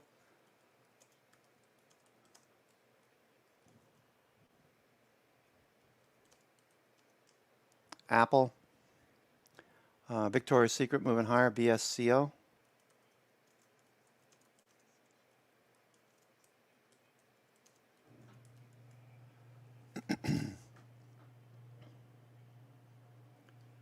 Watch Apple here. Could go. All right, we'll watch Apple for a few minutes. Apple. All right, watching Apple. Q's fading a bit. In the middle, slight lower part of the middle range here. Q's. All right, so this range, we're still in the upper part of this range above VWAP. Looking for a push higher.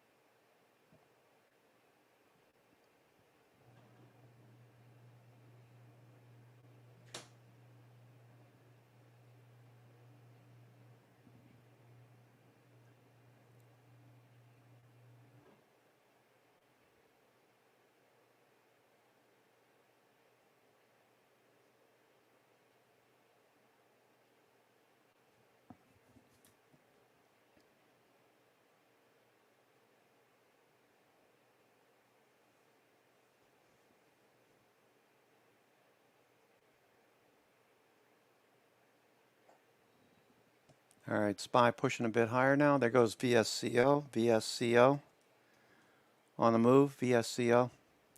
Victoria's Secret still going.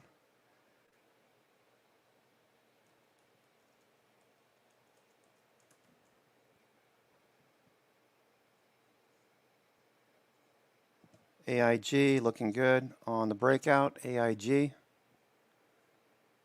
All right, moving away from VWAP, so maybe it's consolidating here in the day. Look for it to follow through. I see Beagle is in this one. All right, nice breakout, following through. Insurance starting off the week. And last week, financials doing well. Here goes VIX. VIX is rolling over. Watch SPY. VIX rolling over.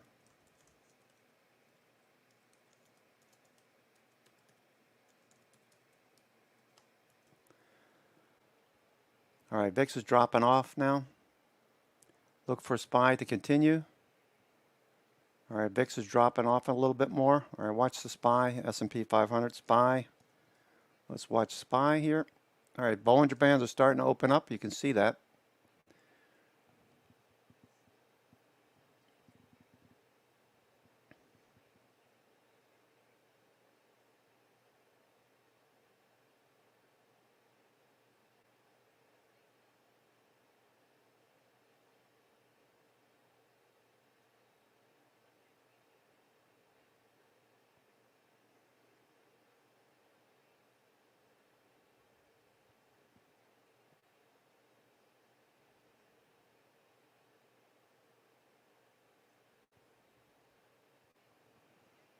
SPY pushing a bit higher now.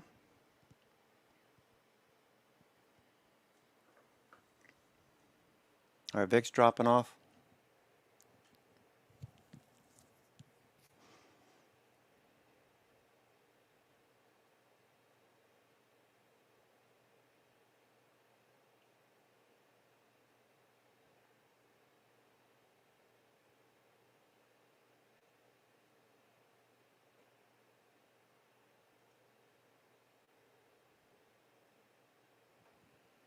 All right, there goes SPY. SPY going. SPY's going. All right, there we go. SPY's starting to go.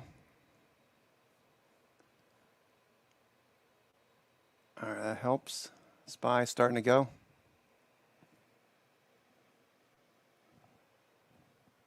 VIX dropping off.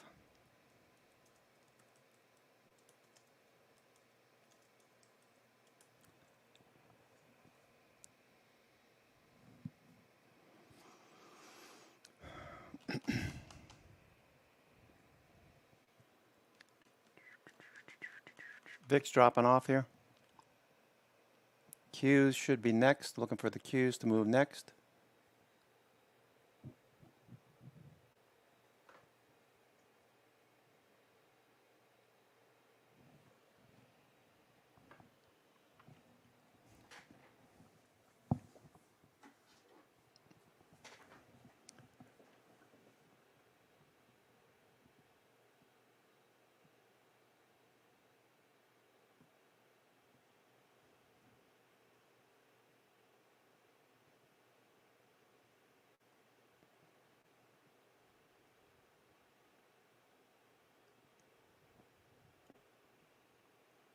There goes the SPY, ripping higher.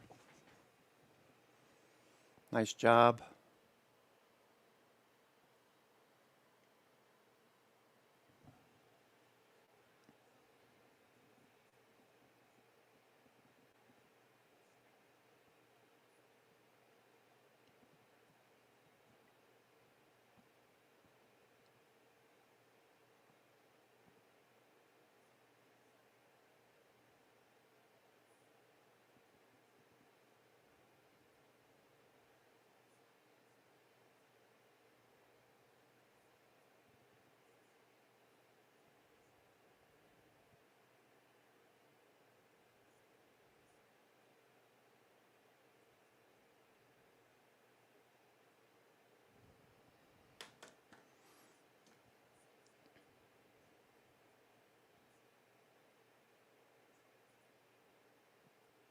All right, SPY had a little pop there, back up to the highs of the day.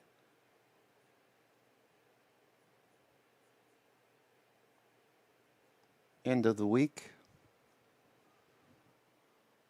All right, Apple's trying to push. Victoria's Secret's still going.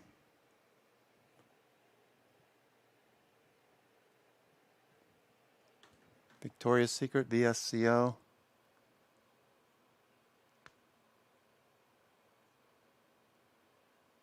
Victoria's Secret still going.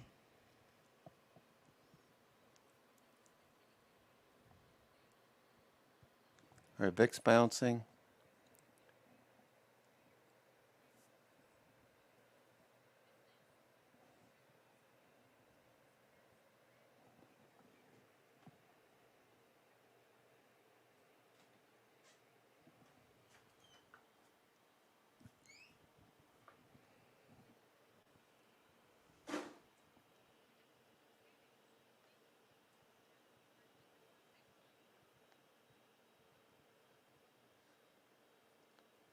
Just taking a picture of the shirt, the thumbs. Yeah, go ahead, put this, do the thumb. Yeah,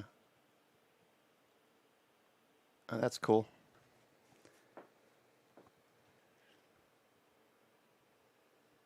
It's a live picture. Hmm. Oh, cool. You want me to turn that off? Hmm. You want me to show you how to turn that off? No, that's okay. Okay. Thank you, baby. You hanging out up here or what? There's ginger ale in there if you want.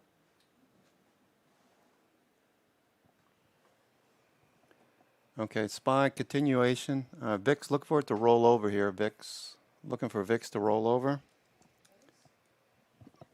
Yeah. Yeah. Yeah, you can have it. I don't know. Were your mother? Is your mother here? I think she just came in, didn't she?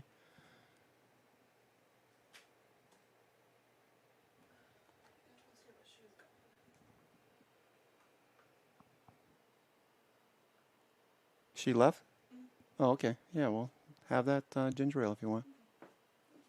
All right, bye.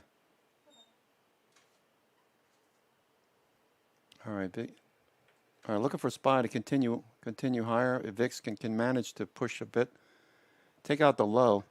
We're getting really close to an area where I would think we'd see an inflection point. So I'd be taking some profits on SPY into strength.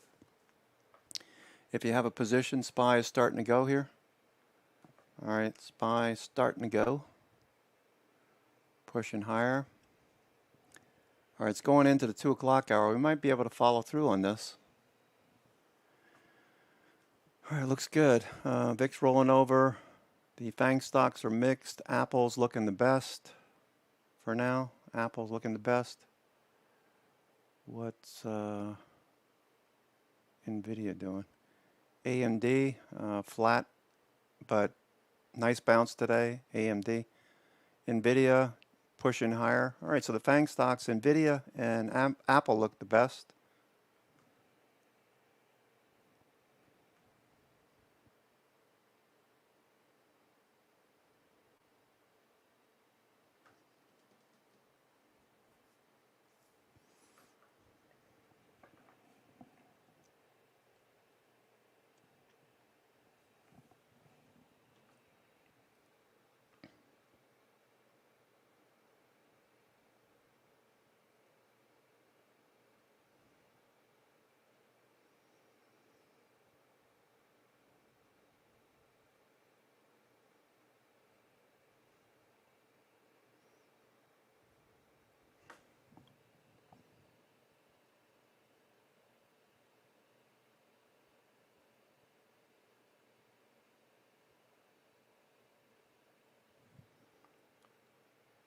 All right, there's a lot of puts trading on the SPY.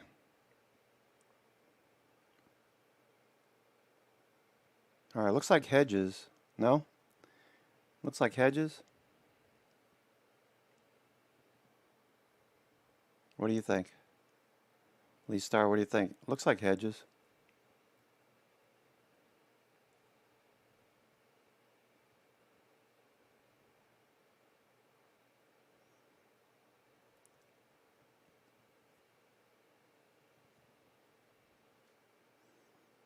For 368 puts trading. 368.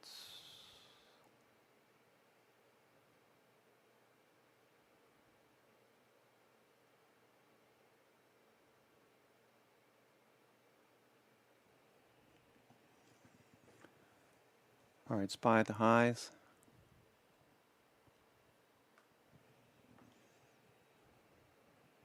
All right, futures bounced around at the highs of the day.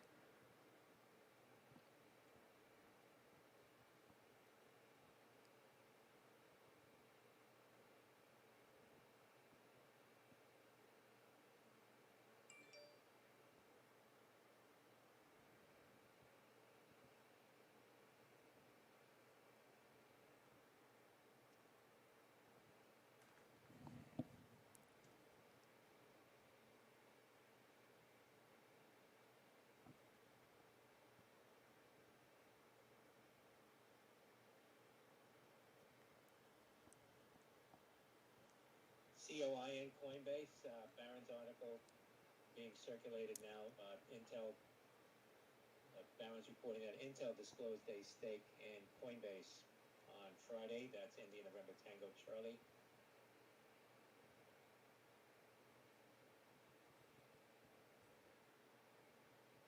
And Charlie Oscar India November.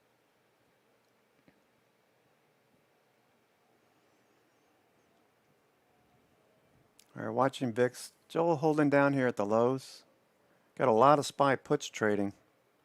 Lee Star noting.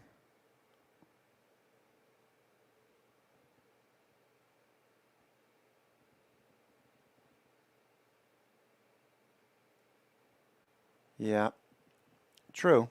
That's true.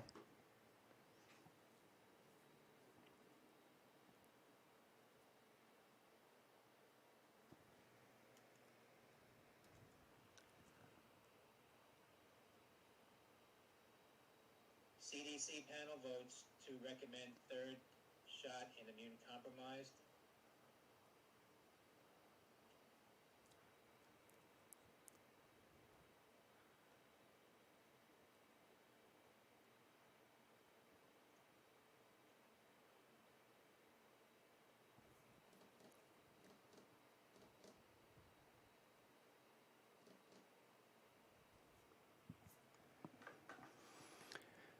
Let's see. Shares of Coinbase getting a pop here again. Coinbase. Report saying that Intel has acquired 3,000, approximately 3,000 shares of Coinbase. Charlie Oscar, India, November.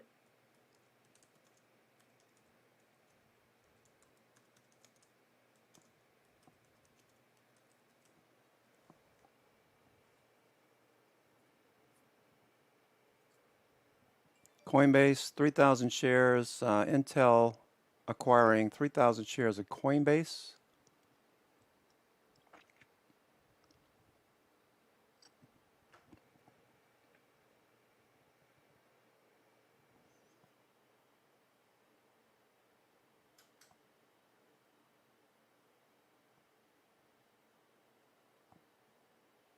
All right, so Bank of America at 10:15 this morning had a neutral rating on Coinbase with a price target of 273.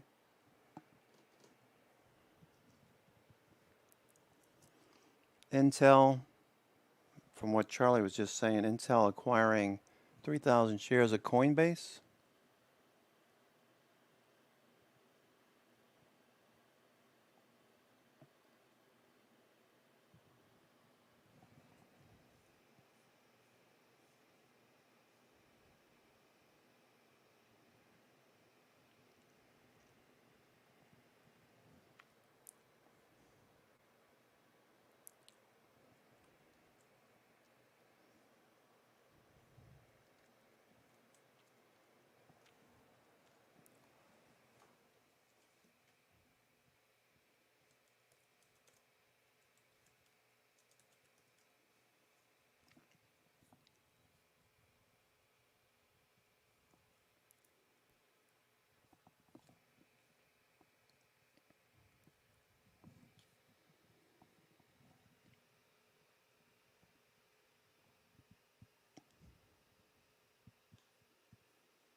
Okay, Intel acquiring 3,000 shares of Coinbase, 139,000 shares of Max Linear,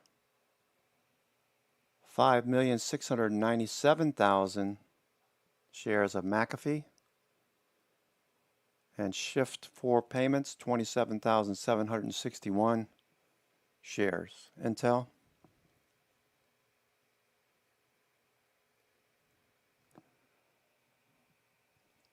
All right, Bank of America, are you saying on the pullback? Bank of America. Pullback, I like it. Looking for a follow through on Bank of America and the banks in general. Once the 10-year bounces, of course.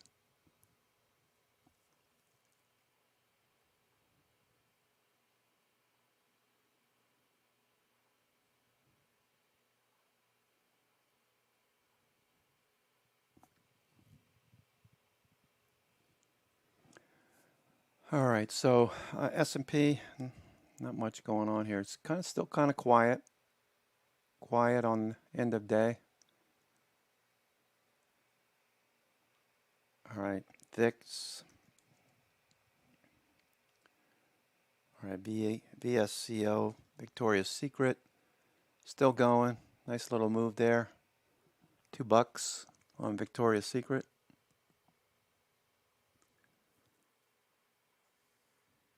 Sport.com, no follow through. Support.com. Those calls are now 25 cents, so not buying at the high of the day. Waiting for a dip. There are 25 cents now. Ionis Pharmaceuticals bouncing off a VWAP. Looks like an ABCD pattern. B and C right here. C pivot. Looking for a break above 40. Gilead looks like an ABCD pattern. Higher lows off of VWAP. Ethereum turning, trying to get back above VWAP. AMD at VWAP. Coinbase flat VWAP. Netflix up $7, came back to VWAP. It's off $4 from the high of the day. $4 lower from the high of the day.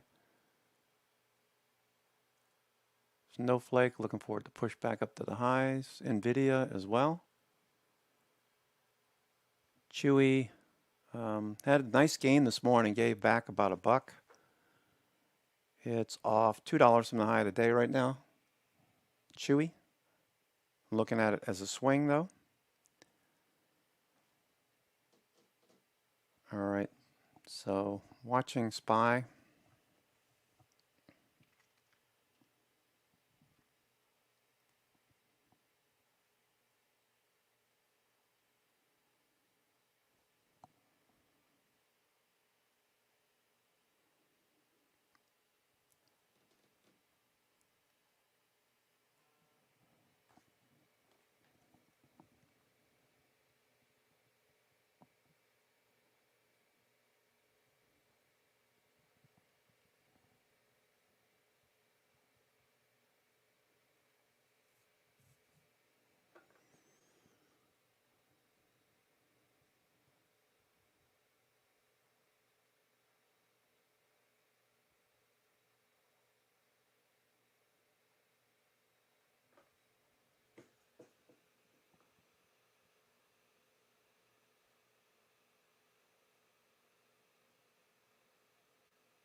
Code Diagnostics, see HFT talking about Code Diagnostics. Thank you, Lee Star.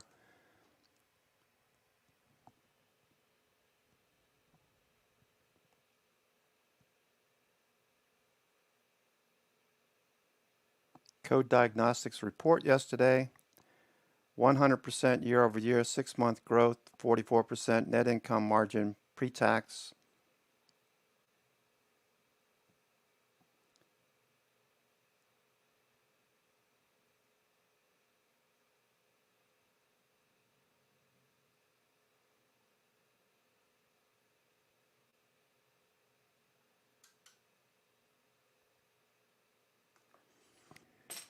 Yeah, some quiet activity. I agree with you, Lee Star. Quiet activity on SPY. I have the 12 Pro Max. I have the iPhone 12 Pro Max. When the 14 comes out, I'll leap the 13 and I'll go to the Pro Max, the 14 at some point. It's 2 o'clock.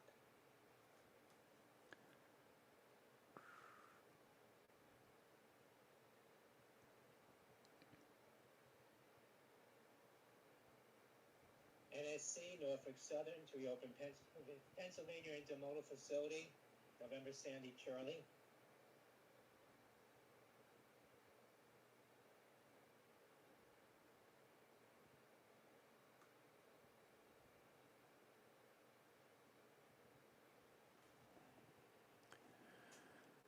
All right.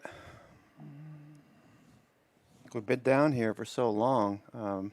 VIX has been down at these levels for so long. It's time for this to mean revert, get back up to the highs again. All right, so we should be looking at VIX VXV, get an idea what the front month versus the 3-month is telling us. If this gets too stretched down to 0.75, all right, this is looking more and more like a setup for a pullback. All right, whenever this gets this low, you see these pullbacks like at 5 and over here at 2. Well, we had a couple of these over here back in August, September.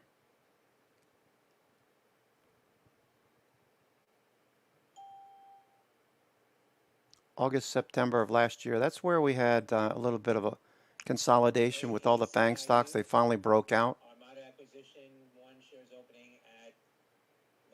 Now we're a year later. September tends to be one of the weaker months. The second 6 weeks of August tends to be a weaker month. All right, so are they looking at puts? It looks like they're looking at puts. Lee Star, I think that's what you're alluding to. It looks like they're leaning towards puts now.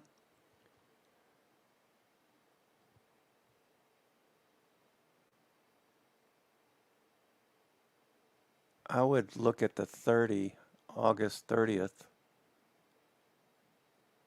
27th is a Friday. When is Jackson Hole? On a Thursday? Is that August 26th?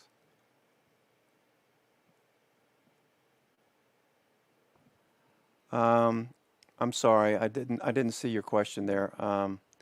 Coinbase, yeah, 273. Bank of America, 273. Neutral on Coinbase.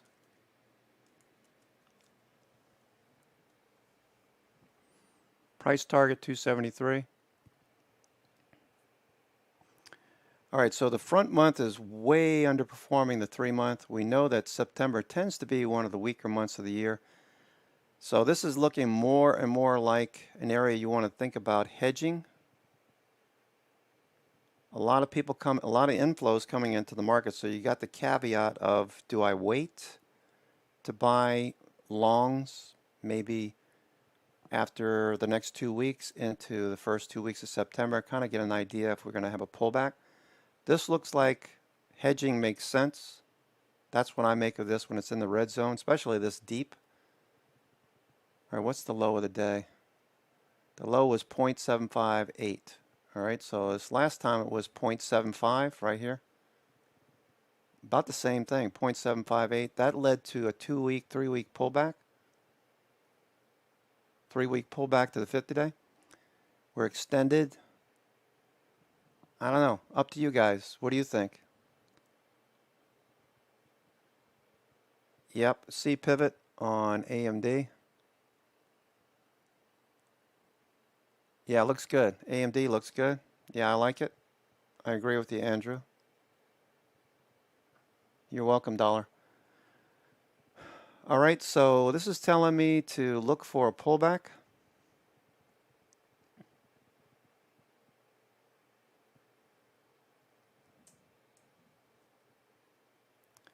SPY, got a lot of option volume, a lot of put volume trading.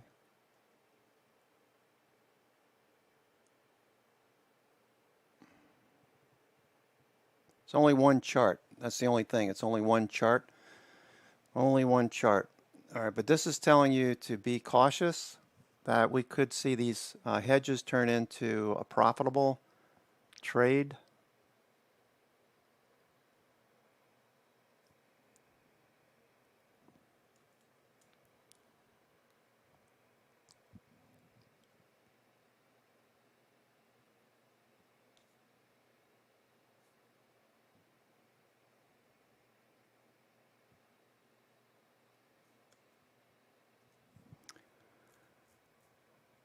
All right.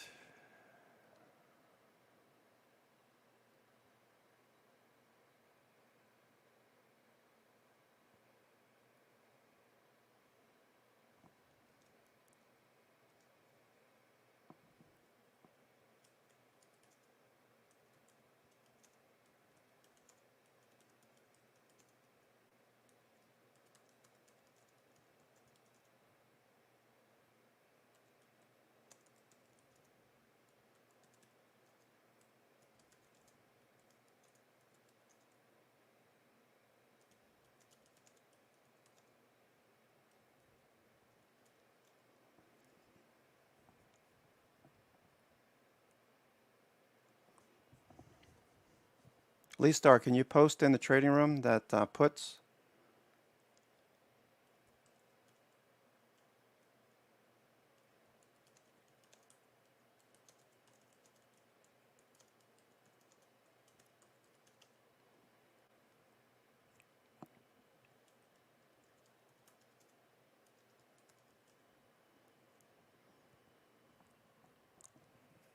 All right, SPY at the highs.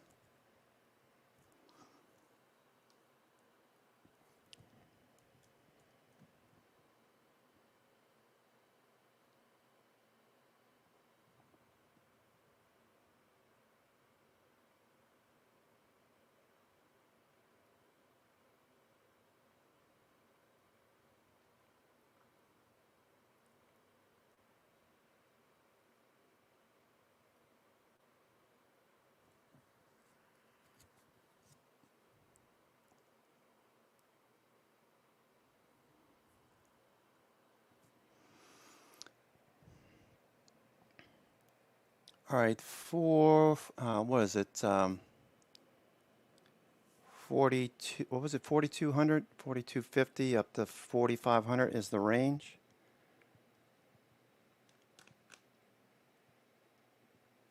The range is 4,400 support into 4,500. That's, we posted that chart yesterday of absolute gamma. Above 4450, we should stay above 4450. Let's look at the S&P 500. 4450. All right, so 4450 is the level I'd be watching.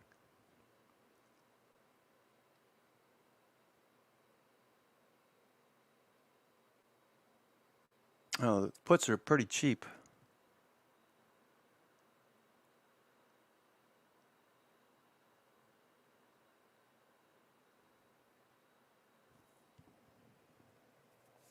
We're not able to get much higher here. 445.80. VIX watching VIX. VIX trying to tick a bit higher. Looks like a bear flag, but it's ticking higher. VIX. Quite the choppy day. Quite the choppy day.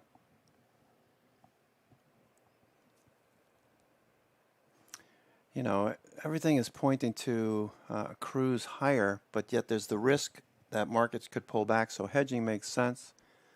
You can't really do it. Bonds did bounce today. The 200-day, the 50-day is crossing up. You see that? We got a golden cross on TLT. TLT with a golden cross.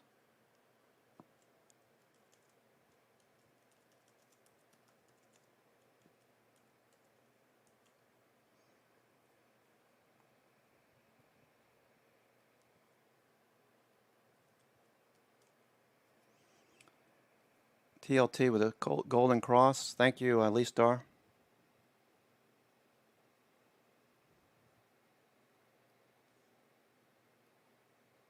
Looks like hedges. Hedges to me.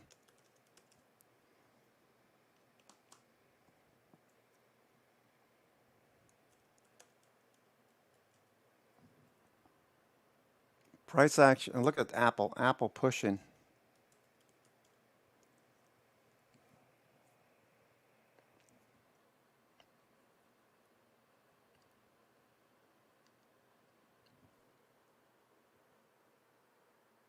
Apple. Can we get Apple to push? Yeah, they're very cheap.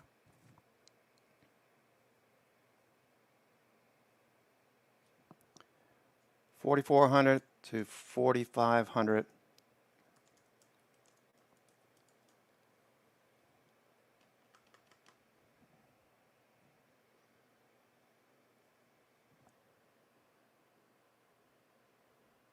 VIX spiking now.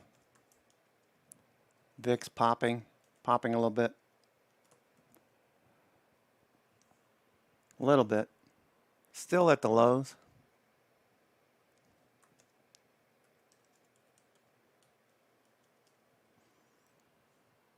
Still looks like a bear flag. Could be a bear flag.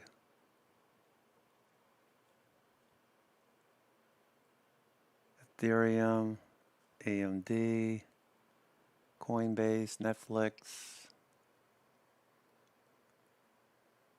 Well, everything has been going pretty good for a while now. Everything has been going pretty good for a few weeks now. So,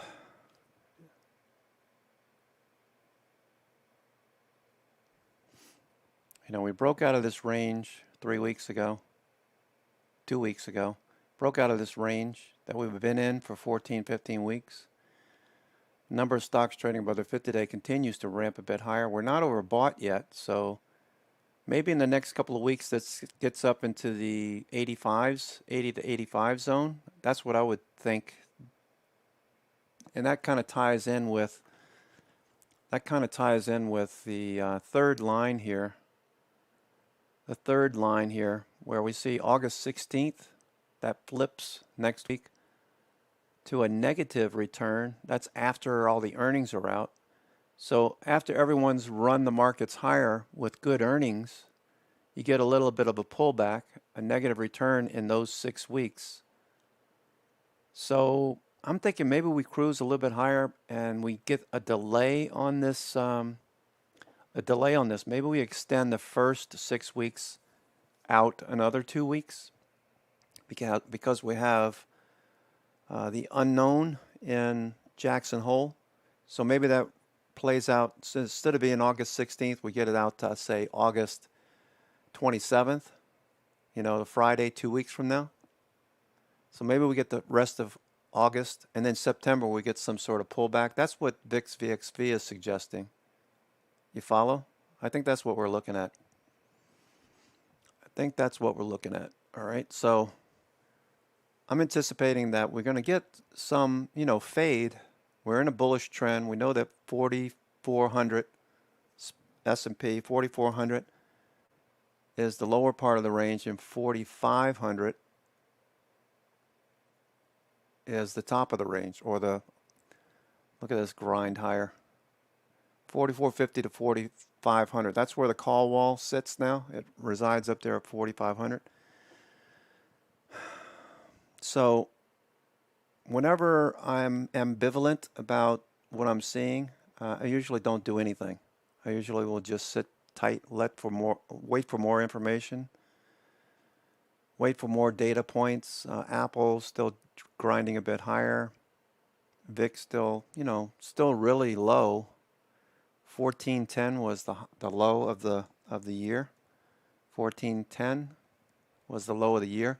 So we could drift a bit more to the downside. And Jackson Hole at the end of the month. So that makes sense to me.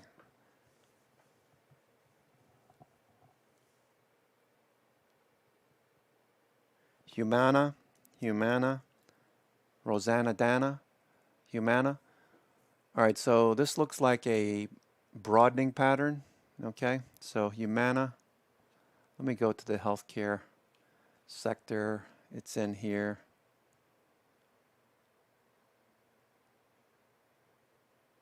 Healthcare. Let me put it in this one. I probably have Humana, Rosanna Dana. All right, let me edit this list.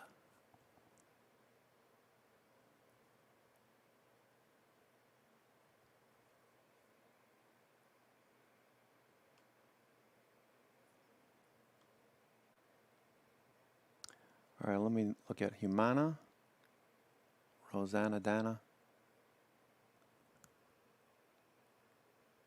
Okay, so this looks like a descending, broadening pattern, a little bit. Okay, so bouncing off of this, so this is a pretty good risk reward down here. My targets would be right here at 420. First target, second target, third target. That's what I'd be looking at. Volume tapering off now. You got all this volume by price over here to deal with, but it looks like it's bounced a little. RSI is oversold. RSI is oversold. All right, I see what you're looking at. I'll look at it next week. I'd like to see a second bullish day. SPY looks like it could get going end of day. If VIX can back off here, VIX is still going, still pushing a bit higher. All right, we just got a gap down in VIX. VIX just gapped down right there. VIX just gapped down.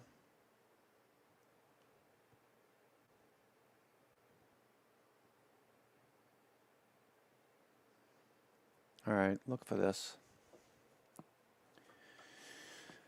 All right.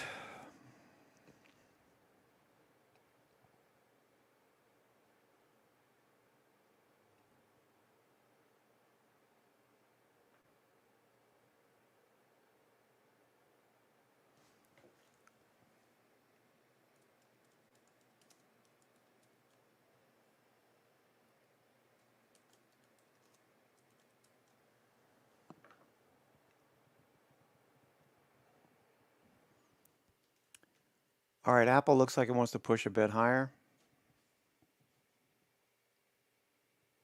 E-Trade, baby.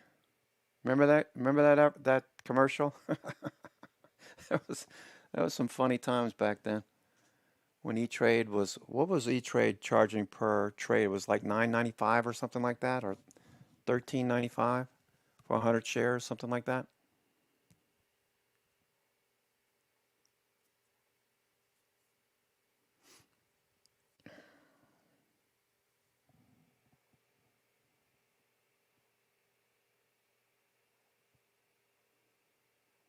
Yeah, I don't think 368's in the cards. Gamma,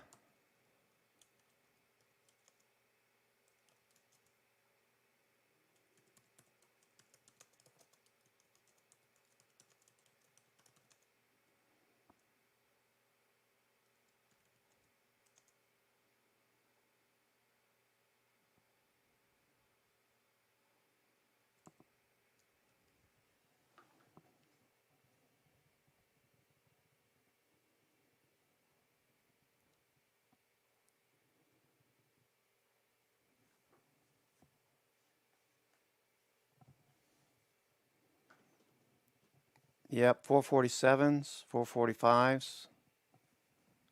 Looks good.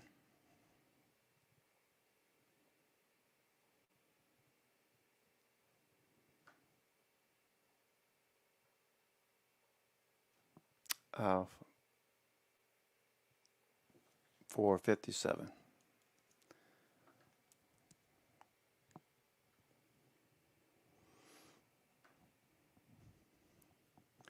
All right, so let's look at that one more time.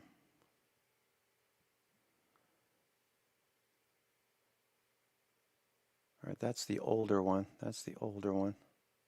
This is the new one. The new one, 4,500. Starting to see that 4,550 and what is that, 4,600? Starting to build. So until we get above 4,500, we're probably contained at 4,500. S&P 4,500.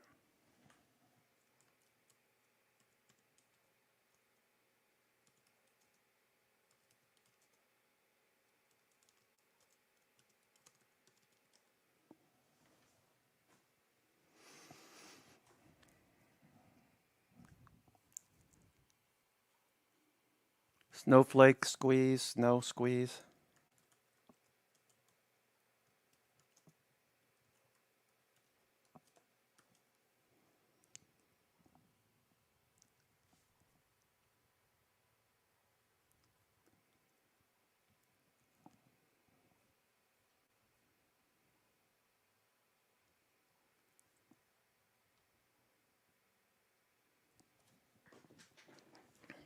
All right, I got to call this guy back.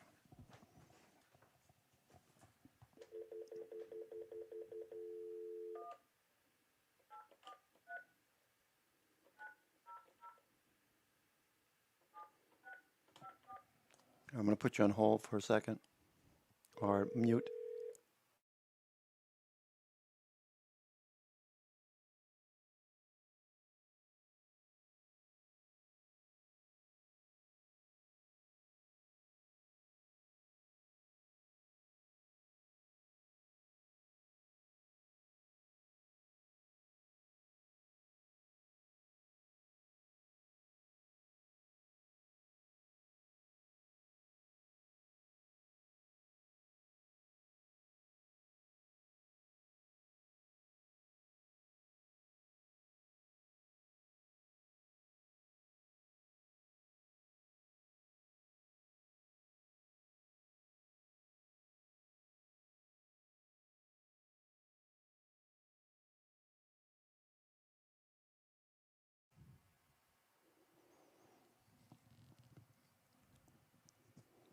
Snowflake looking for a follow through.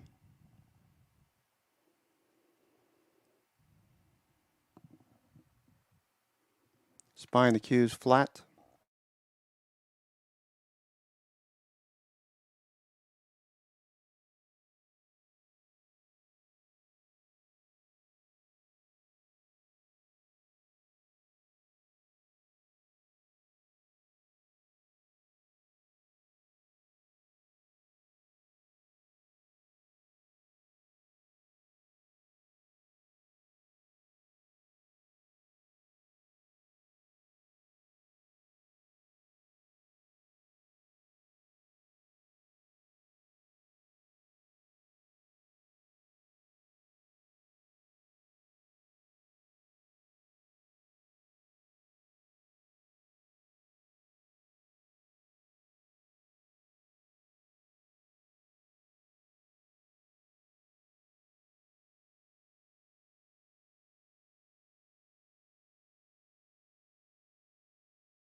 Got you guys on mute for a second, just holding on the phone.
I'm just sitting here on hold, listening for my gunsmith to pick up the phone. All right, so just watching Spy right now.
Ionis Pharmaceuticals, watching this one, end of day, AONS, IONS,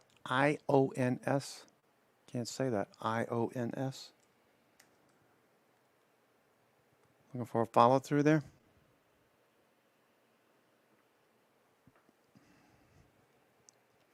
Markets would do it, just chopping around. No momentum. Look at this flat VWAP. You need to at least see an upward sloping VWAP to anticipate that we could see a follow through. Excuse me, end of day. We don't have that. We're right on top of VWAP. VWAP is flat. RSI is flat. Hardly any block volume today.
All right, so they still got my 12 gauge. Got a jam. Put a couple of shells in it, and it jammed up, so they're going to fix it or give me a new one. Anyway, IONS is moving higher. SPY's moving a bit lower. Qs are flat. VIX is not giving us much of a... VIX is not giving us much to go on here. Just pushing a bit higher. I don't know. Just looks like today is, you know, unless the last hour of the day we get something here, VIX just looks like it's just going to move sideways. SPY looks the same. SPY in a big range.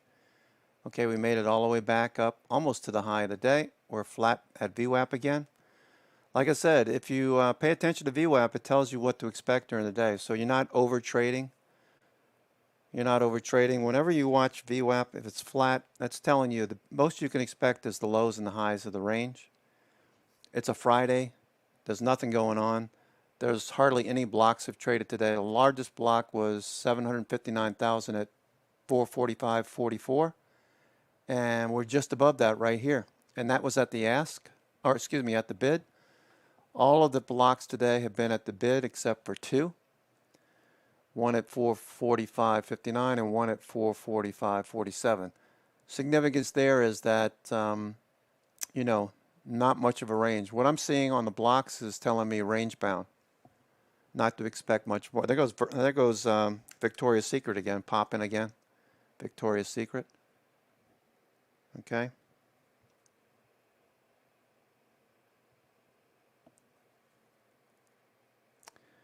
Boeing, I see you guys talking about Boeing. Okay, that's dropping off.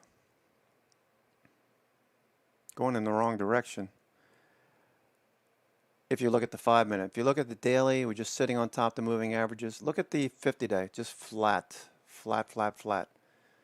Trying to resolve this spaghetti right here. You know, there's other things that look a lot better. Look at Apple. Apple's just hanging in there. Okay, Doji up here at the highs, but not pulling back into yesterday's price action. So that looks good. It looks like it wants to go here. Apple looks like it could. All it would take is a little bit of buying into the close to get this back up to the highs. Okay, if we get back up to the highs, I would take those if you got any 150s left, I would take the 150s off maybe. Maybe keep a couple for next week. You know, we traded 110,000 of the 150 calls that expire next Friday, August 8th. August 20th. Apple. And we got 134,000. We got more than we had yesterday, the SPY. The Apple.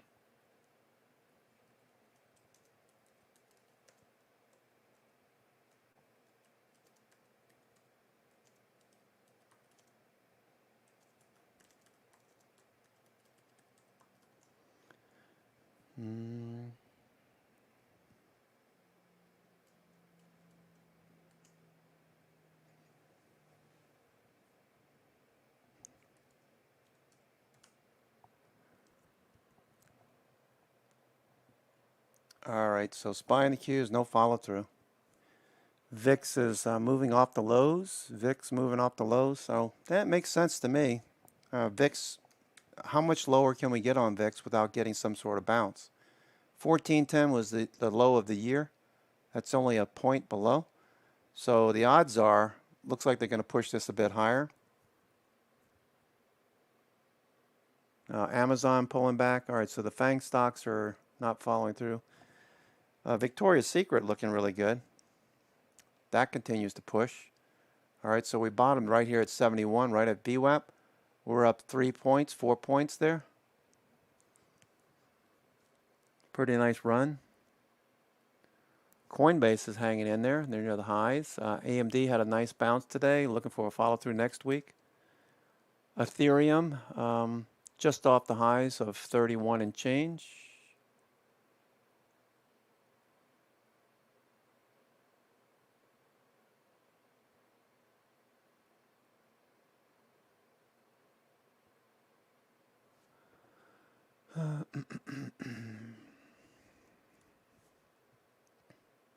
Chewy's turning the corner here. Chewy. SPY pulling back now pretty quick back into this range. Today's range, VIX is not really bolting higher. It's off 1% on the day, VIX.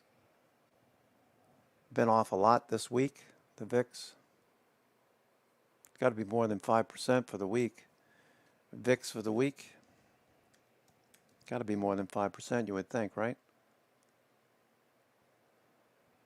VIX weekly, almost 5%. Yeah, it was pretty close. 4.5% for VIX this week.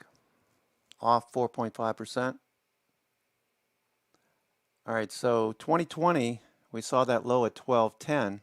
That was before COVID hit. It seems like everything is lining up for something in September.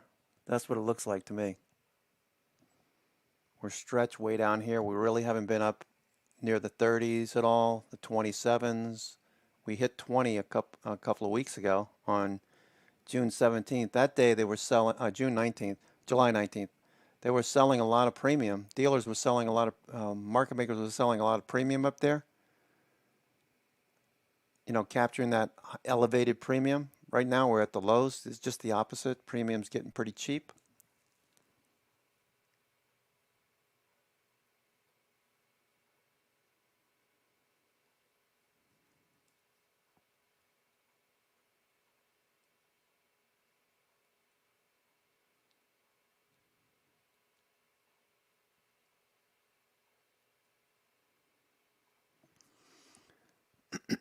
Snowflake trying to push higher lows. Snowflake, Nvidia off the highs of the day.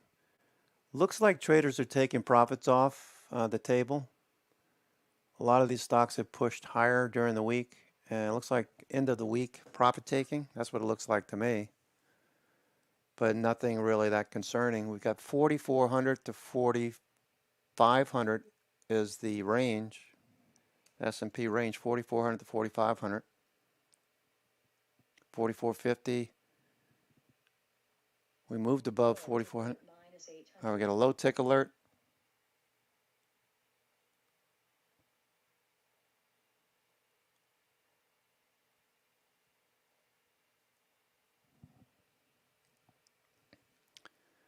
All right, so no follow through. Market's pulling back.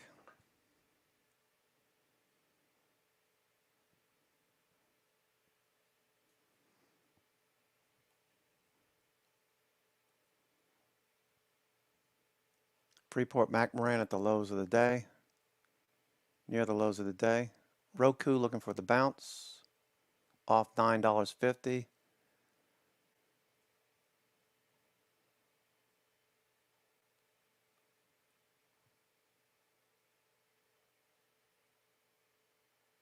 Tesla's off 550. There's nothing going on today. We've had a good week. So one of the reasons I don't do a whole lot on Friday is I don't want to mess up the gains for the week on Friday, where you tend to see this kind of action. VIX is at the lows, so the only place that really could go is higher for now, it seems like. Eli Lilly up 80 cents. You know, modest gains, but nothing blowing out. Nothing blowing out yet. Semis getting a bid today. Coinbase. AMD, you know, flat out above VWAP.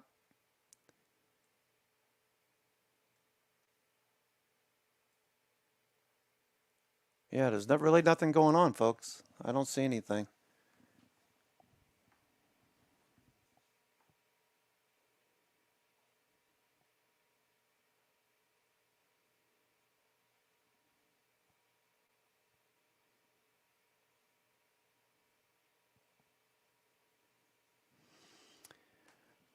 All right, that was a pretty quick sell-off there. All right, futures coming back to the lows. There's really not enough time to do a whole lot here other than maybe move back to the top of the range. All right, SPY.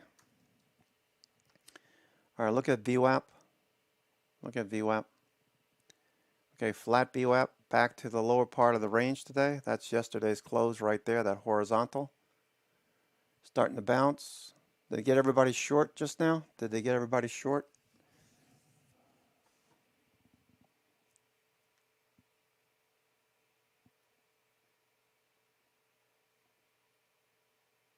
Okay, just saw Elon Musk meeting with what could be Angela Merkel's successor. Just saw that on Bloomberg. So Elon's over there talking with German officials, I guess. Look at how oversold we are real quick there on SPY. See how quickly we got oversold? Looking at that, the bounce.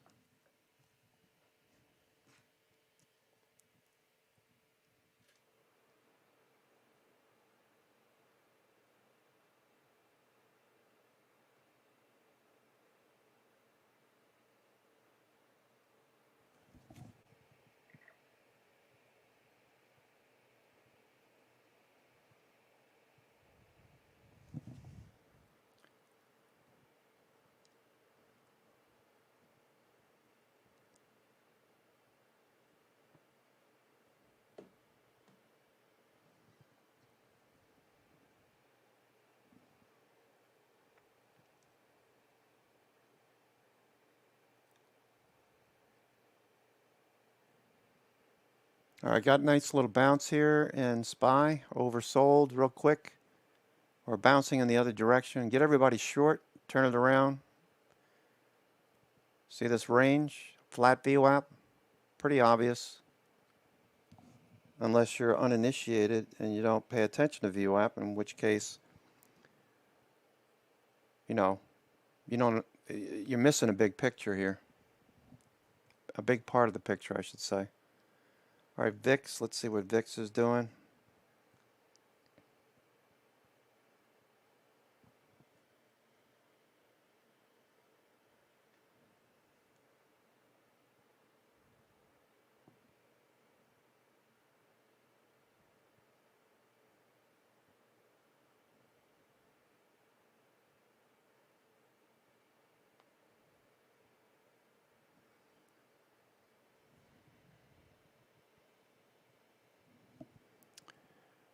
Okay, VIX, top of the range, or we're going to pull back to the bottom of the range.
All right, VIX coming back in.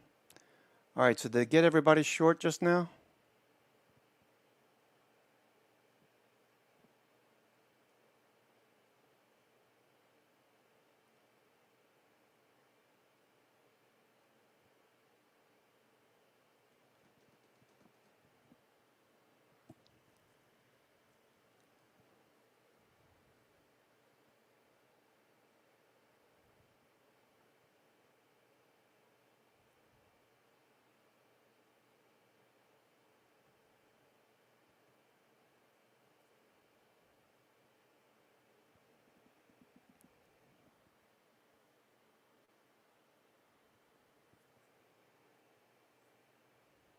All right, VIX is coming back down a bit in this range.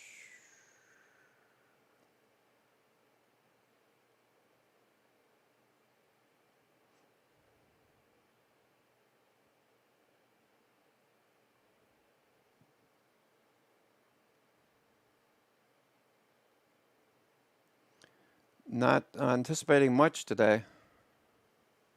Hey, Mark. Hi. Hey, Mikey. How you doing?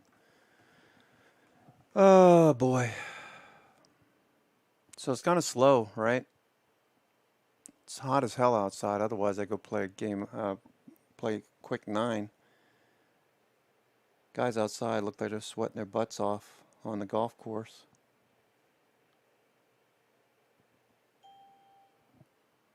All right, VIX is still hanging in there.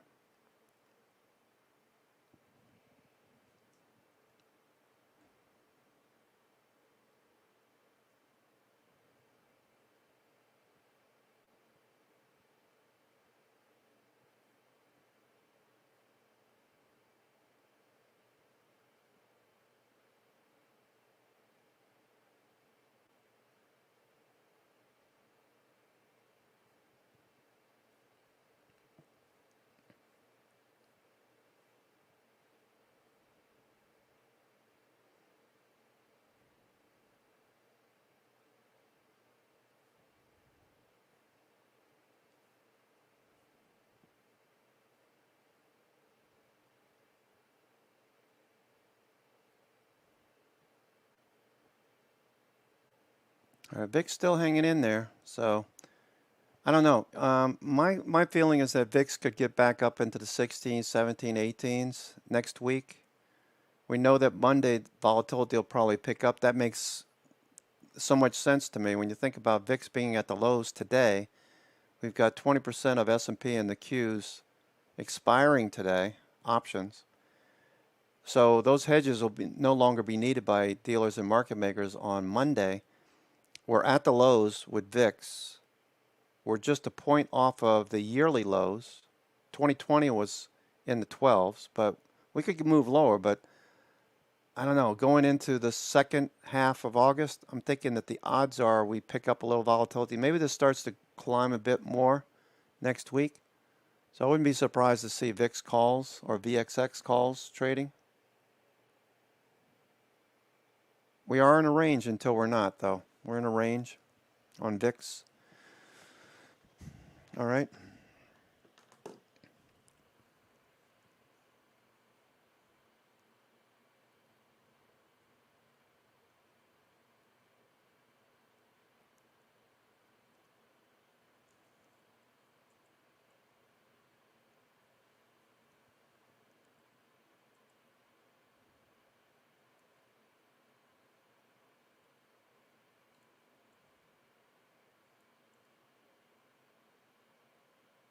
IBB making a new low here. It's off 3 pennies, IBB. I still like it, IBB. Apple looking for a bounce in this range over the last hour, hour and a half. All right.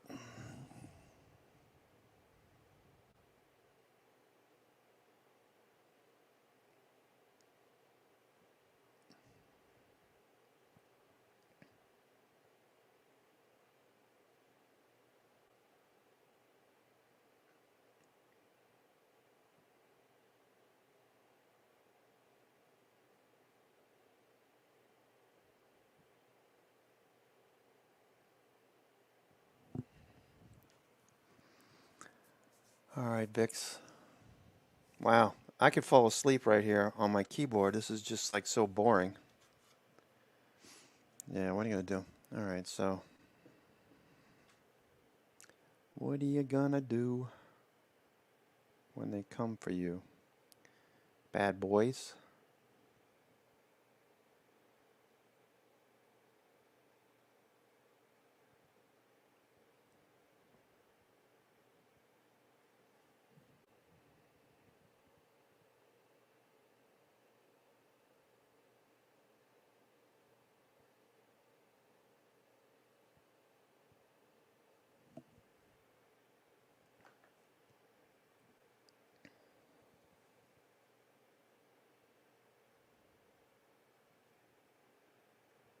All right, VIX kind of peeling off a little bit.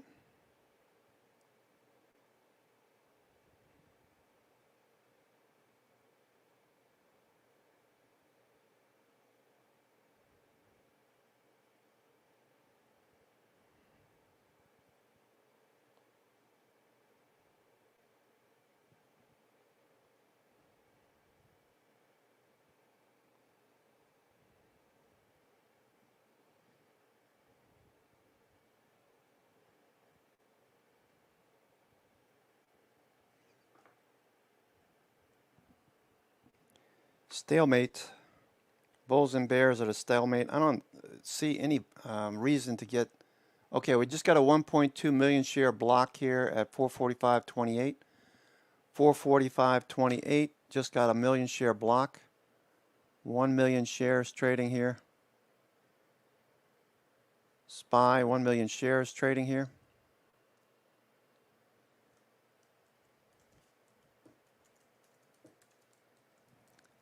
$1.2.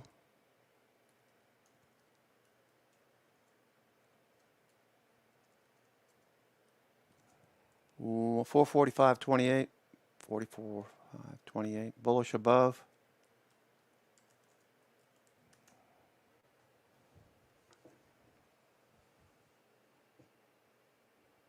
$445.28. 445.28. We just got a 1,200,000 share block at 445.28. Spit it out, Benny. 445.28. 1,200,000 shares just traded there. It looks like the bottom for now. Looks like the bottom for now.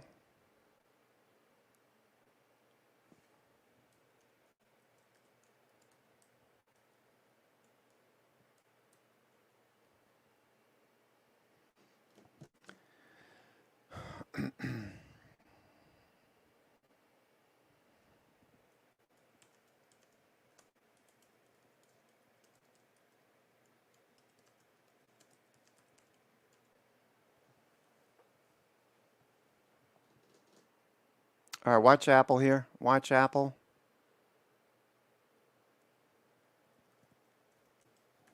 Apple. Watching Apple. Spying the cues.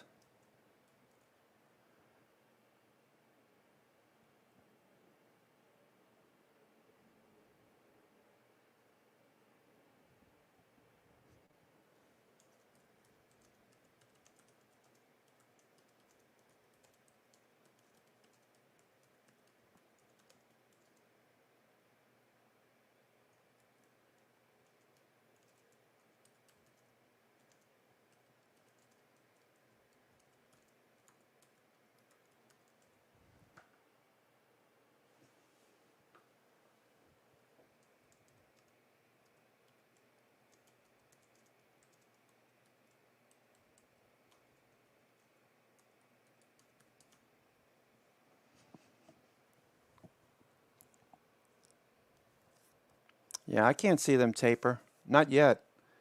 You know, the media is trying to, you know, get people to tune in by using fear tactics and everything else, but I can't see it. It just doesn't make any logical sense.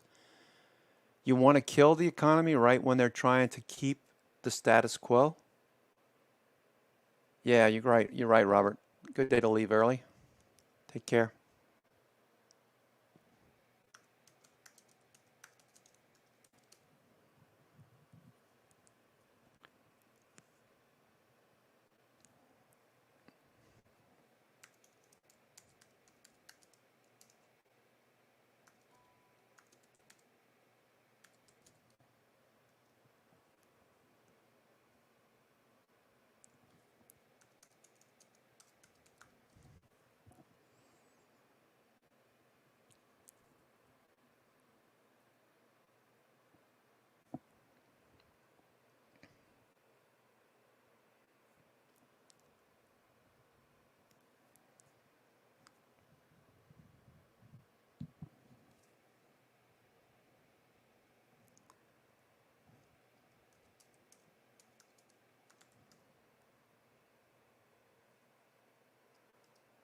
Here's what Rob bought himself one of these Porsche Taycan. Let EV, nice EV, nice, very nice, very nice car. What color did you get? You got silver, right? Didn't you get a silver one? I think you got a silver one. Nice.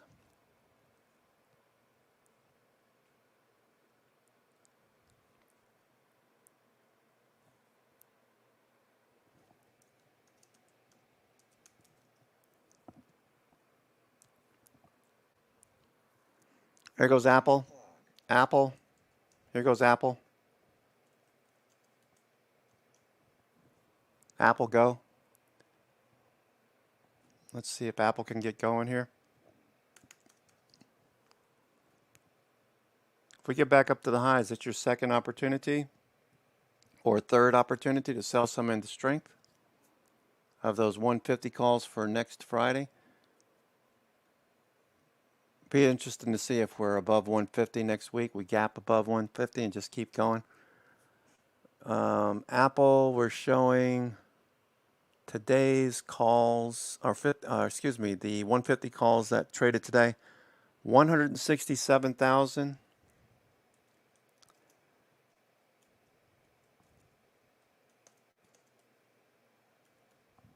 167,000.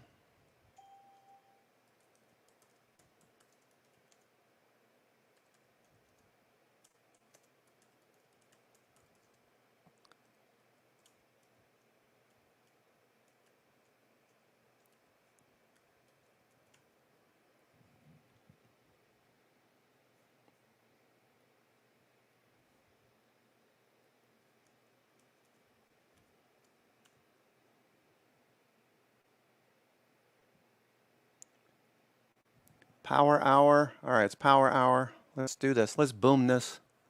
Let's boom this higher. Okay. Gilead, flat. Ethereum, up a buck. AMD. Gonna get going? All right. Nothing to look at here. Snowflake near the highs, ABCD pattern. NVIDIA bouncing. Chewy grinding back up towards VWAP.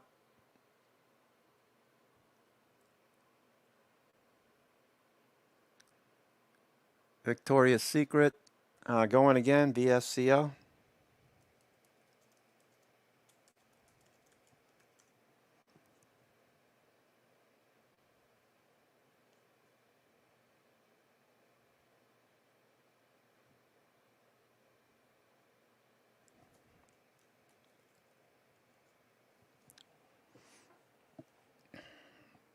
Apple. Victoria's Secret. One more time. Take out yesterday's high.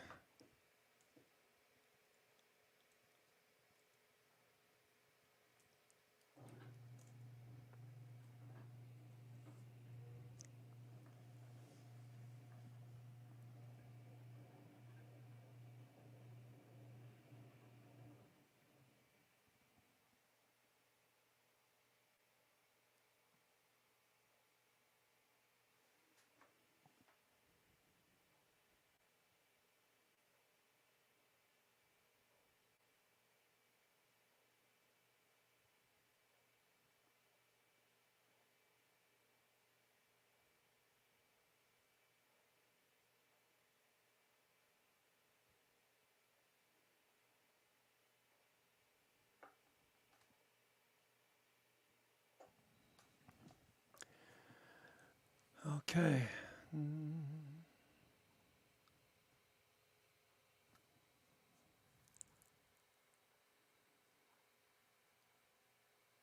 DraftKings, no follow through. Thought sure that was going to go yesterday. Nope. Nope.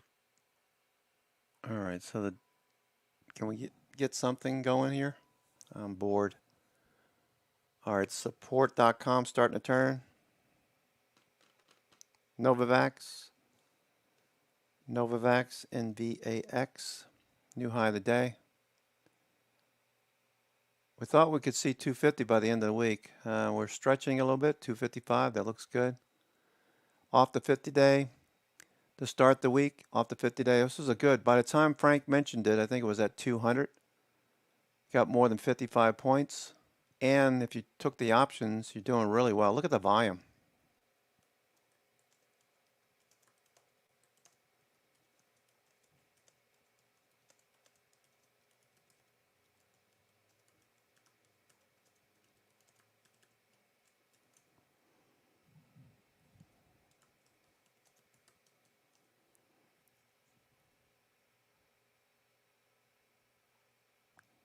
Do they think there's approval next week? That's what it looks like.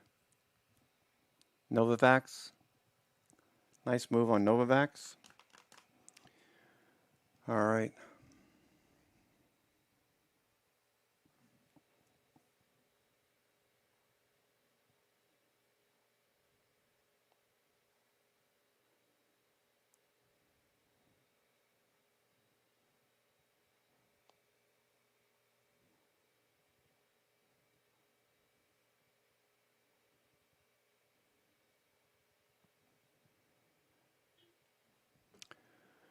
All right, SPY on the Q's drifting a bit higher. Back to the center of its range. Can't overemphasize how important it is to pay attention to VWAP.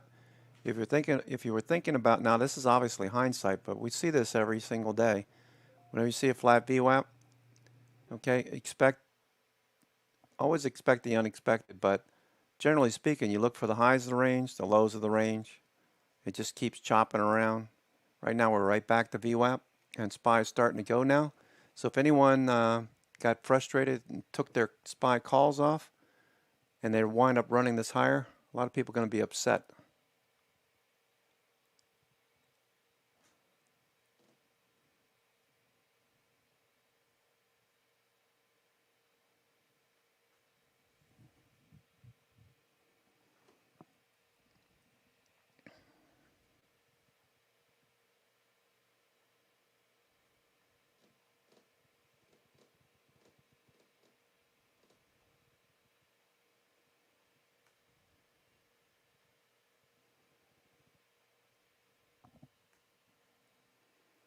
All right, so starting to race higher now, SPY.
That's the Lido shuffle.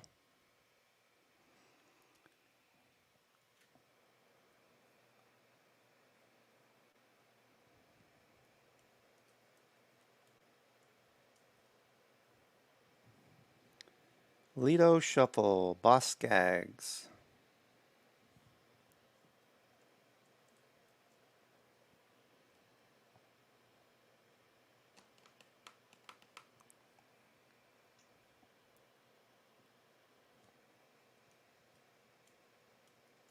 CCL Carnival shares at the lows of the day now, 2282. Earlier report that 27 positive cases of COVID-19 on board a Carnival ship. Sony moving higher. Speaking of Sony moving higher, what's Roblox doing? RBLX. Roblox. All right, so Roblox. My son told me he didn't think he wanted to be in Roblox anymore. So maybe the next trip up to 110, we'll sell into that strength.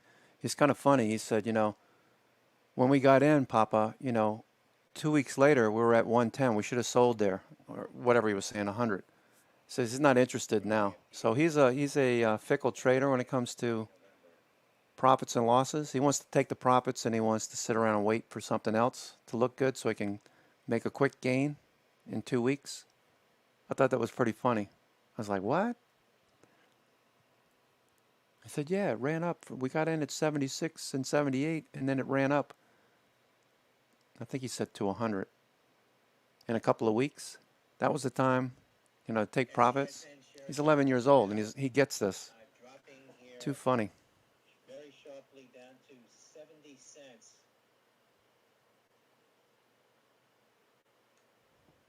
Down from about $6 where it was halted, that Sandy Echo Sandy November. So you got metallic dark gray? Nice. Complete response letter from the FDA for Vicinium. Nice, Rob.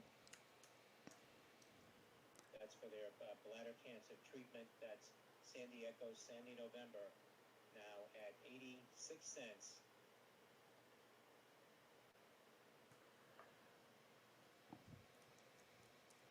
And shares halted again on a circuit breaker after dropping about 82%.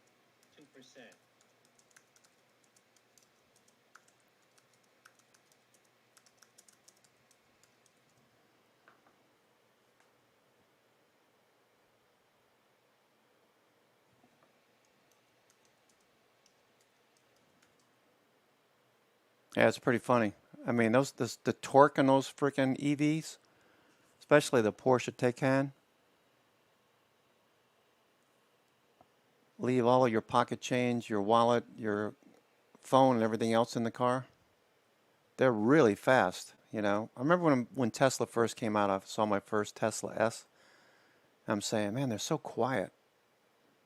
It wasn't until maybe a couple of years later I saw one at the racetrack. And my gosh, those things are so fast.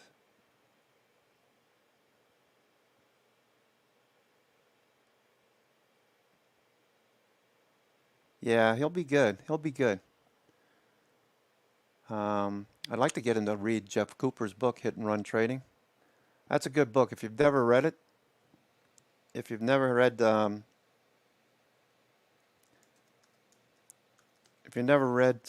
Jeff Cooper's book, Hit and Run Trading, it's a good one. It's a good book, Hit and Run Trading by Jeff Cooper.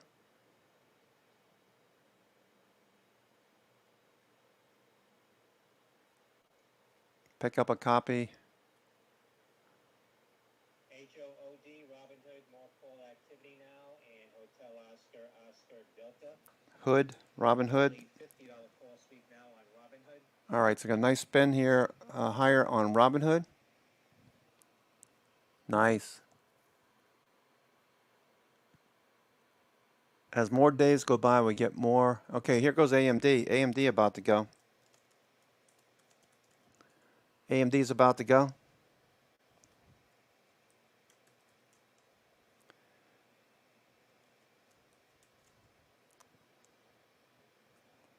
All right, a lot of stocks are seeing activity after 2 o'clock.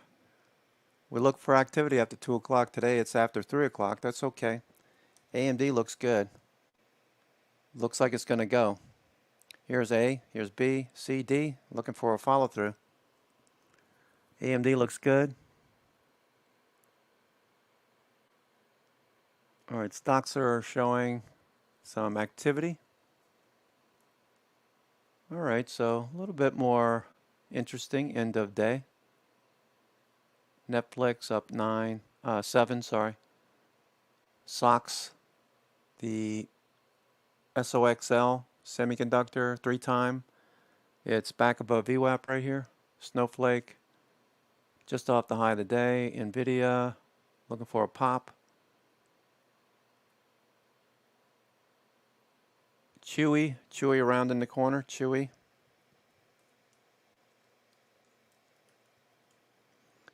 Chewy's turned. SPY. All right, the most I'm expecting with SPY is a move back to the top of the range. All right, SPY back to the top of the range. That's all I'm looking for. Shares of Robinhood spiking here after Charlie Gasparino tweeting, and a huge win for Robinhood app and big setback for Gary Gensler and AMC, except see Dems quietly show plans to ban payment for order flow. Do they get this to run higher next week? Robinhood lobbies moderates on committee that PFOF has democratized trading. That Charlie Gasparino shares of Robinhood moving higher now. All right, VIX dropping off. VIX dropping off again, back into the range.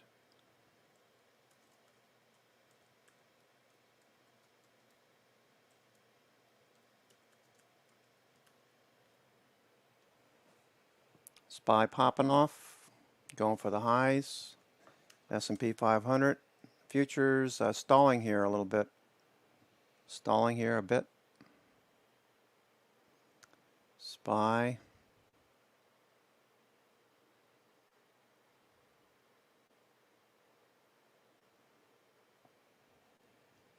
It'd be fun if they run this a little bit higher.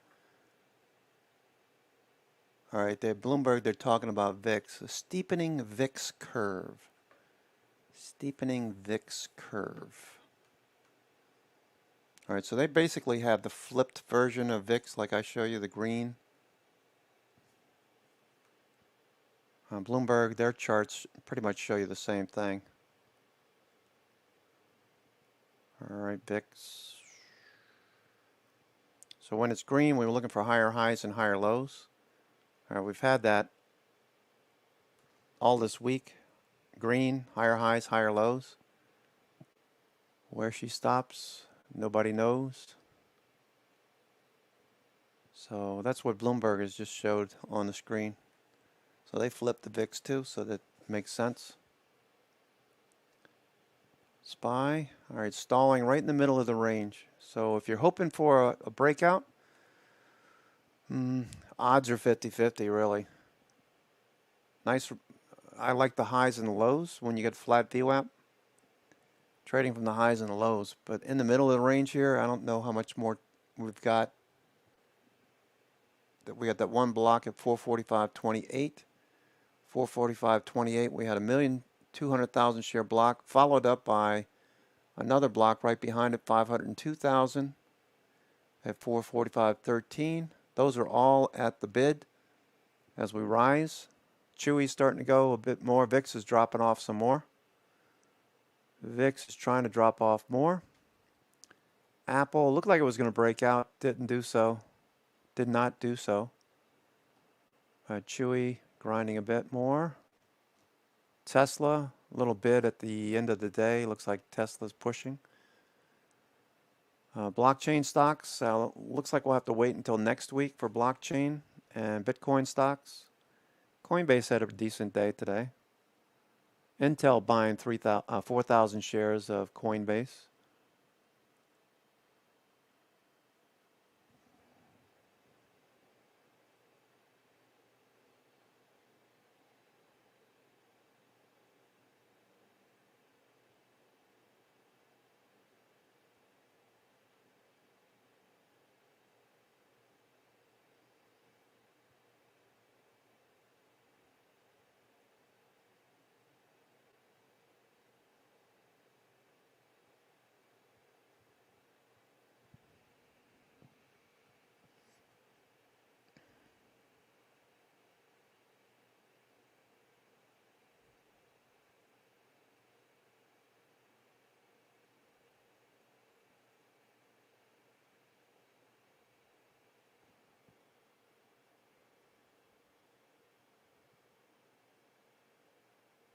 Waiting for shares of Sesen Bio, SESN, to Hit and resume run. at 86 cents off the lows, down about David, hit and run trading. San Diego, Sandy November. Jeff Cooper.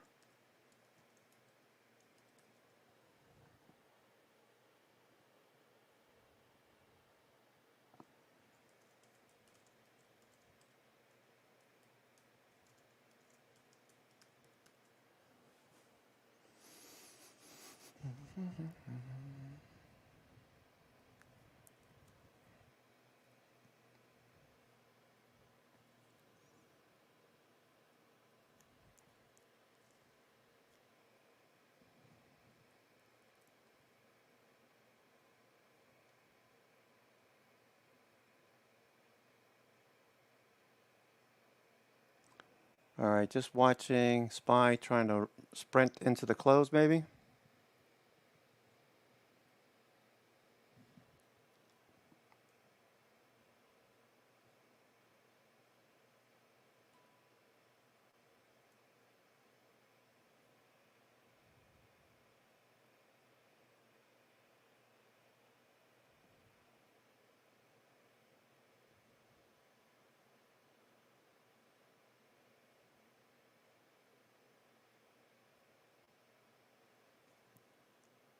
SESN resuming trade now following a circuit breaker halt and halted again at $1.21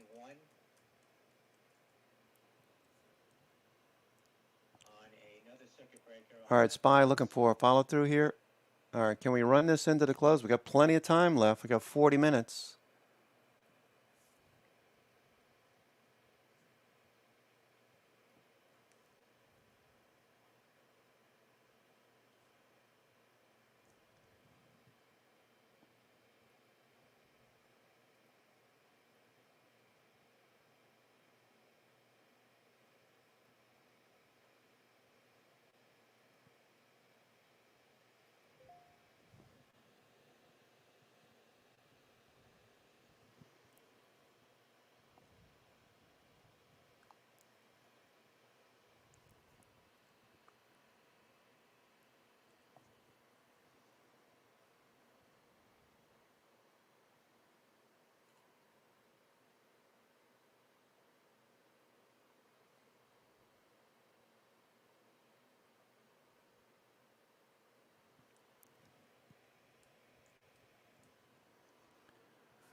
All right, trying to push back to the top of the range. That's the most I'm expecting before the close. If they run this end of day, maybe they know something that we don't know. We'll see. We'll see. All right, I'm going to take a couple of minute break. I'll be right back.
All right, looks like Victoria's Secret wants to push a bit higher. Let's see.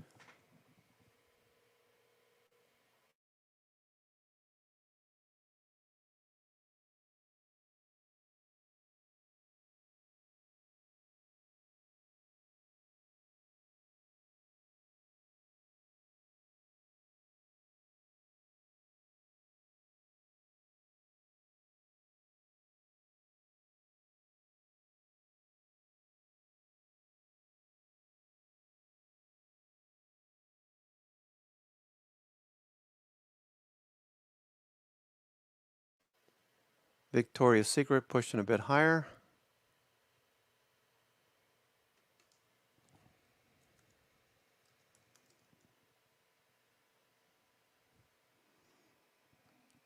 Okay, SPY on the cues.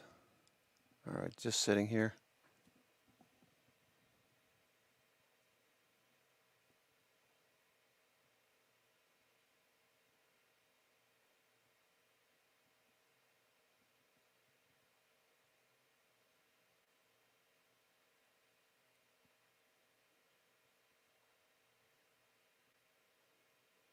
Lamborghini Countach, 2.64 million.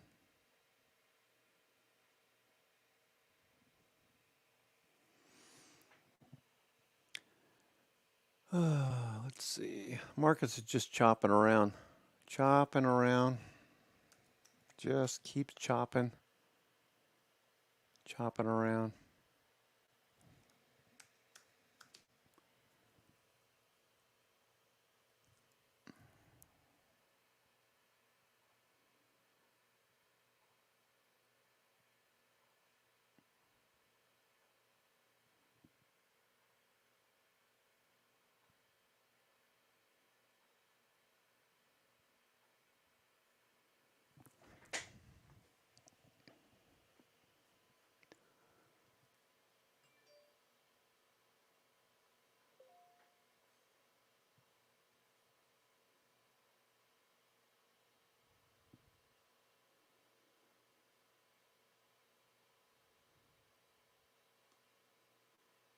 DraftKings.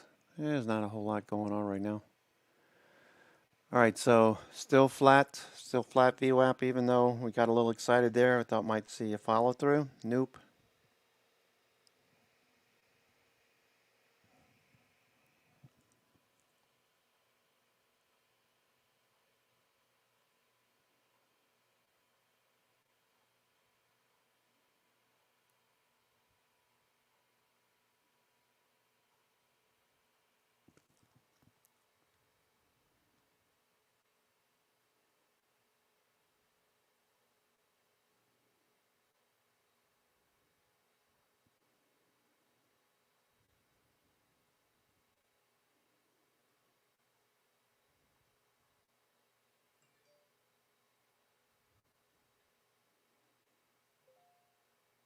Snowflake, trying to push a bit higher. Snowflake.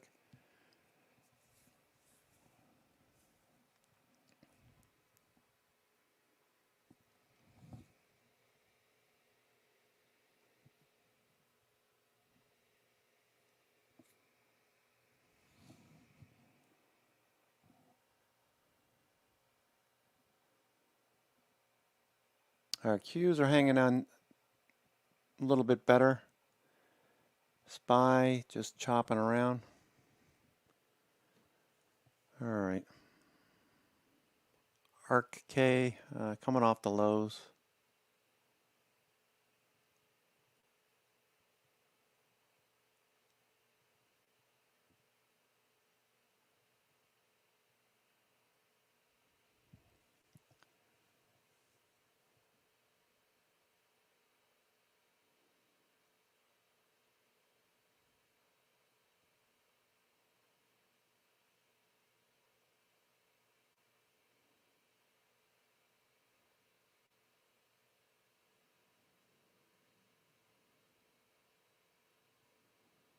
IBB bouncing a bit more, looking for a follow through next week.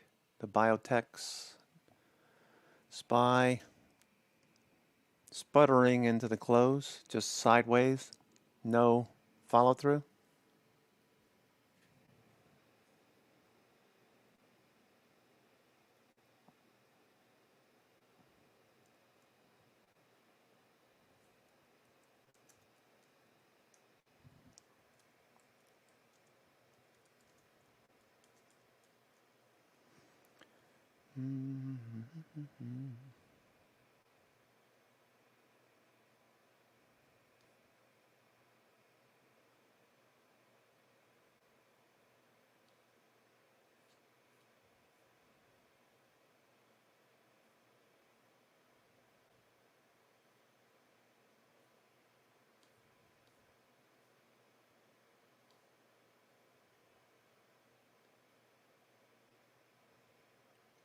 SESN shares resume trading now. SESN Bio, San Diego City, November, $1.31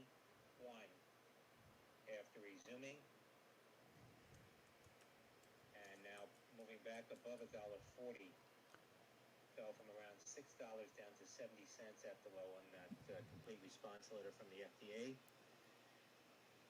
And now at $1.50, $1.60 now.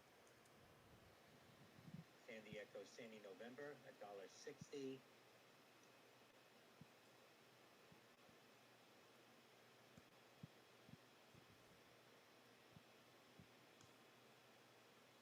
Is where it's halted again, $1.60 on a circuit breaker now from San Diego City, November.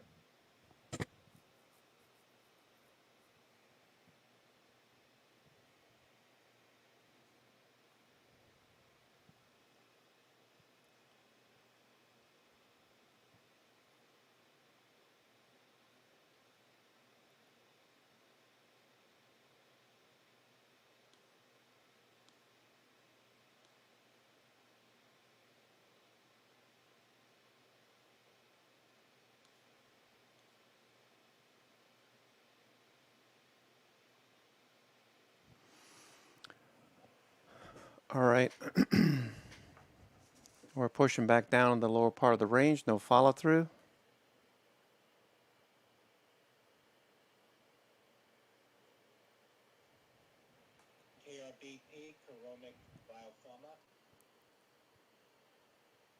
Biopharma, I would say Snowflake, nice follow through for next week. AMD, trying to grind a bit higher, no follow through. company reporting a loss of 8.928 million versus a loss of 13.2 million in the same 6-month period year over year. That's Kilo Romeo Bravo Papa. So it looks like those support.com $12 calls that traded earlier this morning, looks like that was premium selling. Looks like they were selling premium because didn't do anything today. Didn't do anything.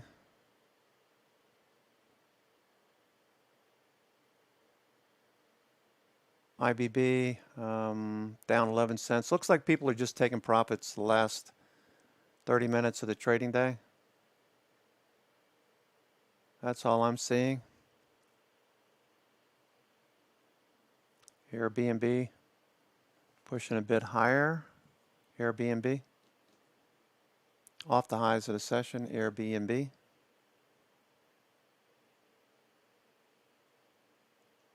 on close and balance, 230 million on the sell side. Sell side imbalances.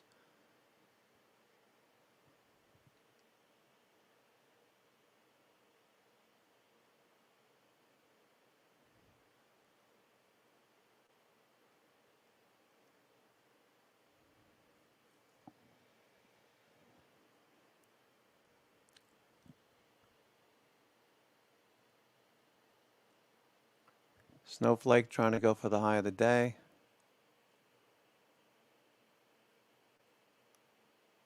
AMD trying to do something here. AMD.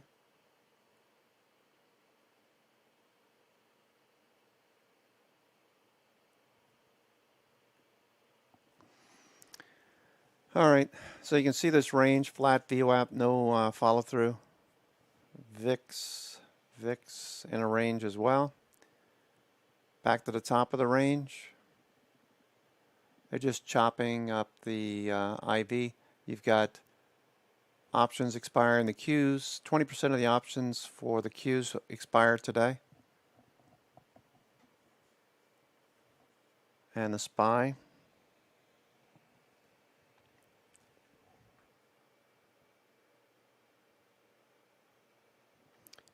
Yeah, lots of Apple though. Lots of Apple prints for next week.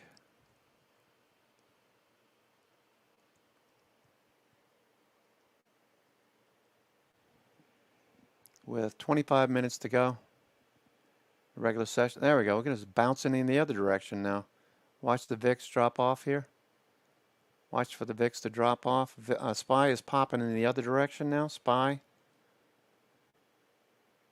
All right, back above. Imbalances were to the sell side. That could easily flip to the buy side.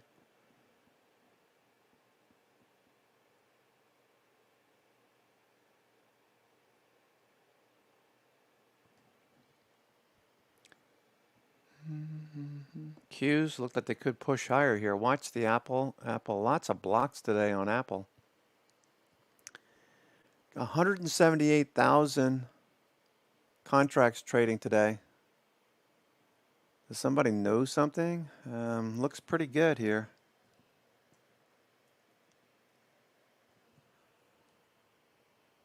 SCSN shares resume, continuing to bounce here. $1.71 now on San Diego, Sandy, November.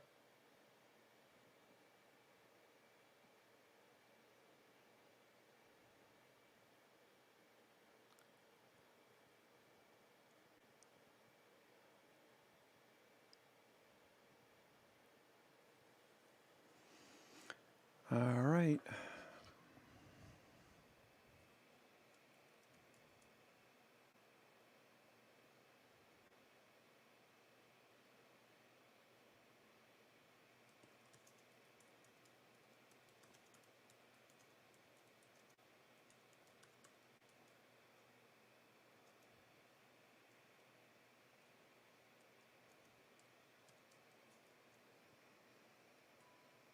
Mm-hmm.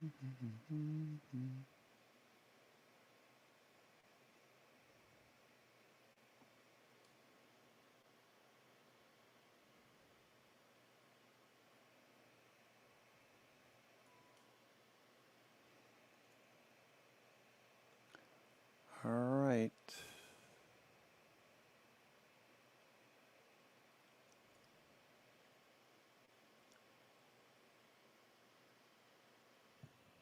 Be 180,000 here shortly.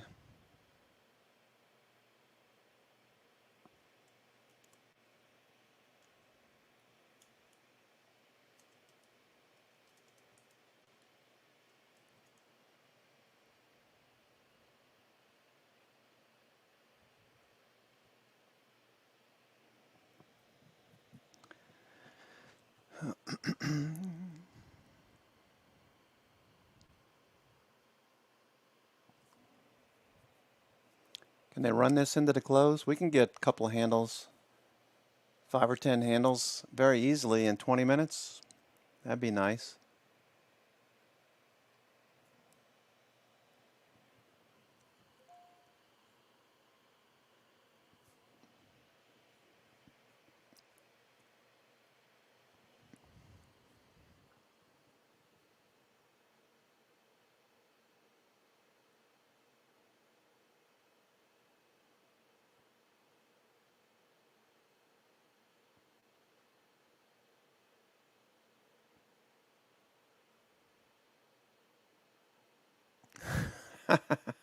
That's hilarious.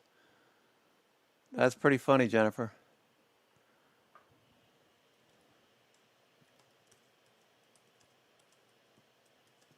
I got a good one for you guys. This is pretty funny. This one's pretty good from Jennifer.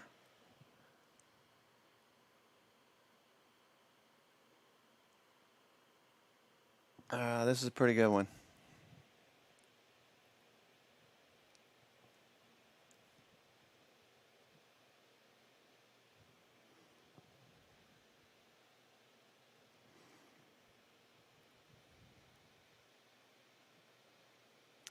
All right, so this is a proud dad tweet, right? He taught his 3-year-old about investing this morning. He could either have half a gummy prior to nursery, or he could leave it there and have 2 in the afternoon. He chose the latter. So proud.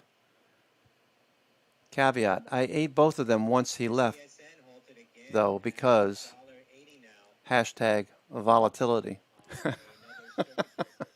That's pretty funny. That's pretty funny. I love it. That's perfect.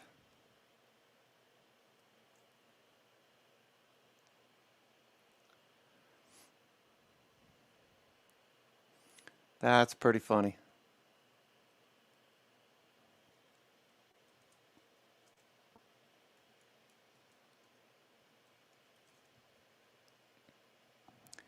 With 20 minutes to go.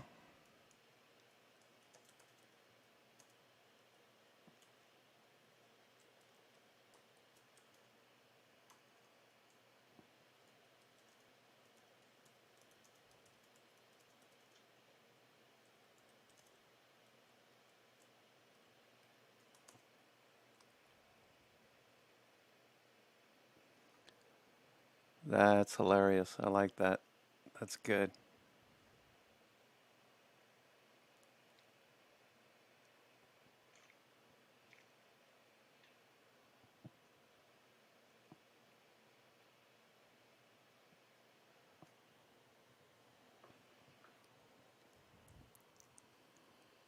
VIX rolling over, lower high now.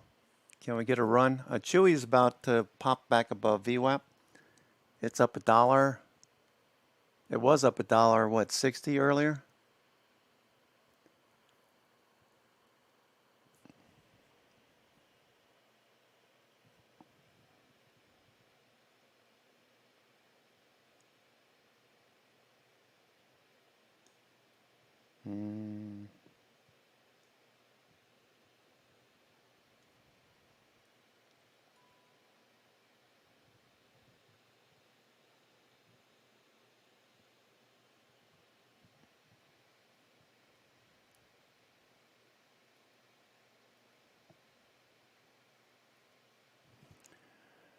All right, here we go. Did we get a run into the close, SPY? Can we run it above 145? Did enough Did enough options expire? Did they roll some up today maybe to help us move up a notch? 450 is the next level. 450 is the next level.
Okay, Apple looks like it could go right here. Watch Apple.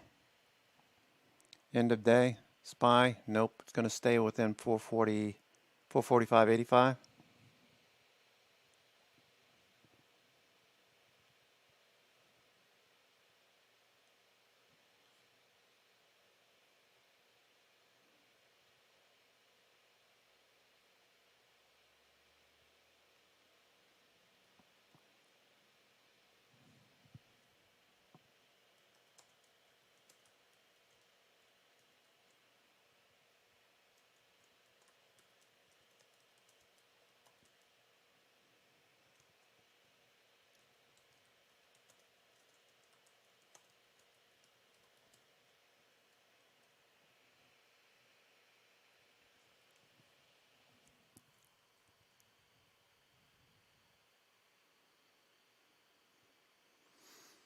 All right. Looking for a follow through. SCSN, Cessna Bob resuming again, now at $1.87.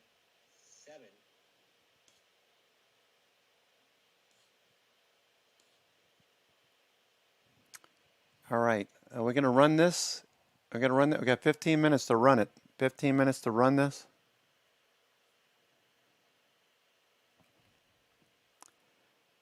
Fifteen minutes to run this.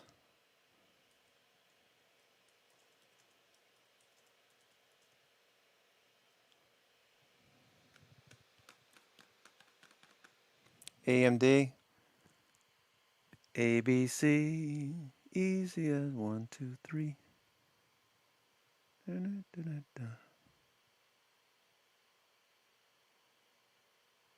All right.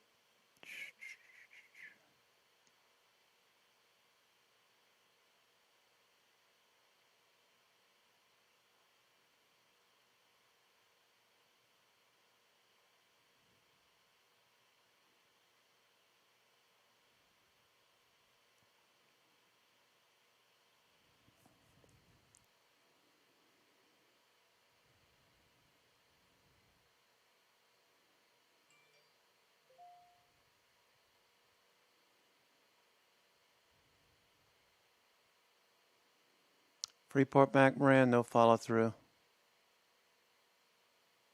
Looks like it'll follow through next week, maybe. All right, watch the SPY here. Can we run this?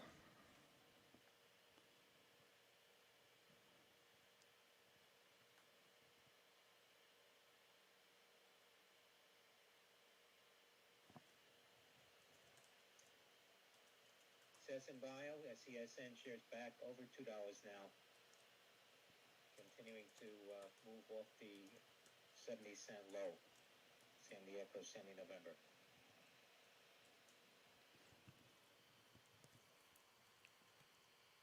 Apple, nope. SPY, nope. Q, nope. $2.10. Again, another circuit breaker. San Diego, semi-November.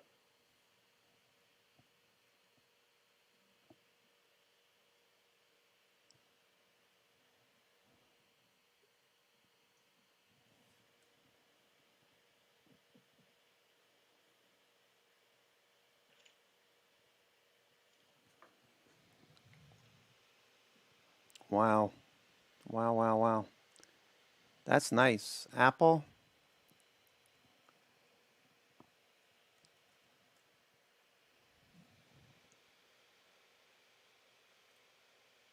We're above 6 minutes. All right, that's a nice looking. Nice looking there.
All right, SPY.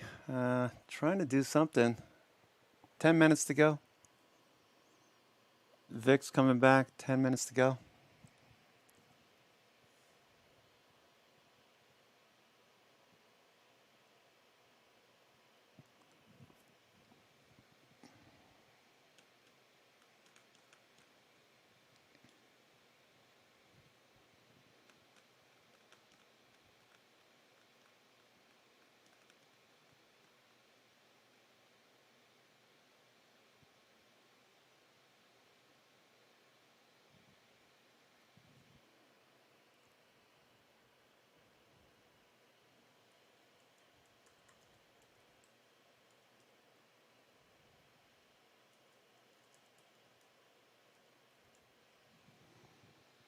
Market on close and balance.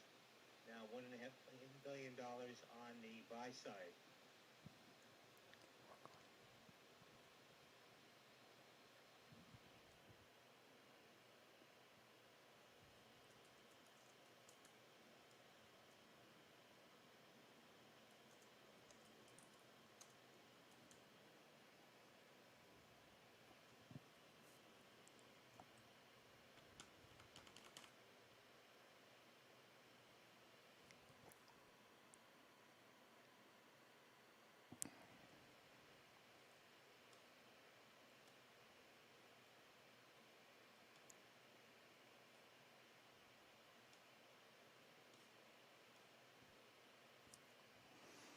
All right, now we're back down.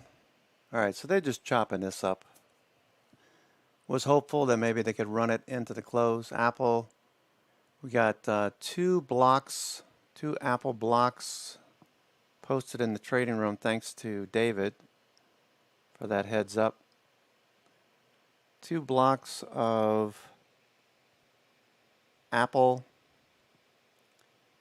at 149, trading 3,500,000 shares each. That's 7 million shares trading 149. And that was at 9 o'clock, 9:53, 9:57 this morning. And a ton of blocks trading today. Well, a very large ton of blocks. A lot of sweepers, which is interesting. They broke up all those 150s so it looked like smaller trades. 820, the 150 calls, big volume today. And the 150 calls for Apple for next week. They broke them down into blocks so that are small sweepers, smaller trades so that weren't as obvious, but you know, we see them. There goes Amazon starting to move a little bit. All right, it's kind of pretty much what you expect on a Friday. I hate to say it. Always hoping for a nice little pop in the day or something to take some profits off into strength. So if you've been taking profits off during the day, during the week, you know, many of these have popped up a little bit, maybe faded. So Virgin Galactic looked like it was going to do something. That's fading again. Virgin Galactic.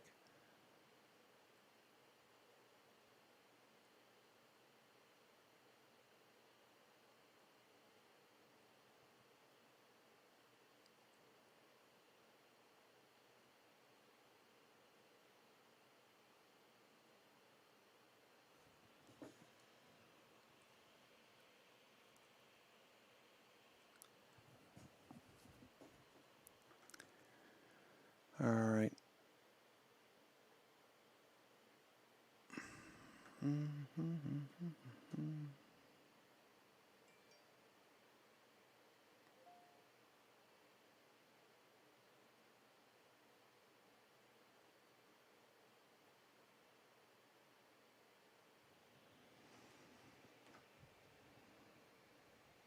SPY, just nothing happening, folks. I wish I could tell you otherwise, but nothing's happening.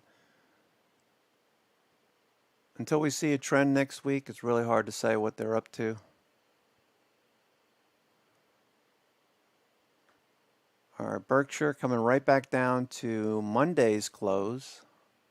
Berkshire Hathaway coming back to Monday's close. So assuming that we bounce here, Berkshire, look for a breakout or at least a handle. It looks like a cup on the daily. A shallow cup could be forming a handle. Anyone that wants to sell, maybe they exit here in this area, and we'll look for a follow through at some point in the short term. Berkshire Hathaway.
AMD. Nice day on AMD. Up $4 on the day. You know, we'd all love to see AMD just rip to shreds everything and just continue higher. This is a good day on AMD. Look for a follow-through day next week. All right, we got 2 minutes to go. 2 minutes to go. Looks like the Qs are going to give us a better close. SPY up half a point. Half a point at this juncture. 2 minutes to go. While it was a pretty flat day, look at VWAP. I mean, it's a straight line left to right. We'll look for more next week. Maybe we'll get more next week. 1 minute to the U.S. market close. 1 minute to go. Do they run this at the close? Let me put in a limit order to sell some of these SPY calls. 445 calls. Let's sell some of these, maybe. Maybe we'll get a limit. All right. After hours limit.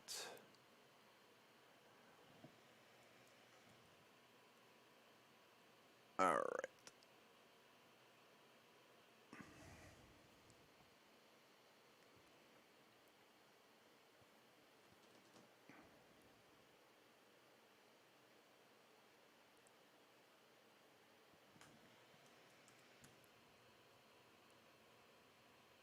It's 4 o'clock. Okay. That's a wrap. We got SPY popping to the top of the range. End of day. Looks like we could follow through a little bit. SCSN resuming now after the market close. San Diego Sandy November. $1.96 now.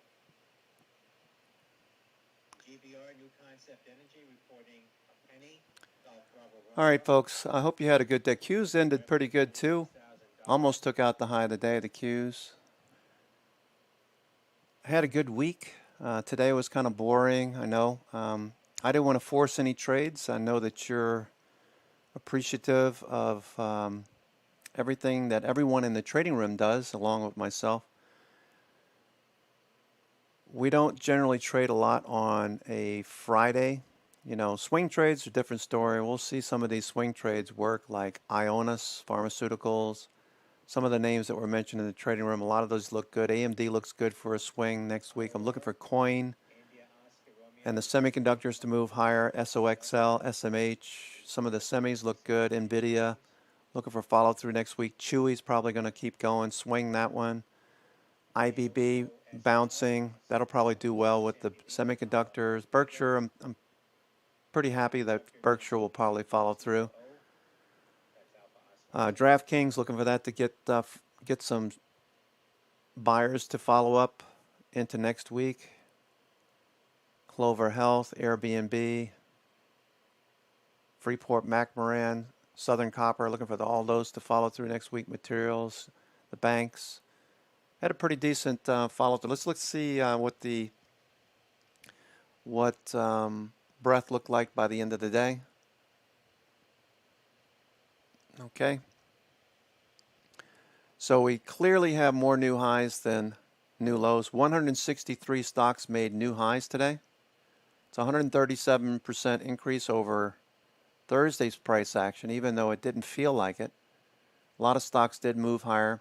Advanced decline, a little dip there, a little bit more decliners than advancers, but we're looking for higher highs and higher lows. We got a follow through on the breakout. Follow through on the breakout of that range, the S&P equal weight index, and the growth versus value equation. Both of these rallied today, both growth and value. Cyclicals both moved higher today. Growth outperforming, that's okay, we knew that was possible. Rotation again. S&P equal weight index, okay, the top of its range, breaking out over the last 2 weeks out of this range. And a little range here, last 2 days. Buyers at the bottom of these wicks. Wednesday, buyers, and then Thursday, Friday, same thing. And the number of stocks trading above their 50-day still climbing. That's telling us more stocks being bought. All right, that looks good. So we have a pretty decent look. The only caveat that I saw today was VIX VXV, that it had reached a new low that we haven't seen since over here in February. The last time we saw 0.75 thereabouts, we had a 2-week pullback to the 50-day, so we're due. And we're also going into the second half of August, which tends to be a weaker month. If you remember this stat here, line number 3. Line number 3, where are you? Line number 3, we tend to have, after earnings, most of the earnings are done now, the first 6 weeks, July and August, first 2 weeks of August. We go into the second 6 weeks. The caveat with this low reading and low volatility is the low volatility might be due to Jackson Hole at the end of the month. So it is a caveat. It's just something to keep an eye on. VIX is at recent lows. We saw 2020, we saw 12 on VIX. So we do know that we can move a bit lower. Okay, VIX over here in 2020, right over there. You can see that off the screen. Let's go to the weekly. Okay. 2020, you can see we're over here. We're in the 12s. So we can continue to drift lower with the moving average. Test that moving average, that would be back to 20 again, and still continue lower. We'll give you a fresh analysis over the weekend after I've had time for my head to clear, and we'll look at all of our indicators, which are conveniently posted in the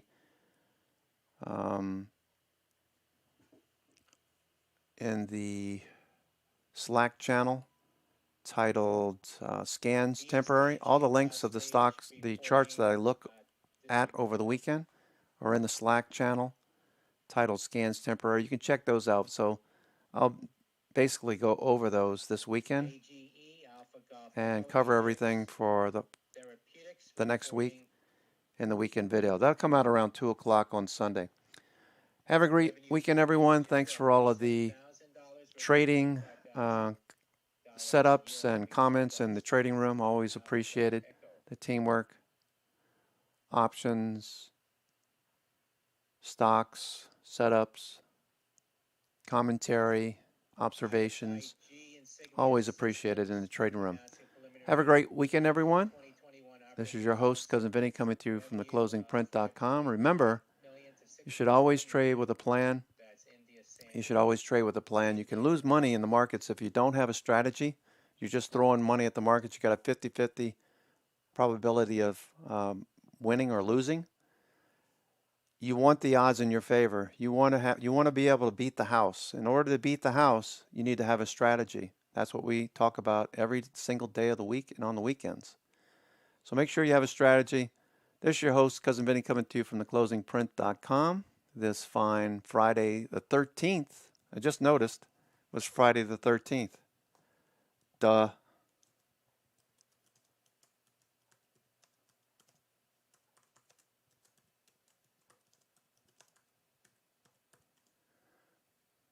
Just noticed it was Friday the 13th. Hello.